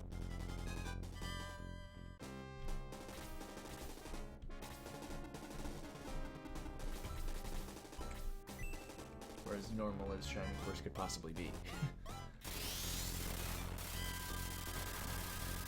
Please don't crack. Thank you. Asking you shall receive. Says no one ever. Definitely not in this game. I am very too used to getting the opposite. Reverse psychology usually works better than anything else.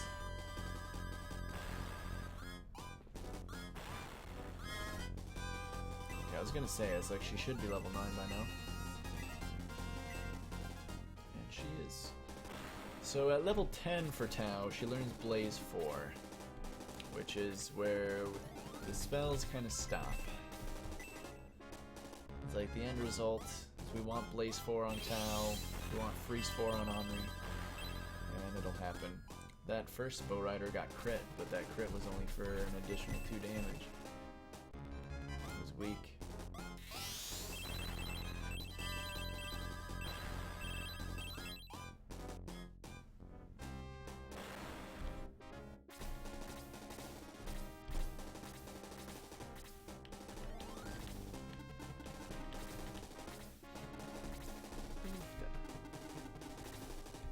Some more Belials, which will hopefully not be a problem. They actually can be, just because flying enemy is like missing them like multiple times in a fight is just disastrous. But I'm not too worried about it.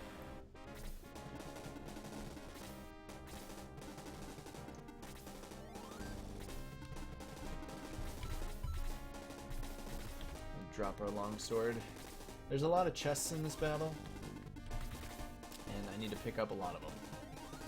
Balbor is going to pick up the power potion on the right. There's going to be 2 more accessories or rings that we're going to grab. Actually 3.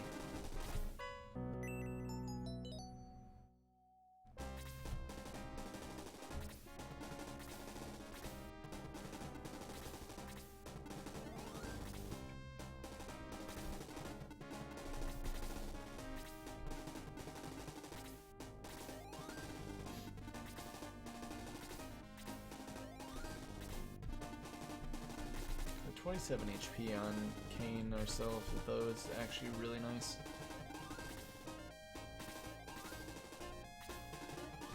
Not bad at all. So again, we got some nice formations here to, you know, just abuse magic for. This game really tends to set up a lot of those. Yeah, it's not actually that hard. It's the easiest thing to really exploit. It's like when you got silly AI, it's like, just set them into a 4-man formation. No problem.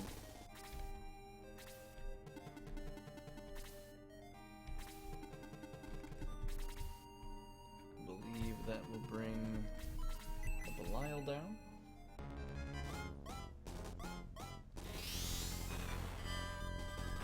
Hopefully Henri outturns these Master Mages, otherwise Tao's gonna feel the cold shoulder. We're good.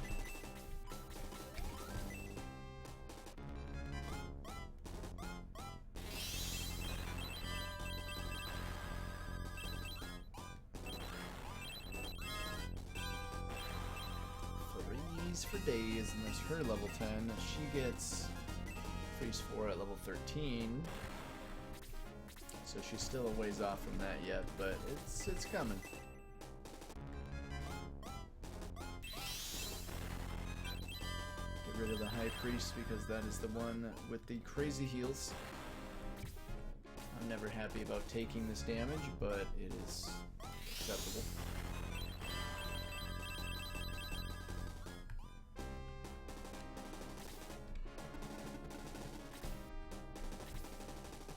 Belial's come down.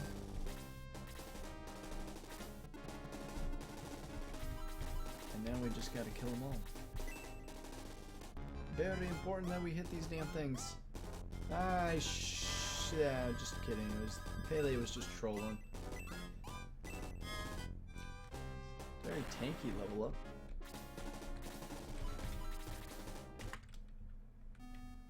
Not really what I'm looking for though. It's like, tankiness isn't gonna make me go faster, it's just gonna make me live longer. It's a nice safety. He heard you complaining about his lack of tankiness before, so now he's trying to make up for it. Right. Really seems to be the case. It's like, fine, I believe you, you're a tank.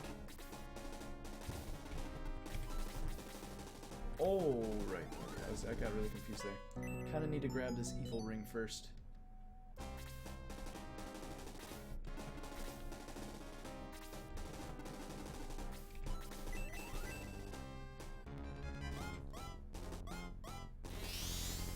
Blaze him, and I suppose I probably should get Henri to kill that.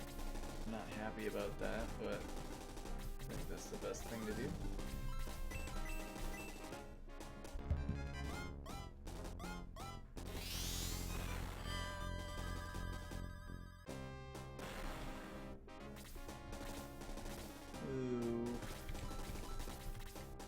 I do not like when Balbroyo turns Pele like that. So it's like, I need to boost Pele right now, no matter what, but it's awkward.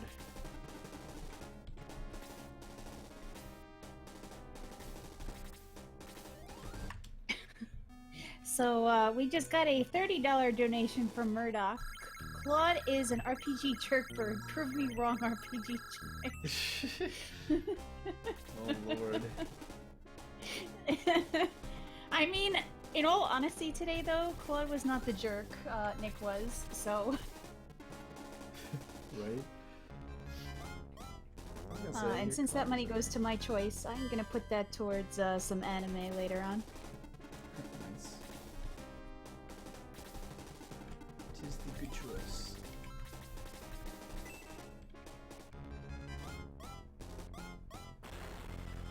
So turn order ended up being rather odd there, and I was not able to actually boost Pele how I wanted to do it, but it's all good.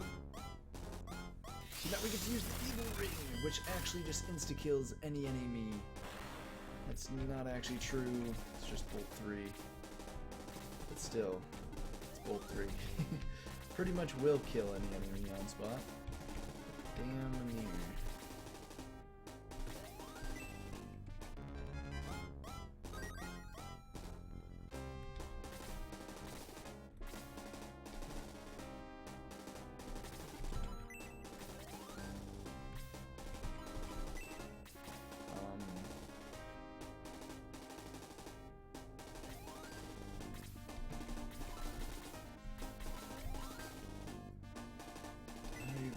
why am I drawing a blank?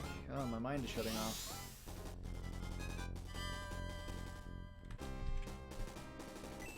You should have gotten more dew. Yeah, I did this correctly.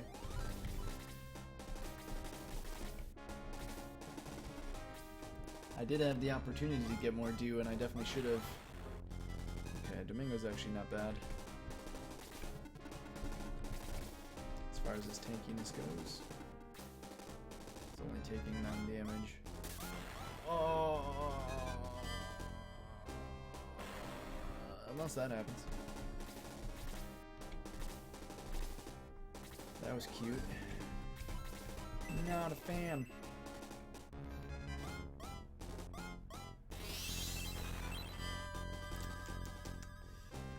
Game, please. Alright, so Pele is the main damage dealer. I need to 1, make sure he hits, and 2, make sure he doesn't lose boost. I'm not actually sure what these Doolahans are going to do now, though. They might all go after Pele, which I'm a tad concerned about. We'll see, though.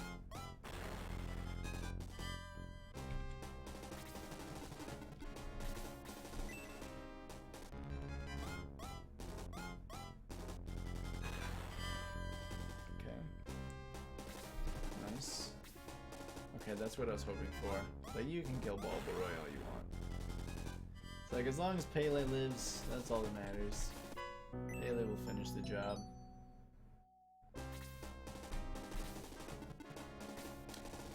Ooh, that's... Oh, come on! You do not need to be doing that. Game, please. The crits from these guys. It's actually super dangerous. I mean, Pele will still survive even from a bolt, but like, why? Oh, 31 is not... oh no. 31 is not going to work, especially when I don't have a freeze 3 here. Okay, hold on. Oh wow, he actually did enough damage. Wow, that was a very lucky roll.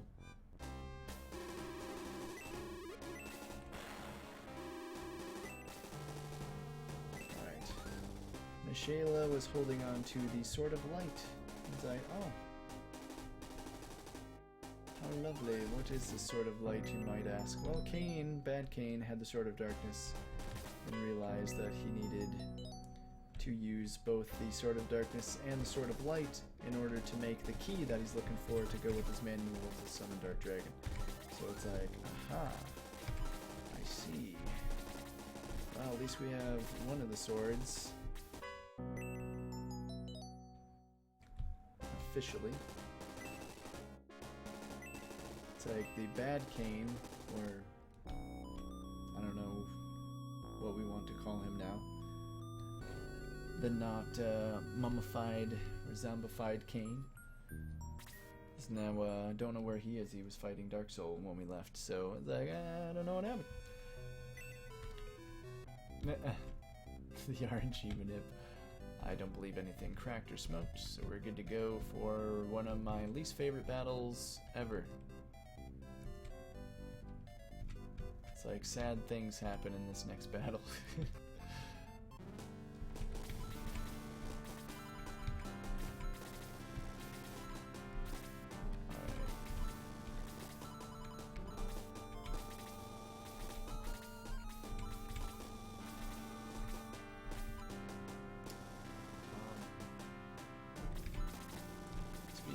Go to Domingo. Not that it has to, but I just tend to do that nowadays. And 1 healing seed to him. Alright. I believe that's everything we need. We do need to res Domingo, yes. I forgot about that actually. It's like, why are you here? It's like, well, you see there's some bad stuff happening and Dark Dragon wants to be resurrected, and he's all like, you're a liar, you must be a spy. To the jail cell with you, and then Bakken shows up and is like, oh, neat that I found you here. Lets us out. It's like, alright. Now he's off to Worrell to go talk to the mermaids. So, yeah, not a bad idea. Aleph and Tarasu say they cannot defeat Dark Soul alone. It's like, great, you sent 2 troops to go defeat Dark Soul? Is that the idea? It's like, yeah, my troops failed. It's like, yeah, I wonder why. Then we go over here, and Kane's over here sleeping. His name is Kane. Someone found him seriously injured. It's like, you can talk when he wakes up.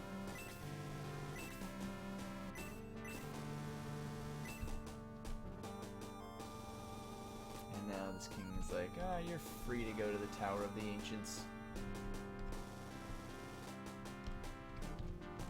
The Tower of the Ancients is where we will find the true Matafa. We had a one gate to Matafa that got blocked off by the collapse in Chapter 5.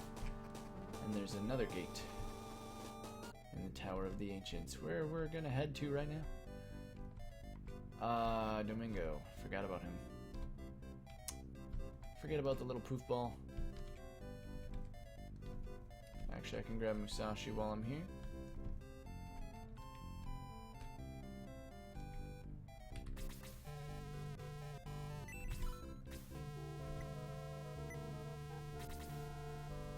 There were a few people that died, actually. Bulbaroy died too, if I remember correctly. So, yep, kinda needed. I'm not sure how I feel about my Domingo being level 7 though. I feel like that's under-leveled a bit.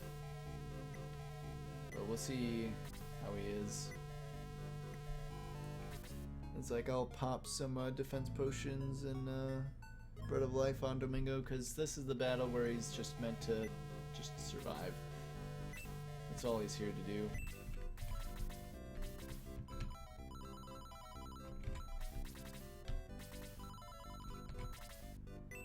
Bread of Life, HP 2, very nice, and Ernest has his defense potion, which I will also use on Domingo. Because this battle is pretty much Operation Keep Domingo Alive as long as humanly possible. Until he dies. Words are carved into the wall. I am Musashi. It's like, oh my god, he's a ninja. He was hiding there the whole time. The whole time.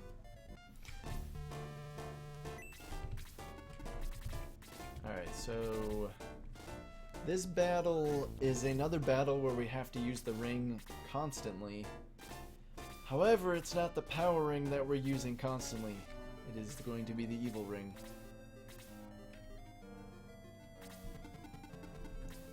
So I have no idea. Oh no. Oh no. That turn order did not just happen. That turn order did not just happen. Okay, it's fine. Best case scenario. To be fair, that Belial should have outturned Pele, for sure. But it's okay. So I'm actually going to be boosting Bulbaroy as well.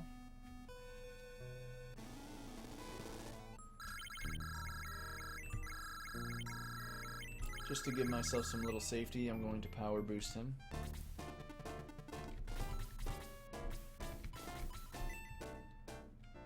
Because there's a nice little sword for Bulbaroy in this battle if I can get it. Helps me out quite a lot. That bottom Doulahan has it. And here we equip the white ring, gives us 4 more defense. Also, when used, it knows Aura. Aura 2, I believe. Which is quite nice. Or very nice, however you want to look at it.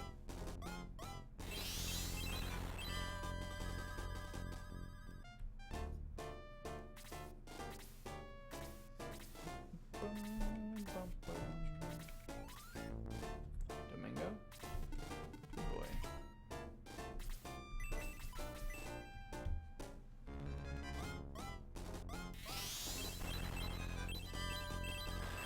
The MP is really low still. Oh, now it goes up. MP 5. No defensive stats there though. That's like, that's all I care about right now. No, that did not just happen. That is so bad. No, what in the world is happening? Wow, okay.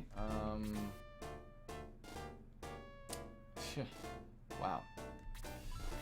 We might be in a world of hurt.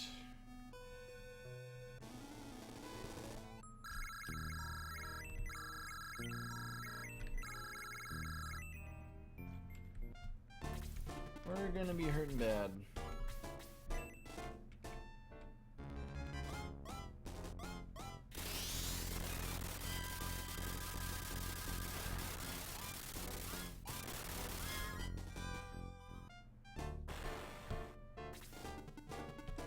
At least Balbaroy can attack this Doulahan and get the Doom Blade that it has. Wait, why would I do that? Attack this one, speed 5, interesting. As I need to heal Domingo. Actually, he'll be alright. I think. Yeah, he'll be alright. I should have equipped the speed ring though, because the jet's going to outturn him and kill him. Yeah, I should not have done that. That was a huge mistake. He's dead.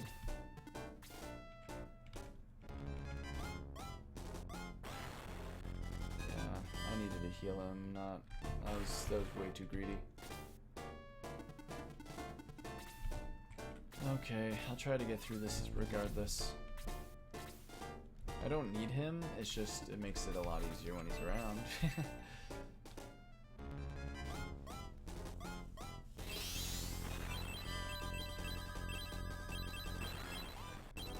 Soundry does work.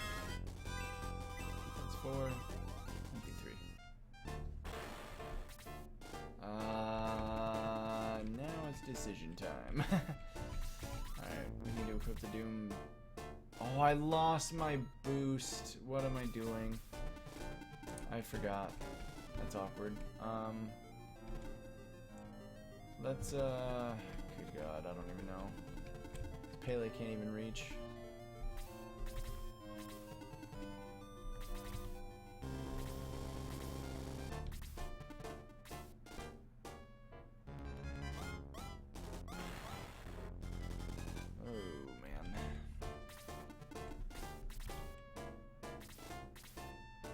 Need this jet to come over here.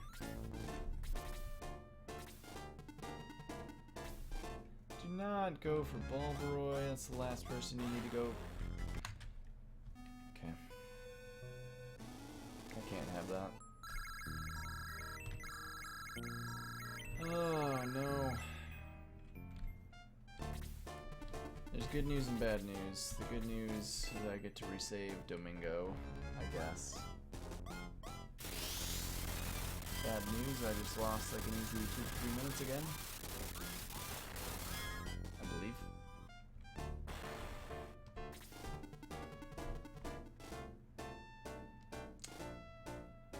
Yeah, I just have to... Oh, no, I can't. I have to kill this Doulahan because it'll kill Balbaroy if I don't. I just...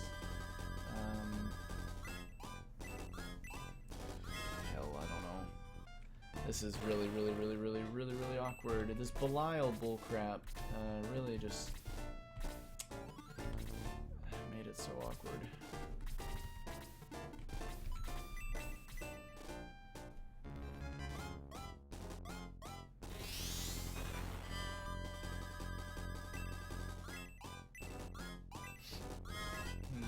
Damn, that MP9.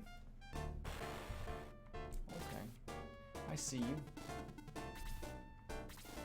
Oh my god, Domingo outturned. Whew, what a hero. I don't even know what I want to do here, honestly. Let's just stay put for a second.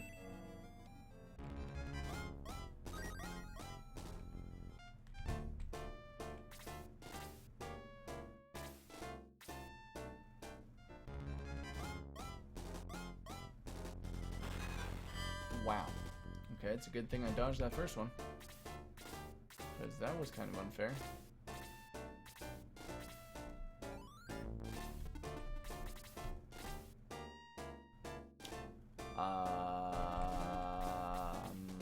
Wait a minute. I did it again.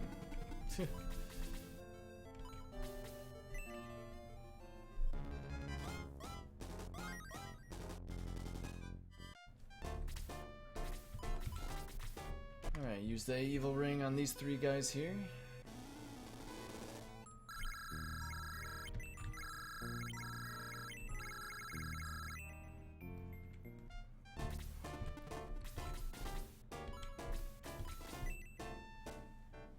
Pretty much clear them all. The other, it's the jets that are such a problem. Super problematic. Uh-oh.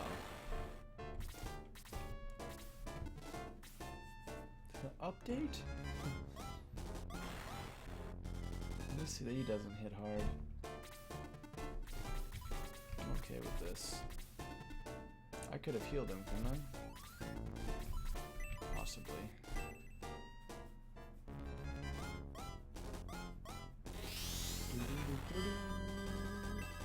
Sure, level 11, speed 6. Or that was defense 6, rather. That's much better than speed 6.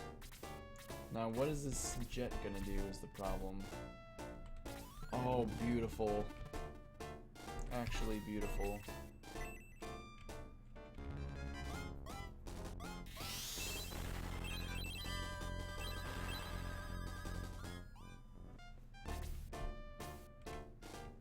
Turning that jet is amazing. You can hit me all you want, I don't even care. I'm not even mad.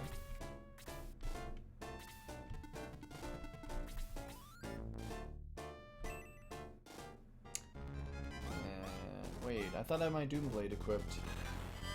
Whoops. It's okay.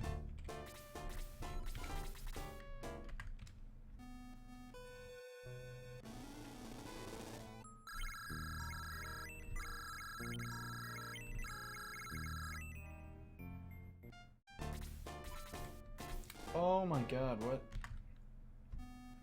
I accidentally stayed somehow. Nice. That's okay.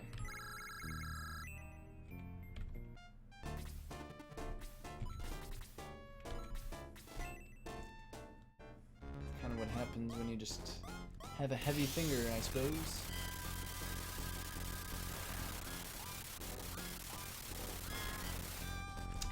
That's the other problem. We cannot have this ring smoke. I just can't have it.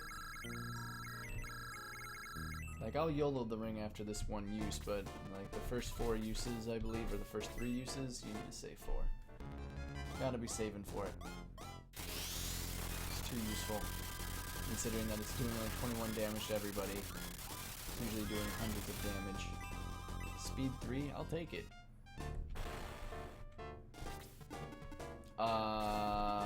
Do I need to use a Sharp Cure right now? Yeah. I got it. I'll do it. Full heal. We have 3 of them anyway. It's like I typically use one here, one in Colossus, and then one at the very end. Like I have no problem using one here.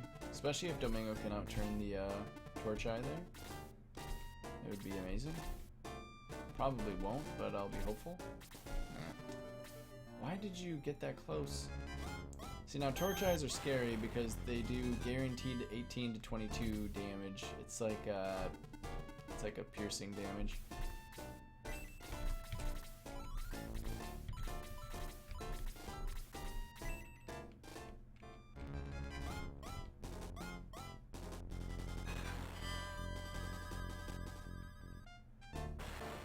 Domingo's just gonna have to heal himself here.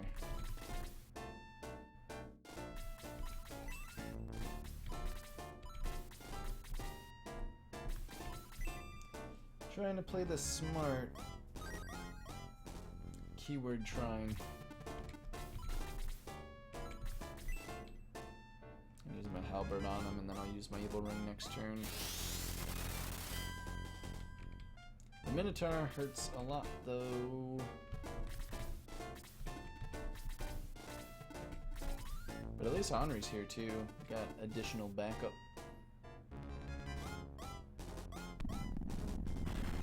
Ooh, I don't like the Fire Breath. We don't want that. Ooh, Domingo's so dead.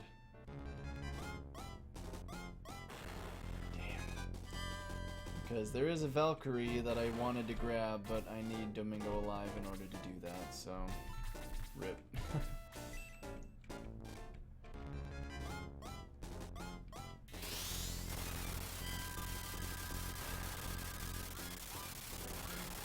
YOLO this Evil Ring usage.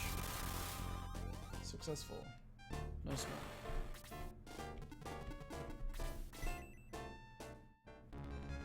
Get another kill onto Balboroy. Because getting an overleveled Balboroy is never a bad thing.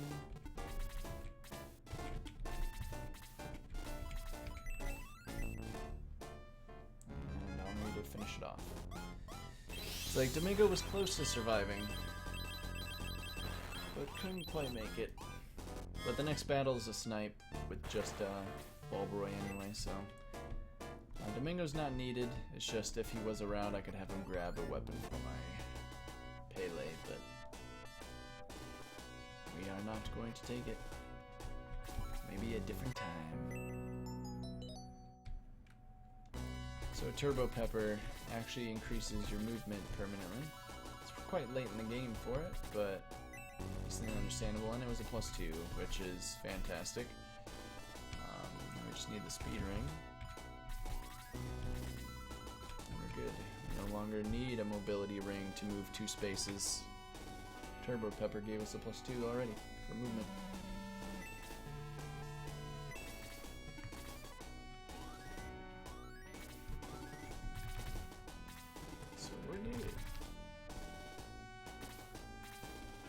It's like we can actually do the next battles back to back to back. As long as my power ring doesn't smoke, I'll have to save for it, I suppose. Which I never like to do, but we'll have it happen. Tractor smoking is just smoking bad. Okay. Can't have that. I'm not a fan.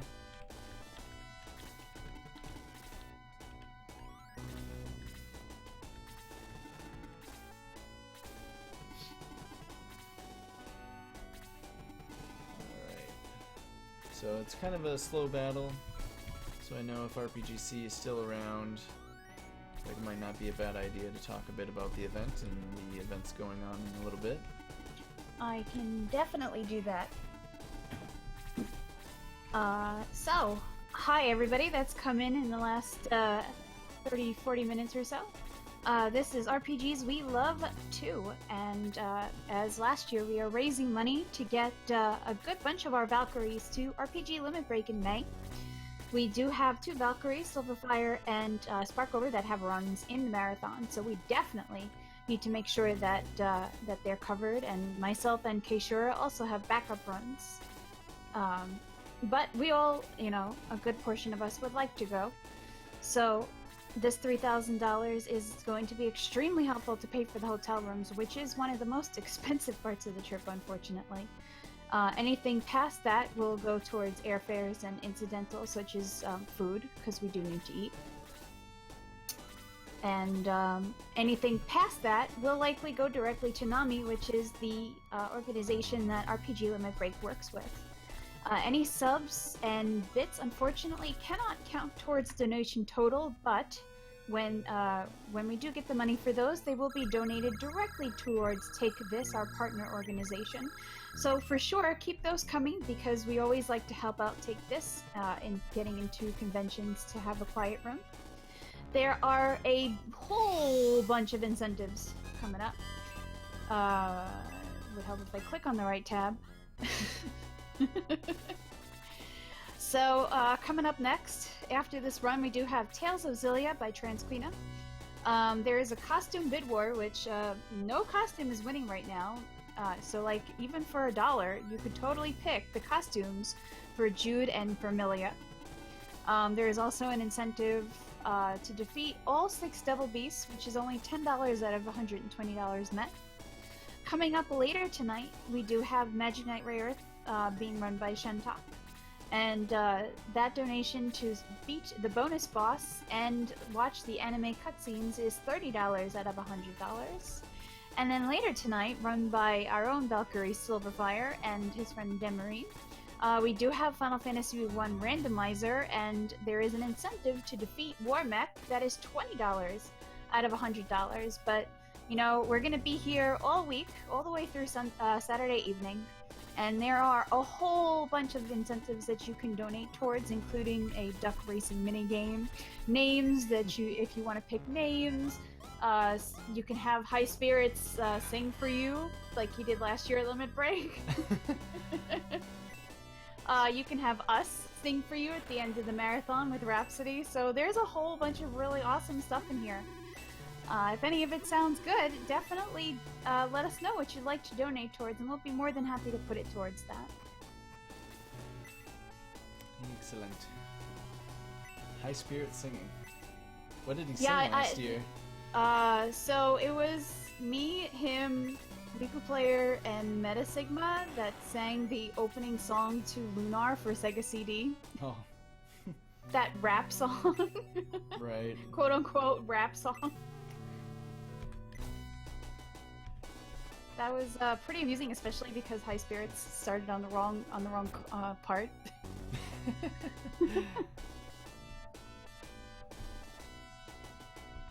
But yeah, he's offered to sing the ending song for Lunar too, and since I'll be hosting, guess who's gonna get stuck singing it with him? Well, that's perfect then. Might as well get them all back together. It's like Meta Sigma singing, that's gotta be hilarious as well. It's pretty good, I'm not gonna lie. It's just great across the board. Yeah, that was a lot of fun last year. It'll be even better this year. It will, I'm very excited. It'll just be nice to get out of the cold. Well, I mean, I hope it's not going to be cold in Utah at that point. To be fair, the mountains are pretty snowy, but it's like, I still plan on climbing those suckers. I'm grabbing a sled. I'm taking those mountains by the hands. I'm going sledding. Okay, And I hope sure. people this year join me, or at least commentate. Something's got to happen. Bowie was not about the climbing life. Yeah, unfortunately, I'm not about that either. I'm sorry. That makes sense. I'm just telling everyone in this chat what I'm gonna be doing. It's like, stay tuned, because it's happening. Alright, so Cain left the Sword of Darkness here. He actually still had it from Dark Soul. So we actually have both swords, which are created to make the key for the gate. It's like, well sweet, now we can go create the key, which has to be done at Matafa, I believe. It's like, don't worry, we got what you need right here. Let me double check to make sure I have everything I need. Right, I knew I was forgetting something. Sword of Darkness can actually be used on the Balbs, which is absolutely hilarious. It is a cursed item, and not a good cursed item either, but it is still needed for this fight. Absolutely.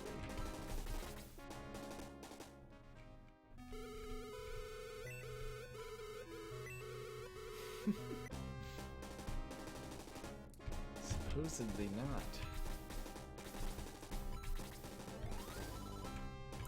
I have no idea what Balboroy's HP was, but the main reason for these Bread of Lives were just to make sure that we don't get one-shot in this battle.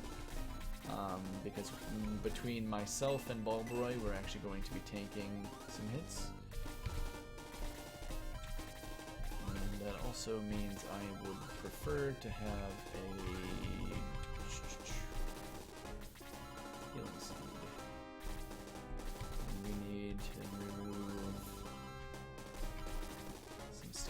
potion needs to be used on the Balbs. Get that attack plus 2, very nice.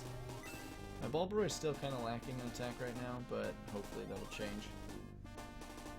Like I know Pele's the same way, so we'll actually have to use the Black Ring probably to kill this next guy. So we're trying to create the key, and yet we have this nice little robot. We go into this technological area, and it's like, whoa, we get down dealing with a bunch of robots now, what's going on? It's like, yeah, we get into a futuristic kind of situation of the game. It gets pretty epic, but then again, laser beams are not a fun time.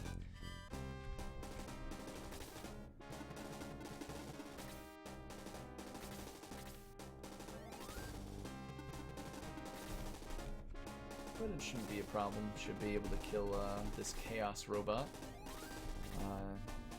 pretty quickly, honestly. Does not take long at all, as long as it goes correctly.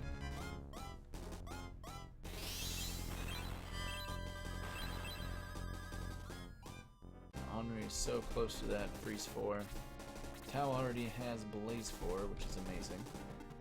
Bulbaroy will have to tank a hit. And as long as he doesn't have to take 2, we're good.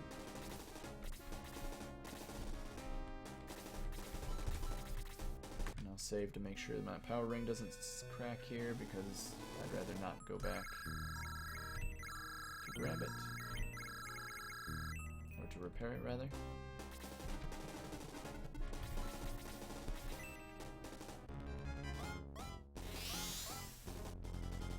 Nice. First try every time.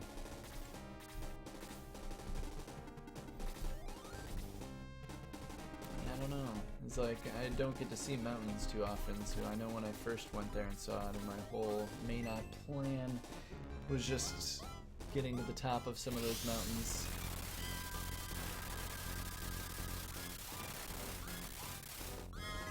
Thank goodness that Evil Ring didn't crack. Very happy about that. Black Ring, go.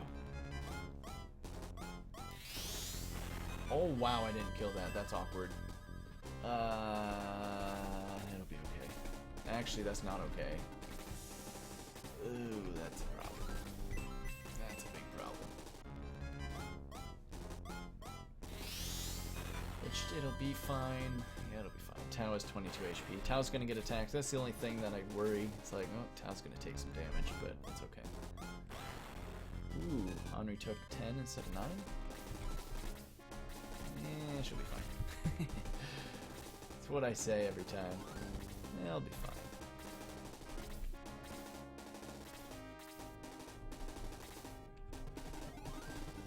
So I had to grab a Devil Lance instead of the Valkyrie for Pele, which is another cursed item. There's 2 types of curses. There's one curse that just simply deals damage to you. Wow, that was a crit. Scary. And the other simply prevents your character from doing anything. It's just a stun. And the Sword of Darkness has a stun. Pele's Devil Lance does the damage. I was gonna say I knew it was 9 to 10 damage. So it's like it can be awfully difficult to land the attack with Bulbaroy just because there's a decent chance for the stun to happen. And it's also difficult to hit bosses, so it's just a pain everywhere. 68. Evil Ring is the same way. Both the Devil Lance and the Evil Ring deal damage after attacks, or can deal damage after attacks. That was a weak hit. It's fine though. I'm actually gonna YOLO this, just because it's back to back. I shouldn't, but I'm doing it. Hey, success. This best YOLO is a successful YOLO. So Chaos gets absolutely wrecked. Whoops. Now we bench forward. Find 2 nice looking, wait. I was gonna say, it's like I have the Sword of Light for once. 2 little plaques. Okay, we'll put 2 swords in it. They get combined to make the Chaos Breaker. Another nice little side note is the Sword of Light does a Bolt level 2 spell. Use the Chaos Breaker to stop Dark Soul. The rest is all up to me. Ah, yes.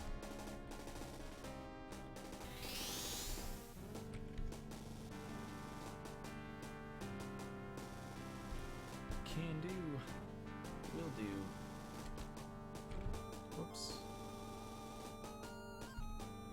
Alright, and so we don't need a revive right now. In fact, I can go... I do need to talk to the king one more time, though. But we can go right into this next battle after giving the Chaos Breaker over to Balboroy. Balboroy is not supposed to be able to use the Chaos Breaker, but he can.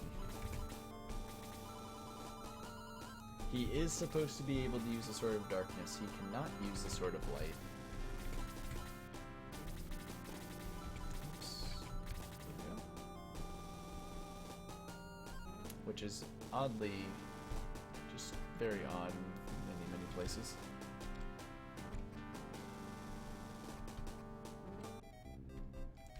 But this is the last battle in Chapter 7, and then we get to the final chapter.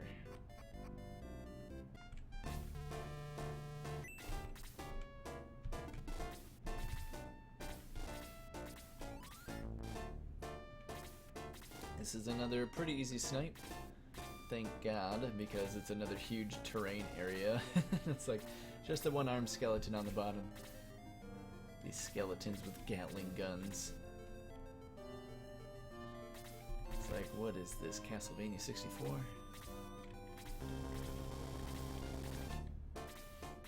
Never making any sense. But luckily, we just send Balboroy straight down and over to the right, and he's not even going to get touched, and he'll just instantly win the battle. Very easy. Very simple. And then the last fight, or the last chapter, should hopefully take around 50 minutes. So yeah, we're definitely looking at that 520 estimate, I suppose.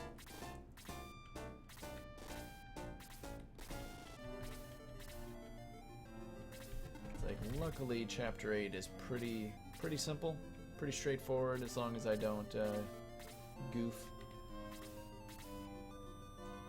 There are some parts where I hope to get lucky, but I feel like that's any battle. Not to talk about that one. The only thing we need to not talk about is Shining Force Neo, if we're to talk about Shining Force games.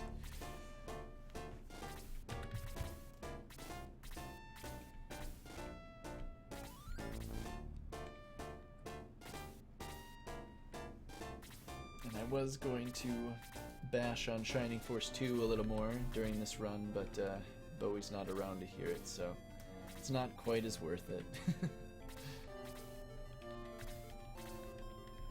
You never know, he might be lurking. That is true.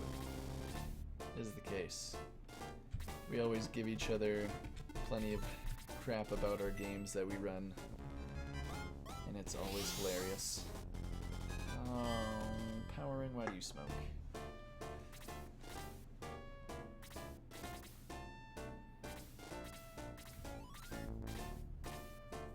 Like, a lot of people like Shining Force 2 for the changes that they made from Shining Force 1, and I agree it is more than acceptable, but there was just a lot of changes made that I really thoroughly disagreed with, and it's like, I don't like change.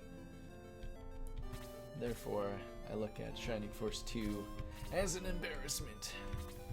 Still a fun game though, but I wasn't happy about it.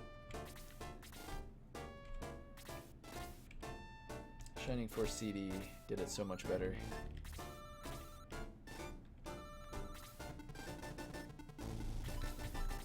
Alright, what are we looking at on attack? 76. There is a 3% chance that we don't kill him. Okay, I guess I didn't calculate the miss. But,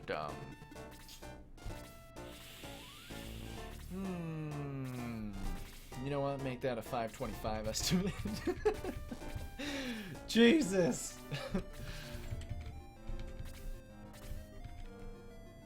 Okay, there is a slight chance that Bulbory could survive an attack from an armed skeleton. He does have a lot of HP. We might be okay. Might just have been a loss of a turn. No, because Minotaur's here. Wow, he only took 14 damage. That's nothing. But armed skeletons do a lot more, so...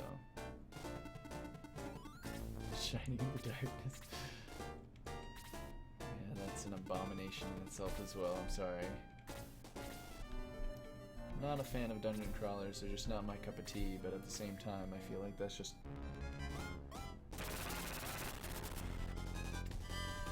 Yeah, so there's your Gatling gun attack, which is a guaranteed hit.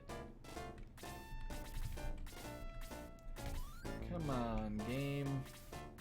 Why is it so hard to hit a giant skeleton? Please. Oh, I forgot that my power ring smoked too, so I gotta go repair that. Ooh, Millie. Yeah, Shining in the Darkness was just, I don't... Like, is it even a game when they are like, okay, here's the game, and you might want some graph paper and a pencil? That's like, that should be in the game. I don't want to have to buy some separate stuff that's sold separately. I mean, that kind of makes sense when I say it's separate, but... like, I'm not gonna play a game and then realize I need some extra utensils and other tools in order to actually get through this game. It's like, no, that's just awful. It's like, you don't need that in Shining in the Holy Ark. That's an acceptable dungeon crawler, but Shining in the Darkness, just no.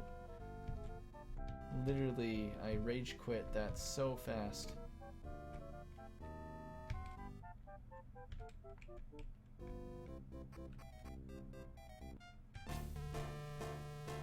Yes, mapping, exactly. The rest of it was more than acceptable, I suppose. Kaiser crabs are hilarious, but...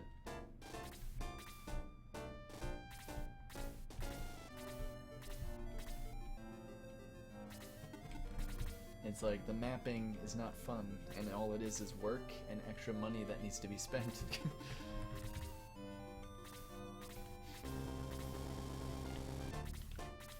Megami Tensei? Wait, really? Do you have to do the same thing on that? No way. Shin Megami Tensei? Is that... You know, I heard that was a much different kind of game.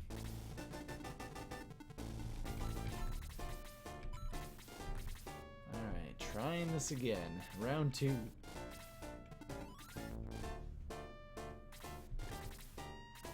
Oh, okay. Gotcha. Before Shin. Okay.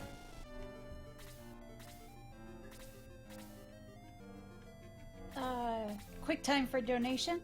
Oh, of course. Scala donated $5. Let's get those Zillia costumes going. $2.50 to have Jude in Yuri's costume, and $2.50 to have Milia in Stan's costume. Thank you, Scala. I was also quite confused to, I'm sure there must be some Edward out and about that really wants his name out there on a lot of characters. I think we actually have a couple of those later on. Yeah, I've noticed quite a few of them on, was it Final Fantasy... I think it might have been 6? I actually cannot remember. I remember looking at it and I saw the names and saw a bunch of Edwards and I was like, wow, I might just donate myself just to call the rest of them Edward. Well, that's what them happens happy. when a big part of your community plays Final Fantasy IV and Final Fantasy IV Free Enterprise. Right. I was gonna say, maybe there's a V in it.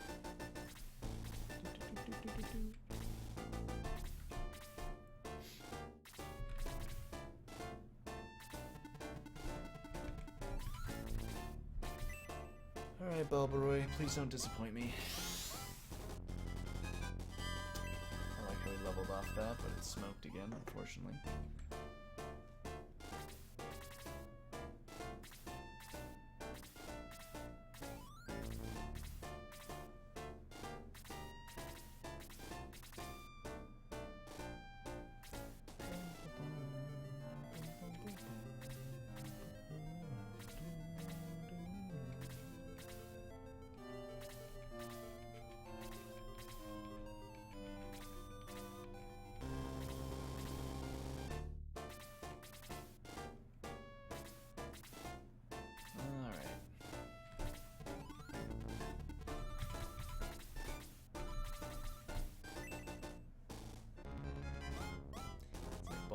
get us out of here. We can finally move on to the final chapter.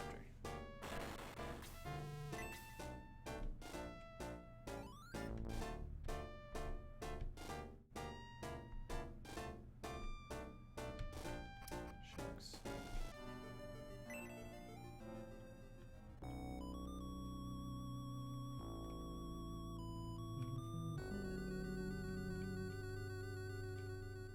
Excellent. Oh my gosh.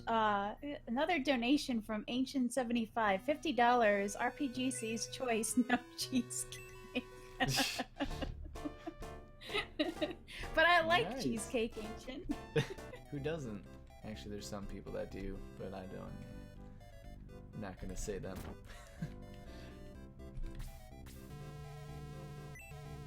Oh, I'm gonna put it towards more anime cutscenes. I was gonna say, so how close is that incentive to being met? Is that like Yeah, 20? just $20 away now. Yeah. That's a 2-for-1 too, because that's bonus boss and cutscenes. That's perfect.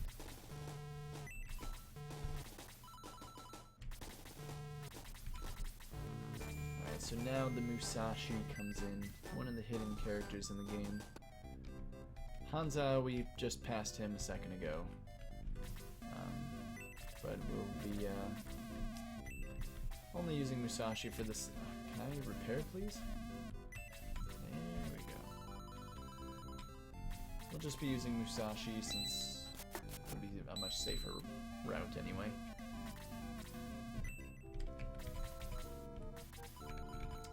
Domingo, where you at? We need your we need some rings over onto town. Sure.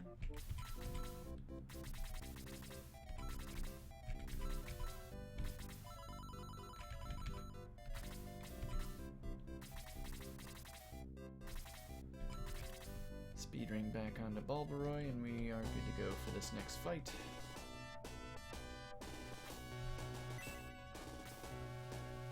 Now Dark Souls all about getting Dark Dragon now that he has the manual. He's like, I can do it now. It's like, yes, indeed. Not if he gets stopped first. Musashi. Oh no, I got really unlucky here. I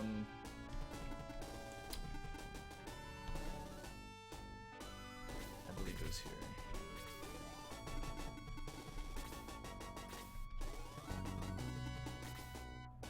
I needed to pay a little more attention to where that Chimera went. Tao needed to outturn the Chimera. Because she didn't, this is actually going to be really bad. Chimeras are easily probably the worst enemy in the game.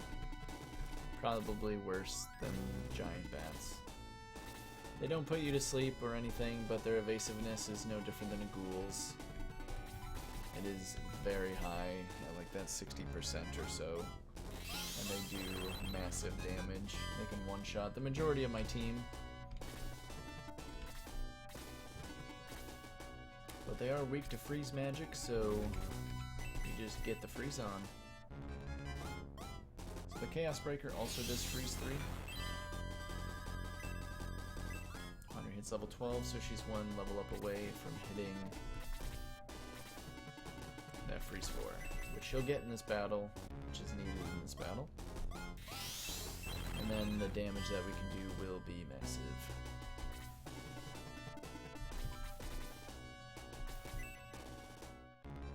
We have met the incentive. Referee, thank you for the $20. Bonus boss and cutscenes for Magic Knight Ray Earth.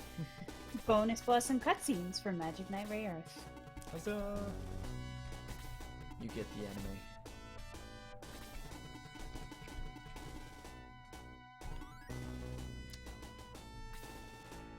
Right. Okay. I believe this still works the same. If I remember correctly.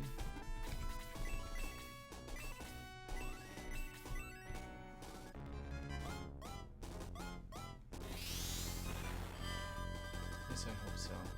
technically I was supposed to have both Tau and Mac and Kane move up an extra space, and I don't think it'll matter.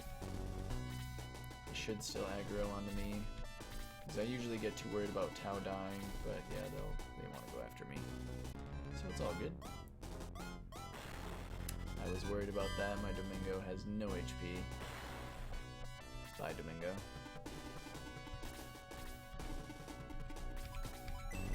Not the Domingo. It's awful. He's just really underleveled, which I don't really care too much about, but it is a thing. His damage would have been nice. Let's see what happens. Not gonna worry about it quite yet. But we'll have to use more usage of the evil ring here. It's kind of important. Over hits level 9. The speed is actually what I care about more than anything else right there.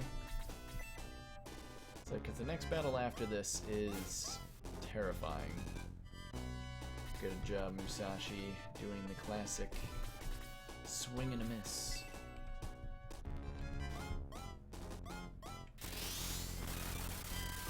So we will go low with the evil ring. And it didn't crack, thank goodness, because I would like to use it 2 more times in this battle, at least. The more I get to use it, the better.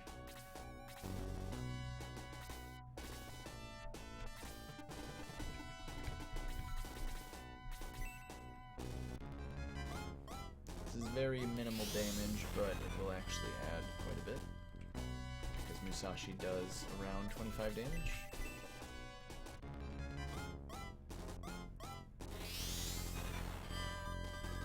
Ooh, she hit level 11 but gained literally nothing. That attack plus 1 is just a waste of time. It's not like we're going to be slapping things. But that's okay. So at least Musashi is a tank, can actually tank 2 hits from a Chimera, which is amazing. Very impressive, really.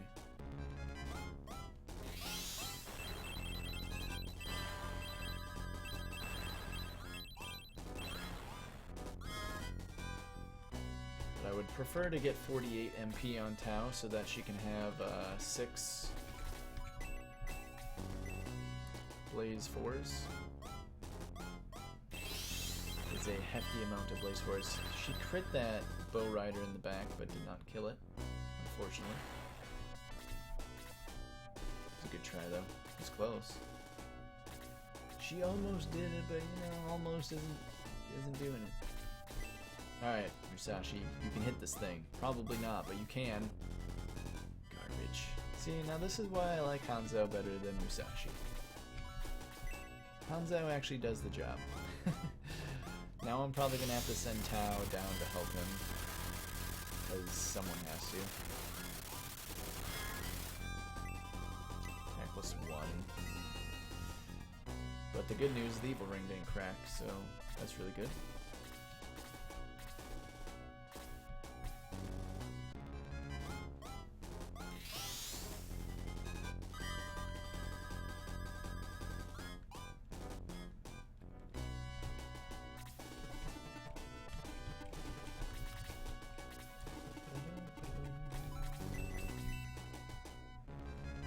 Nice thing is, again, this lovely Blaze 4 doing 42 damage is, you know, a pretty hefty number. And Freeze 4 is only going to do more than that.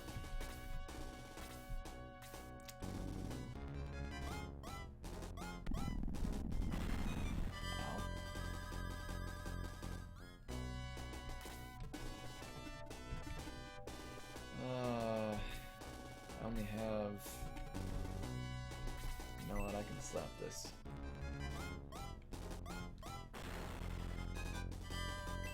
Level 13 gets that speed 2. I was hoping for more, and Freeze becomes level 4. So Henri can kill that Chimera down there with a Freeze. But the real question is, am I gonna have that happen? I don't know. I kinda wanna just run away. Or try to at least.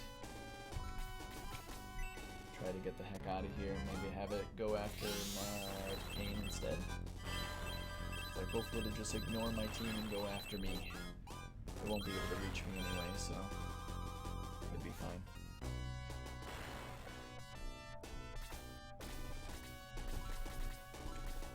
And we can just keep bolting with the Evil Ring because it hasn't cracked yet.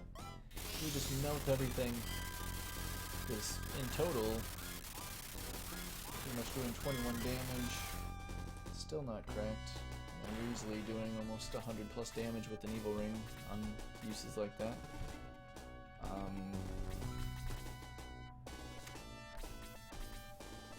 know what? Let's back off.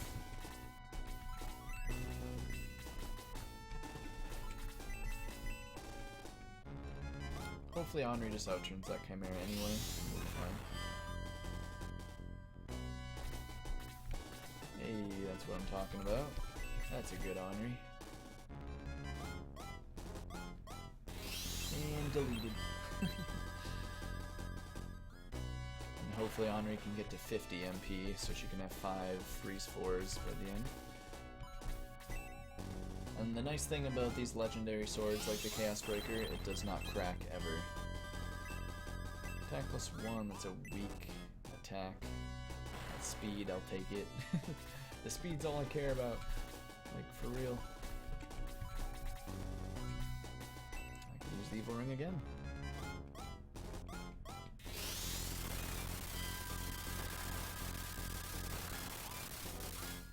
And it still didn't crack, wow. This thing is amazing!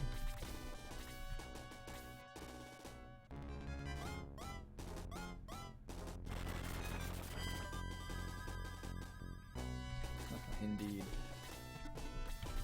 We did grab the Mizuki.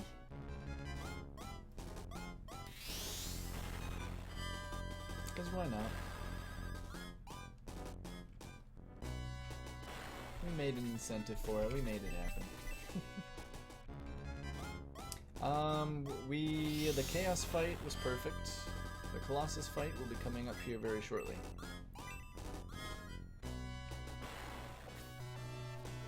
Is that the best you can do? And now all the statues turn into robots! It's like, damn, how many robots do we need to deal with? So now Rumladu's up there.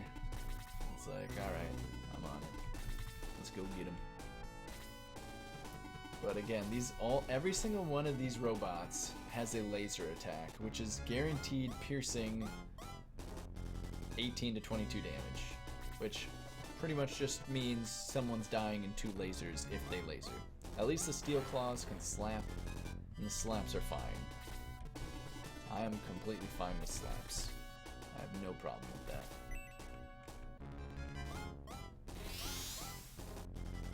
I should have saved for that power ring, but it was okay anyway, because it worked out. And beautiful turn order here. So far.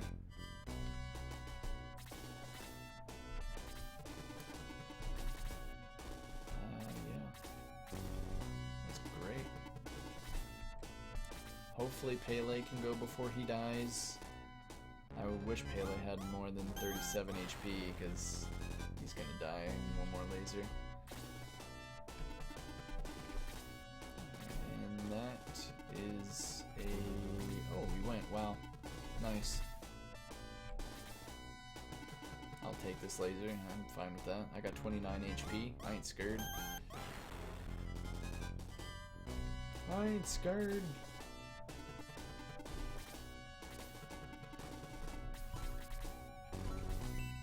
White ring will heal me back up to 22. Yeah, so that should be more than enough. You'd have to hit me with a really high damage roll laser in order to kill me.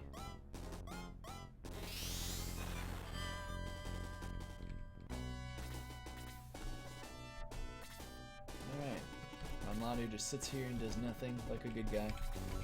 Let's see a nice freeze crit, just instantly kill him, it'd be hilarious. Except I wouldn't even kill him even if it was a crit. He is quite resistant to magic attacks. Nice, Bulbaroy. That was nice and fast. Very fast.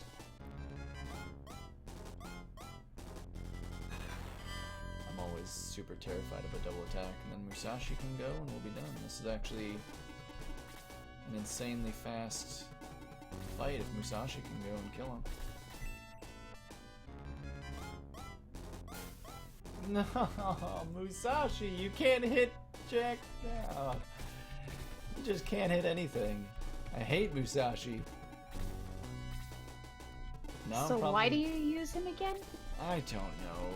He's meant to be the better character, but I don't care about numbers. I shouldn't care about numbers. Woo! I was so worried about dying right there, but... Oh, this is just probably... well, it's okay.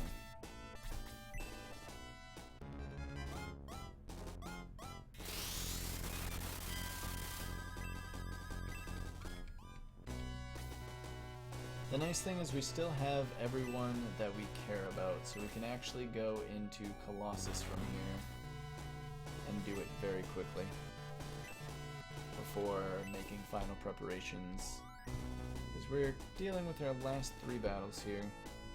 You don't need Domingo? I do not, no. Not in this scenario. That's good.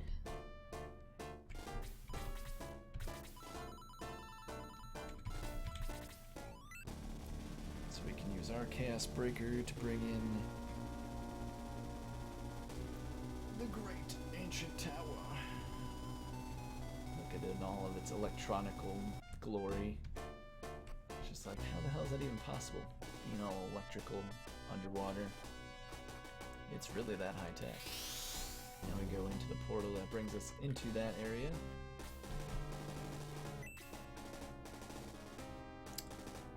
Ooh, I was trying to think, did I forget a item? No, I think we're good.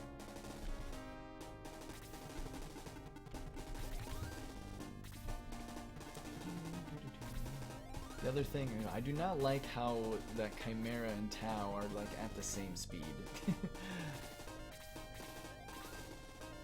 Tau should be outturning them, no questions asked. I mean, I'm pretty sure she will anyway, but just looks scary.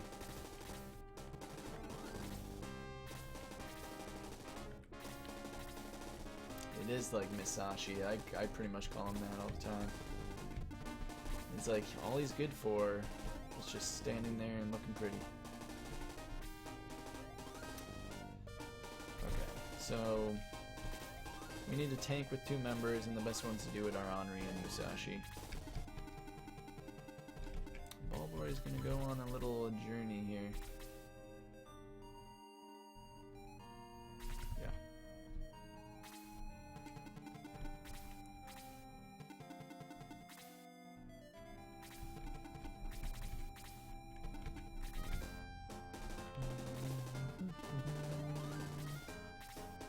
Sounds good, CJ. That's good. Do I have an angel wing? Looking for a shower of cure. I'm a little concerned about that bottom Chimera going after Bulbaroy. I have actually not gone directly from Rumladu to Colossus because typically Pele or somebody important dies. This is actually the first time where someone, like everyone important, lived. I'm a little concerned on... Oh, I hate when this happens. I just have to do this.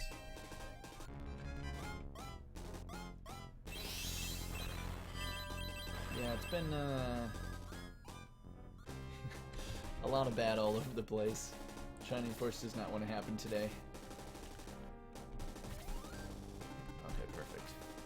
Now, I really wish that Chimera went before Henri, but it is what it is. I'm just gonna be lacking damage now. Actually, it'll be okay. It's like, it's doing its Shining Force things. That's all there is to it.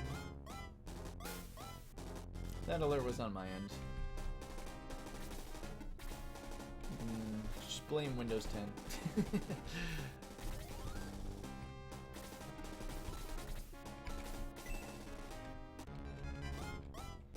Like, would you like to update?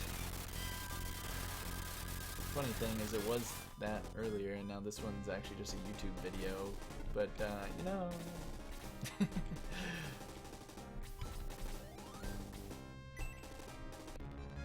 It's really silly.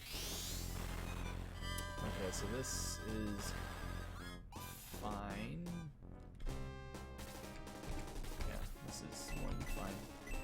There'll be one Chimera left over, but he'll attack Musashi, and Musashi's a tank, so I'm not worried about him dying. Even if he does, it's fine. Also, it was the black ring that got damaged there, right? I believe. That's fine. Black ring can be broke. We don't really have much use for it. It just comes in handy once in a blue moon.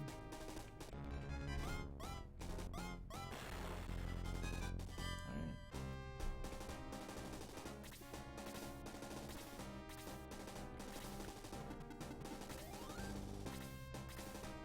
So the only bad thing is I might have to use multiple Shower of Cures in this battle.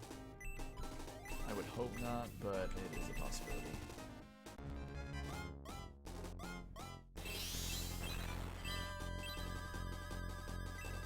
When we hit level 14, I didn't realize she was at that good 51 MP.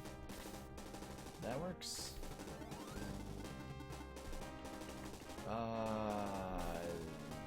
Okay. I don't have any healing, do I? Not much, at least. Because now the only thing we need to do is trigger these jets down here, and I believe we outturned all of them. At least I hope so. The only one that really matters is the one on the top, very top side.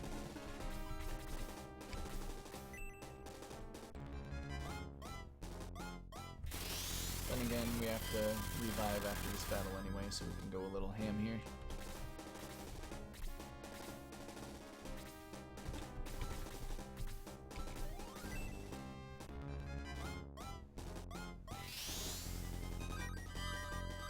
Lovely healing fairy. Or pixie, rather.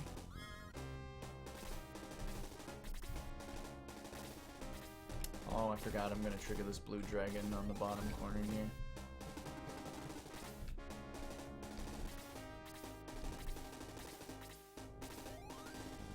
Right, I knew that. It's like, whatever the hell it is, it's something. The sad thing is Blue Dragon is resistant to freeze, so I can't kill this.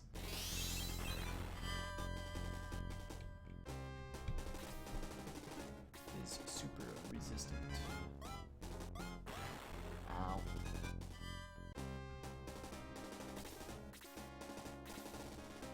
I need all these jets to come down. Especially that top one. There we go. Okay, we're good.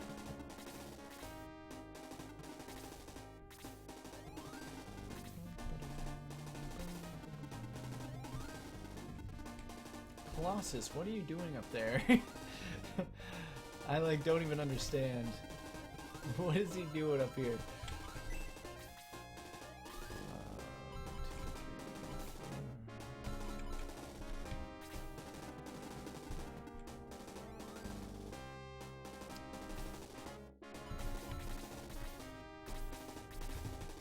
Interesting. It's rather bizarre.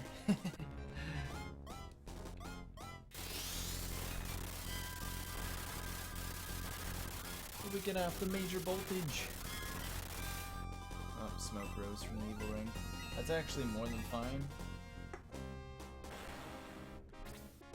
I have no problem with that at all.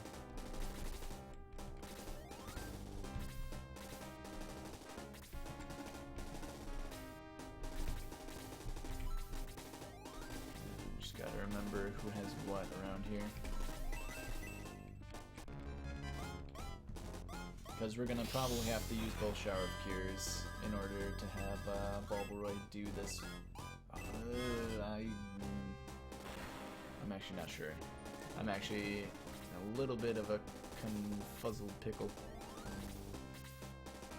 Yeah, him not moving is not acceptable. Well, okay. Alright, I'll make it work.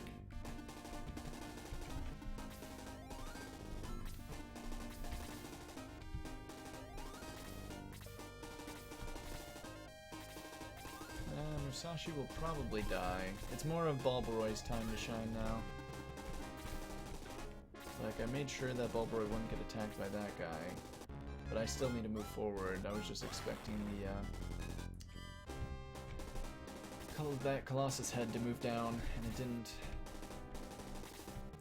So now...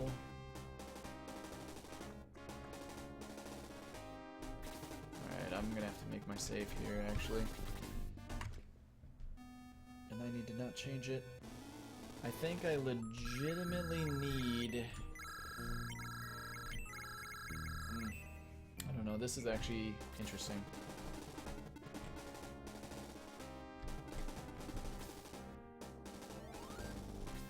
It's gonna move up before anything else, so I need to boost right here. I just thought you should know that it now says that you missed 300 times during the course of this run, and I think it might be accurate. No, I don't feel like I've missed that much. I was just referring to Musashi. Yeah. I mean, definitely, in total, I would say I've probably missed 1,000 times with it. Oh, well now it says 3,000 times. Surprising. But not at all. Yeah, no, it's like, you get Musashi as soon as you fight Chimeras, and they dodge 60% of the time. It's just like, oh, what can you do? You're gonna have a bad time. No, I prefer to keep these guys alive, actually.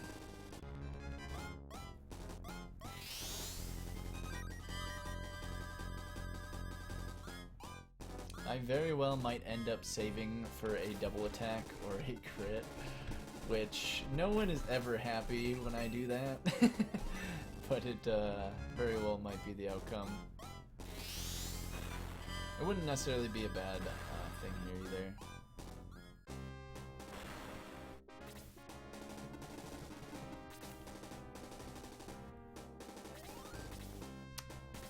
Okay, good.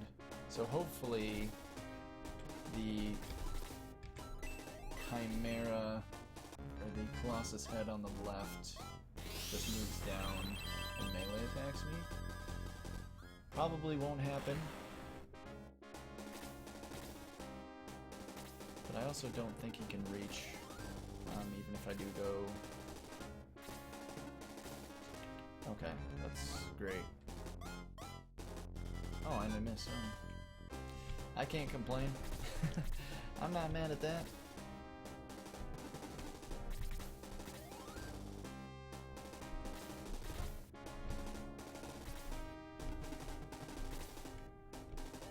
Got a little sketchy.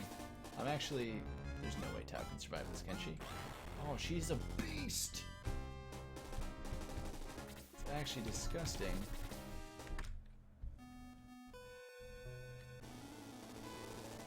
So now we just have 2 more attacks that are needed from Balbaroy on the middle Colossus head, who is technically the main boss.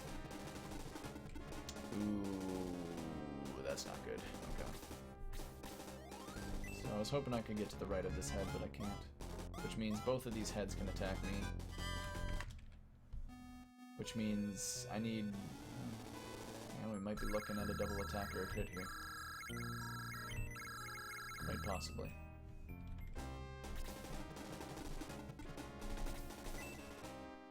Because they both can hit.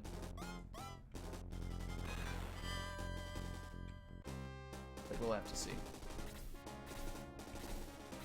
I'm almost certain of it, but depending on how turn order goes here.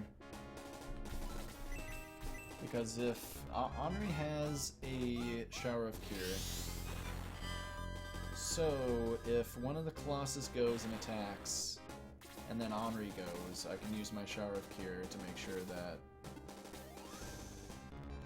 unless she's dead, then that'd be a problem. Okay. Well, that changes things here a little bit.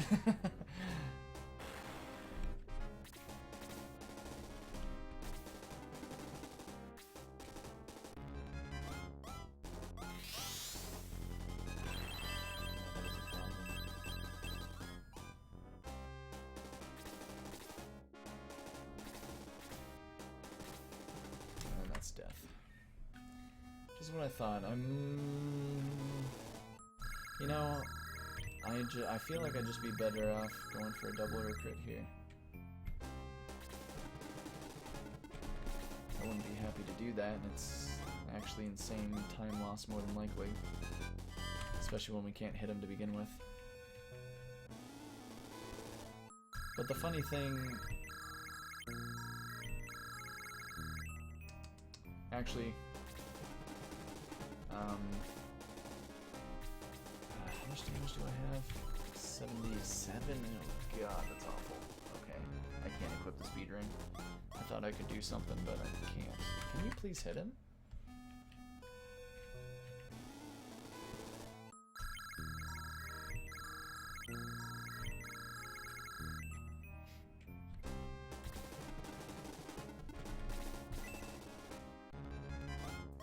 Because I could save at the end of the turn. Oh, that's what I'm talking about. Alright, see? Easy.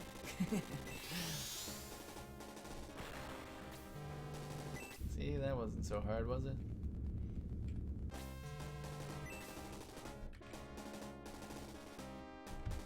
Alright, now we need to go back and gather the rest of the team that we need. We need to go get Ken again. We must get the god Ken.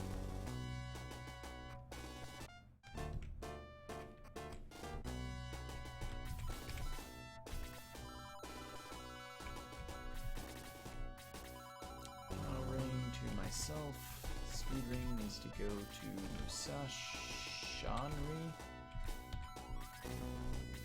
No, Musashi.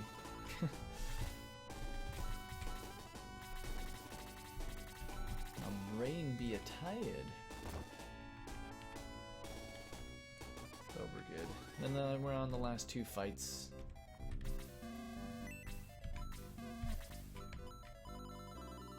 And this should be more than fine. It is a back-to-back. Oh wow, even okay. I forgot I have to cure him first. Cursed items are a fun thing.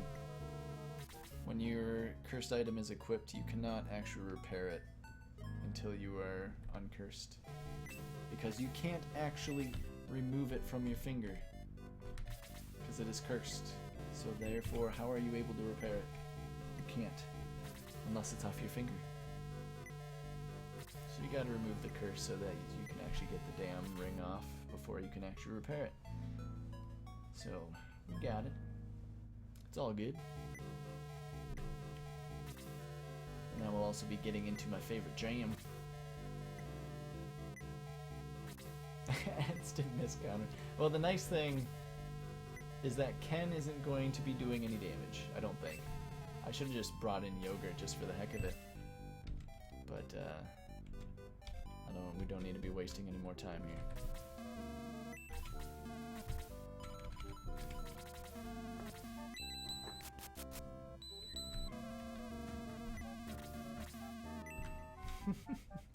Miss counters just feels a bit low.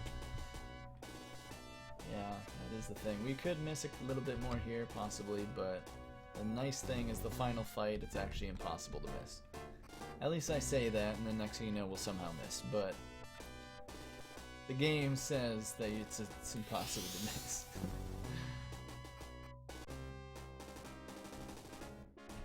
Wow.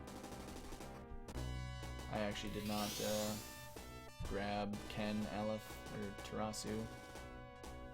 I kind of skipped out on grabbing Ken and everyone else. What the heck am I doing? Deep breath, Ty. You're almost there. Right.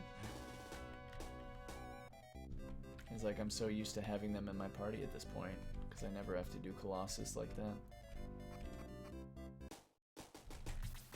That's okay. So we actually bring back May. who's dead, but you know, it's all part of the plan.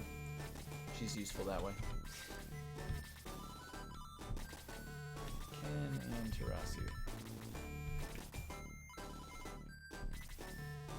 Tarasu has like the best spell in the game, which is just so nice in the final fight.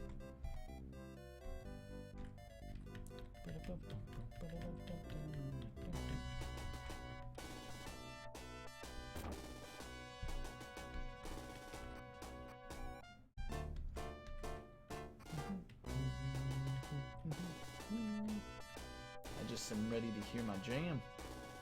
That's all I'm excited for.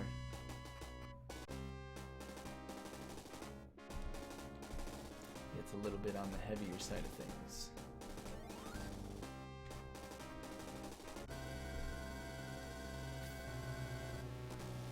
So now Dark Soul is trying to awaken Dark Dragon.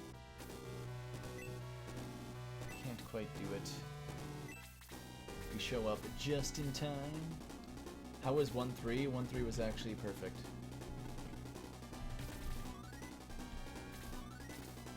We died in 2-1 though. We got mage crit at the end. That was an abysmal time.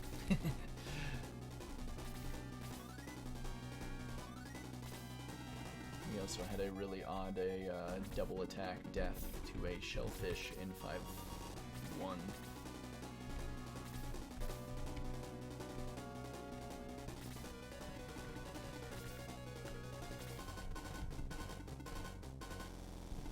Oh, that is not okay. Oh boy. Pele going quickly is a problem. I cannot move him. I normally need to wait for these torch eggs to go first, and that, of course, did not happen. 10 minutes? Yeah, it was, 11. 10, 11. It's a hefty one.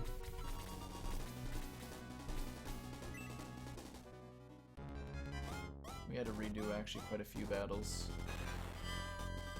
We had to redo Circus. Tau died instantly in Circus. And I can't even remember. There was too much to remember. Like, I just gave up on it after a while. Let's see. So. We do not need to move Ken and Tarasu. I always make the mistake of moving them. That is the worst thing to do.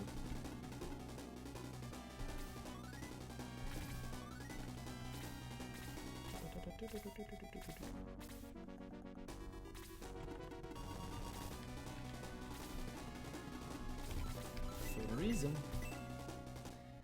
So again, Henri was at 51. Tao was at 48 MP if I remember correctly. I guess there's always the chance of getting her to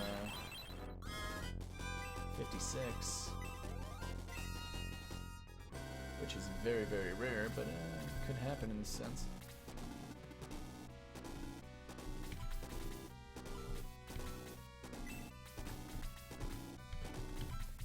So I kind of lost track of where I was moving Bulbaroy there for a second, but we're good.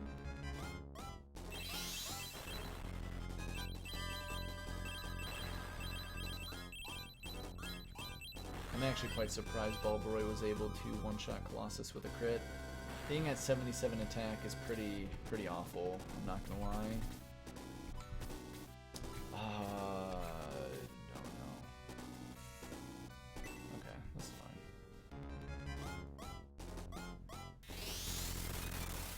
I need to re-equip my stuff though.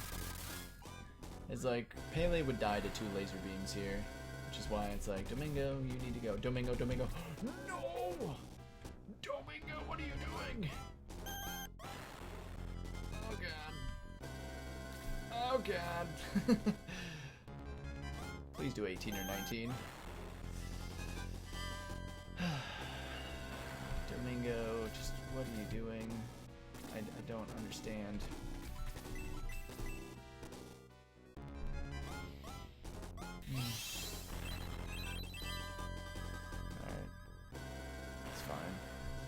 It's a loss of a lot of damage, but not really that needed, I guess.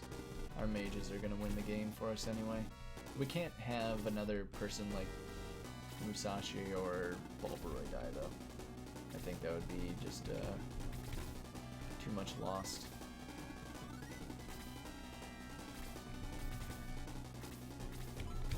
Alright. Now we get Musashi buffed. And hopefully he actually hits things this time. The nice thing is Dark Soul actually doesn't really have... Actually, he has plenty of evasiveness. What am I talking about? But the nice thing, the other reason why Musashi is considered a good character is because he has a high chance to crit. But what does that matter if he can't hit? Blue Dragons will come down. Hopefully they both come over before Henri goes. Perfect.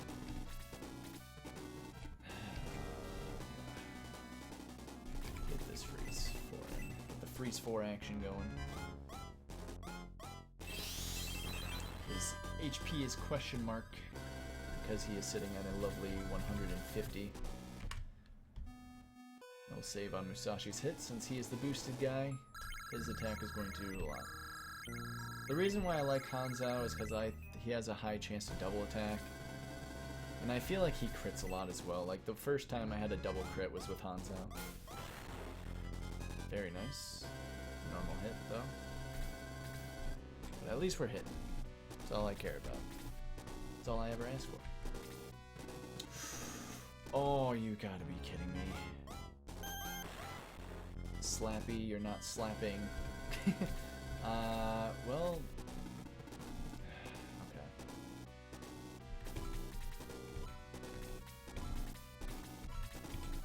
So I need to protect Henri by putting Bulbaroi here, because there's going to be a Torch Eye coming with a laser beam.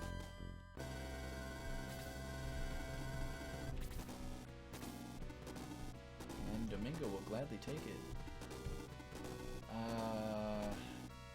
Actually I can't.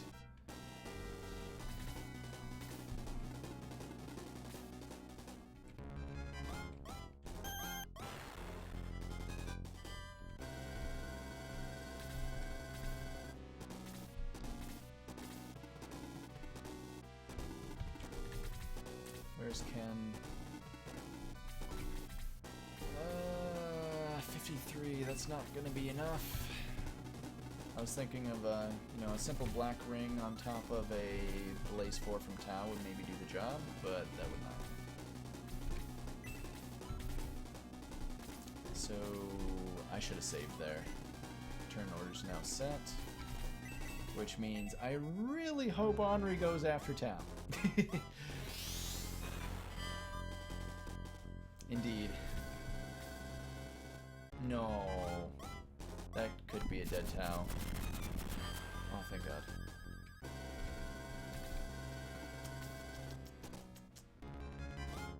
Frost Breath, hopefully. Hopefully we get Frost Breath on Ken. Can Henri just go? No? I need Frost Breath here as well. Shnikes.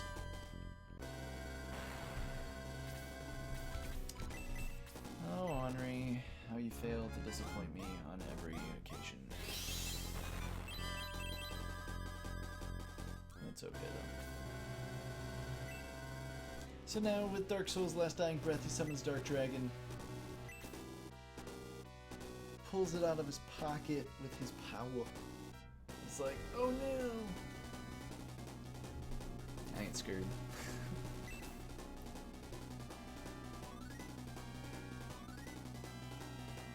Indeed, and this battle will easily take 8 to 10 minutes, when the final mark will happen, I believe.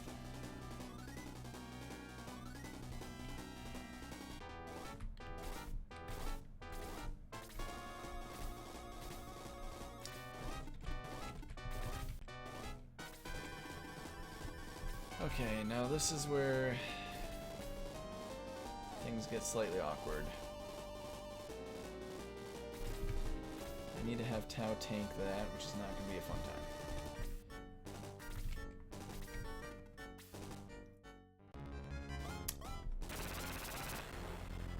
Oh no.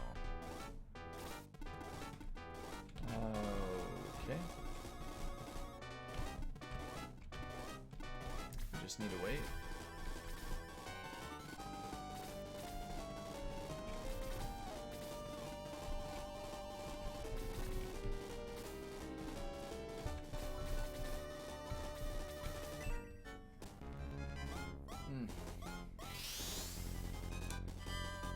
So I was expecting that skeleton to not be right there. Not gonna lie. Alright, I have a plan. It's the only way I'm gonna get out of this anyway. I need to make a save.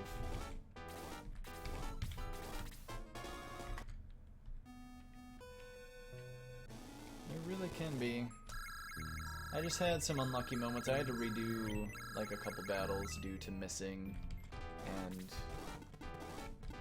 pretty much insta-dying. It's always at the very end too. I died at the end of 2-1, died at the end of 5-3, and died at the end of 7-4. It is not a good time.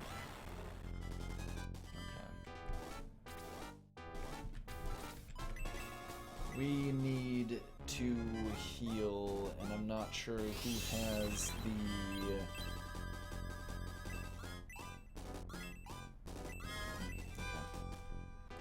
Henri has it. Tao has one too, if I remember correctly.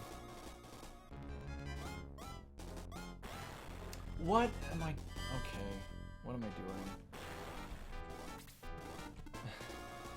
I made her... Okay.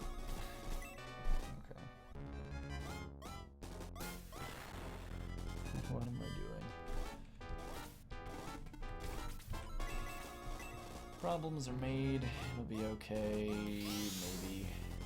This is actually very problematic.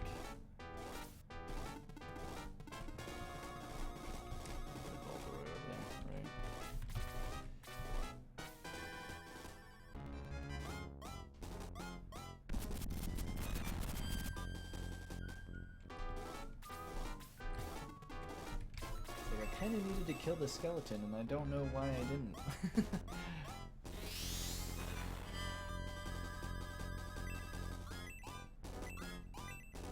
It's very poor on my end.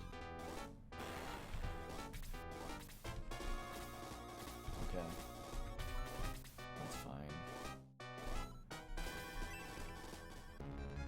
Yeah, we got the heal now. So this is okay. There's only one major problem that can happen, and I don't even want to say it. I'm probably gonna have to. I know. I'm gonna have to make a couple more saves though, just because if it does happen, I'd be pretty screwed. All of these Dark Dragon heads know like every spell in the book, which is a problem.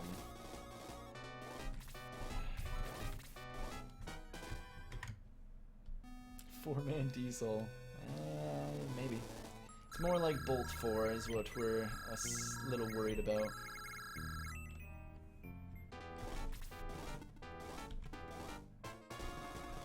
I just gotta stick around Balbaroy in case he needs the heals.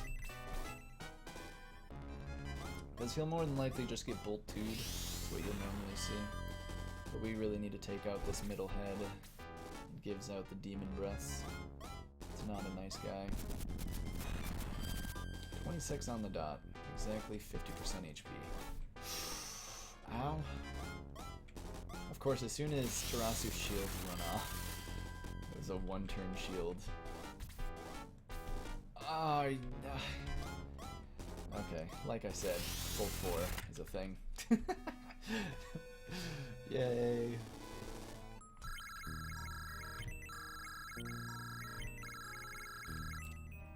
That is why we had to make that save. Definitely needed.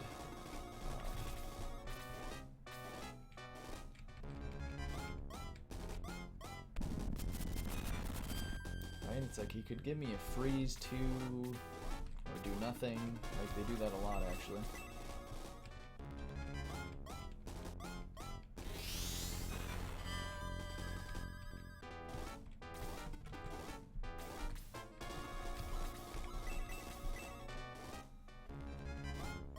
Okay.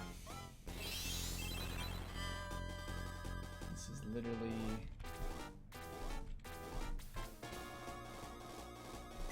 a solo Musashi mission. Okay. Awkward time to lose boost though.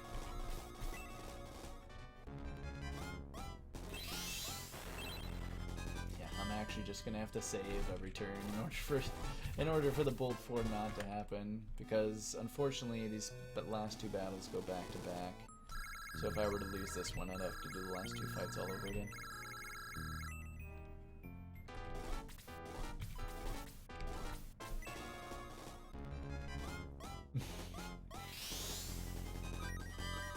Yeah, it's definitely the good moment. I stop time based on what is labeled on speedrun.com.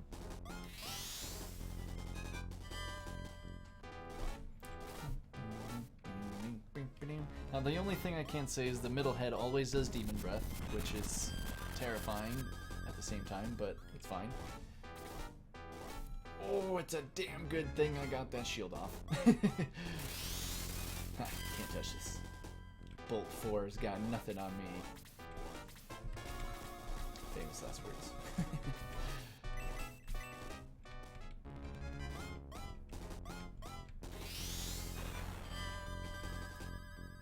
So Freeze will take out the middle head.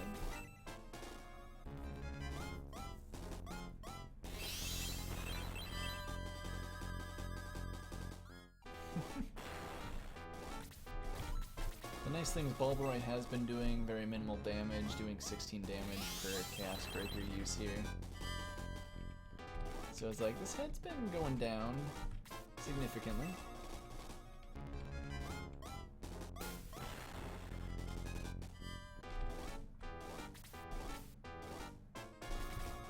It's like, please don't lose shield, that's all I ask.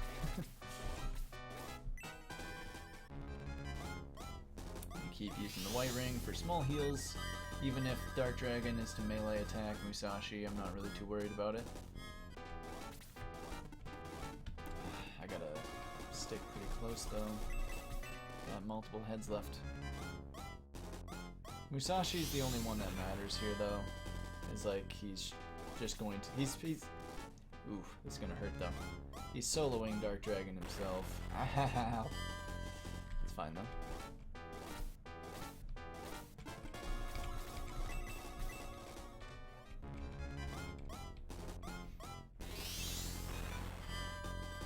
I know there's one more Shower of Cure on Tau, so we will use that next turn, because Tau will just kill this head, and we'll be fine. Actually, I take that back. Musashi and or Max, or... How ballsy do I want to be here?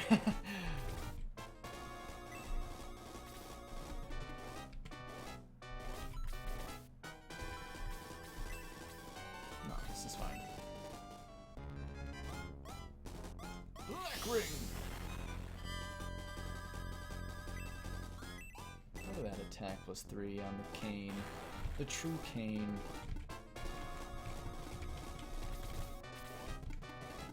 Okay. Why do you gotta do the Bolt 4s, dude? Literally as he loses shield. Ugh. You've gotta be kidding me.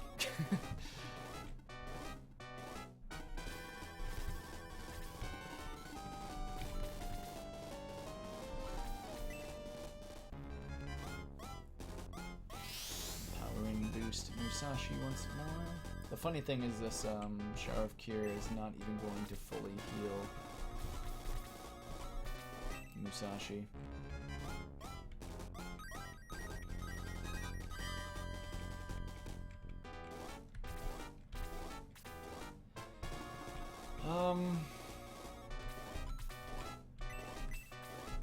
I have to stay on the head, I just need to think this through for a second. Okay, I know what I need to do. It's like I can lure this armed skeleton around. Ooh. I'd rather it not do that, but that's fine too, I guess, actually. I'm not mad at that. I'm not mad at that.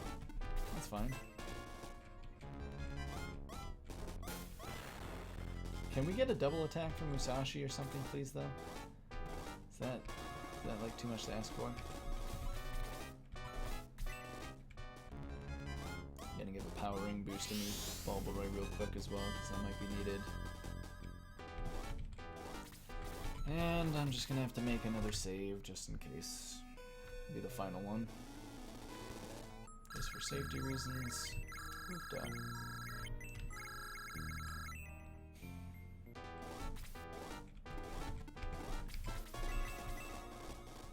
Be our final Blaze 4 of the run. We're out of Freeze 4s as well, so it's like all up to Musashi now. And Bulbaroid, but...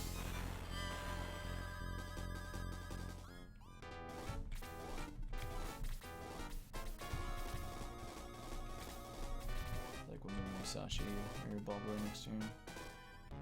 Good, it gets off the spawner. That's what I like to see. Just keep him moving that way. Keep him away. Yeah, we'll be fine. Just taking our sweet time. Can you not? Ow.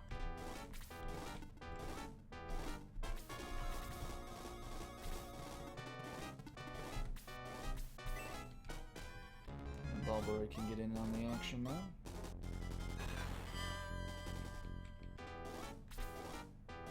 Can finish him next turn as long as yeah, no, we'll be good.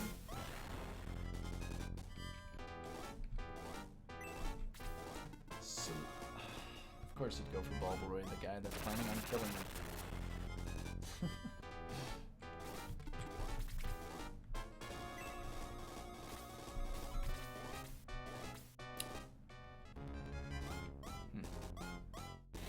Come on. Come on, Belbs. All it takes is one more. Come on. There we go. Can use the Chaos Breaker to finish it as well. Come on, double! Of course you would ask for that. I was worried about that myself. Okay, there we go. GG. GG. Holy guacamole. That was... I could also say that that was the worst run I've ever done. Well, you're in good company today. Right? I'd say.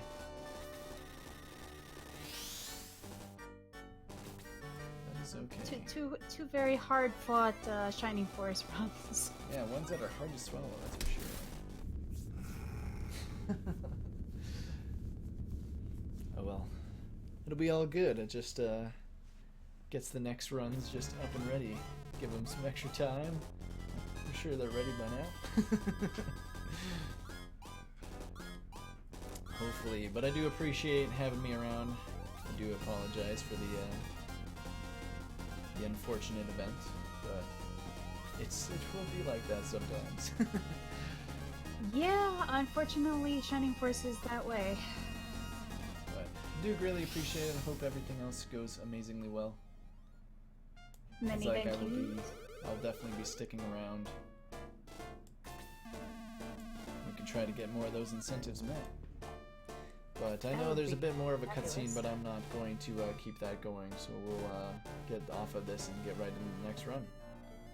That sounds like a fantastic idea, and that's going to be it for me today too. We're going to be switching hosts over to Scala Kitty, and then to Spark over pretty soon afterward.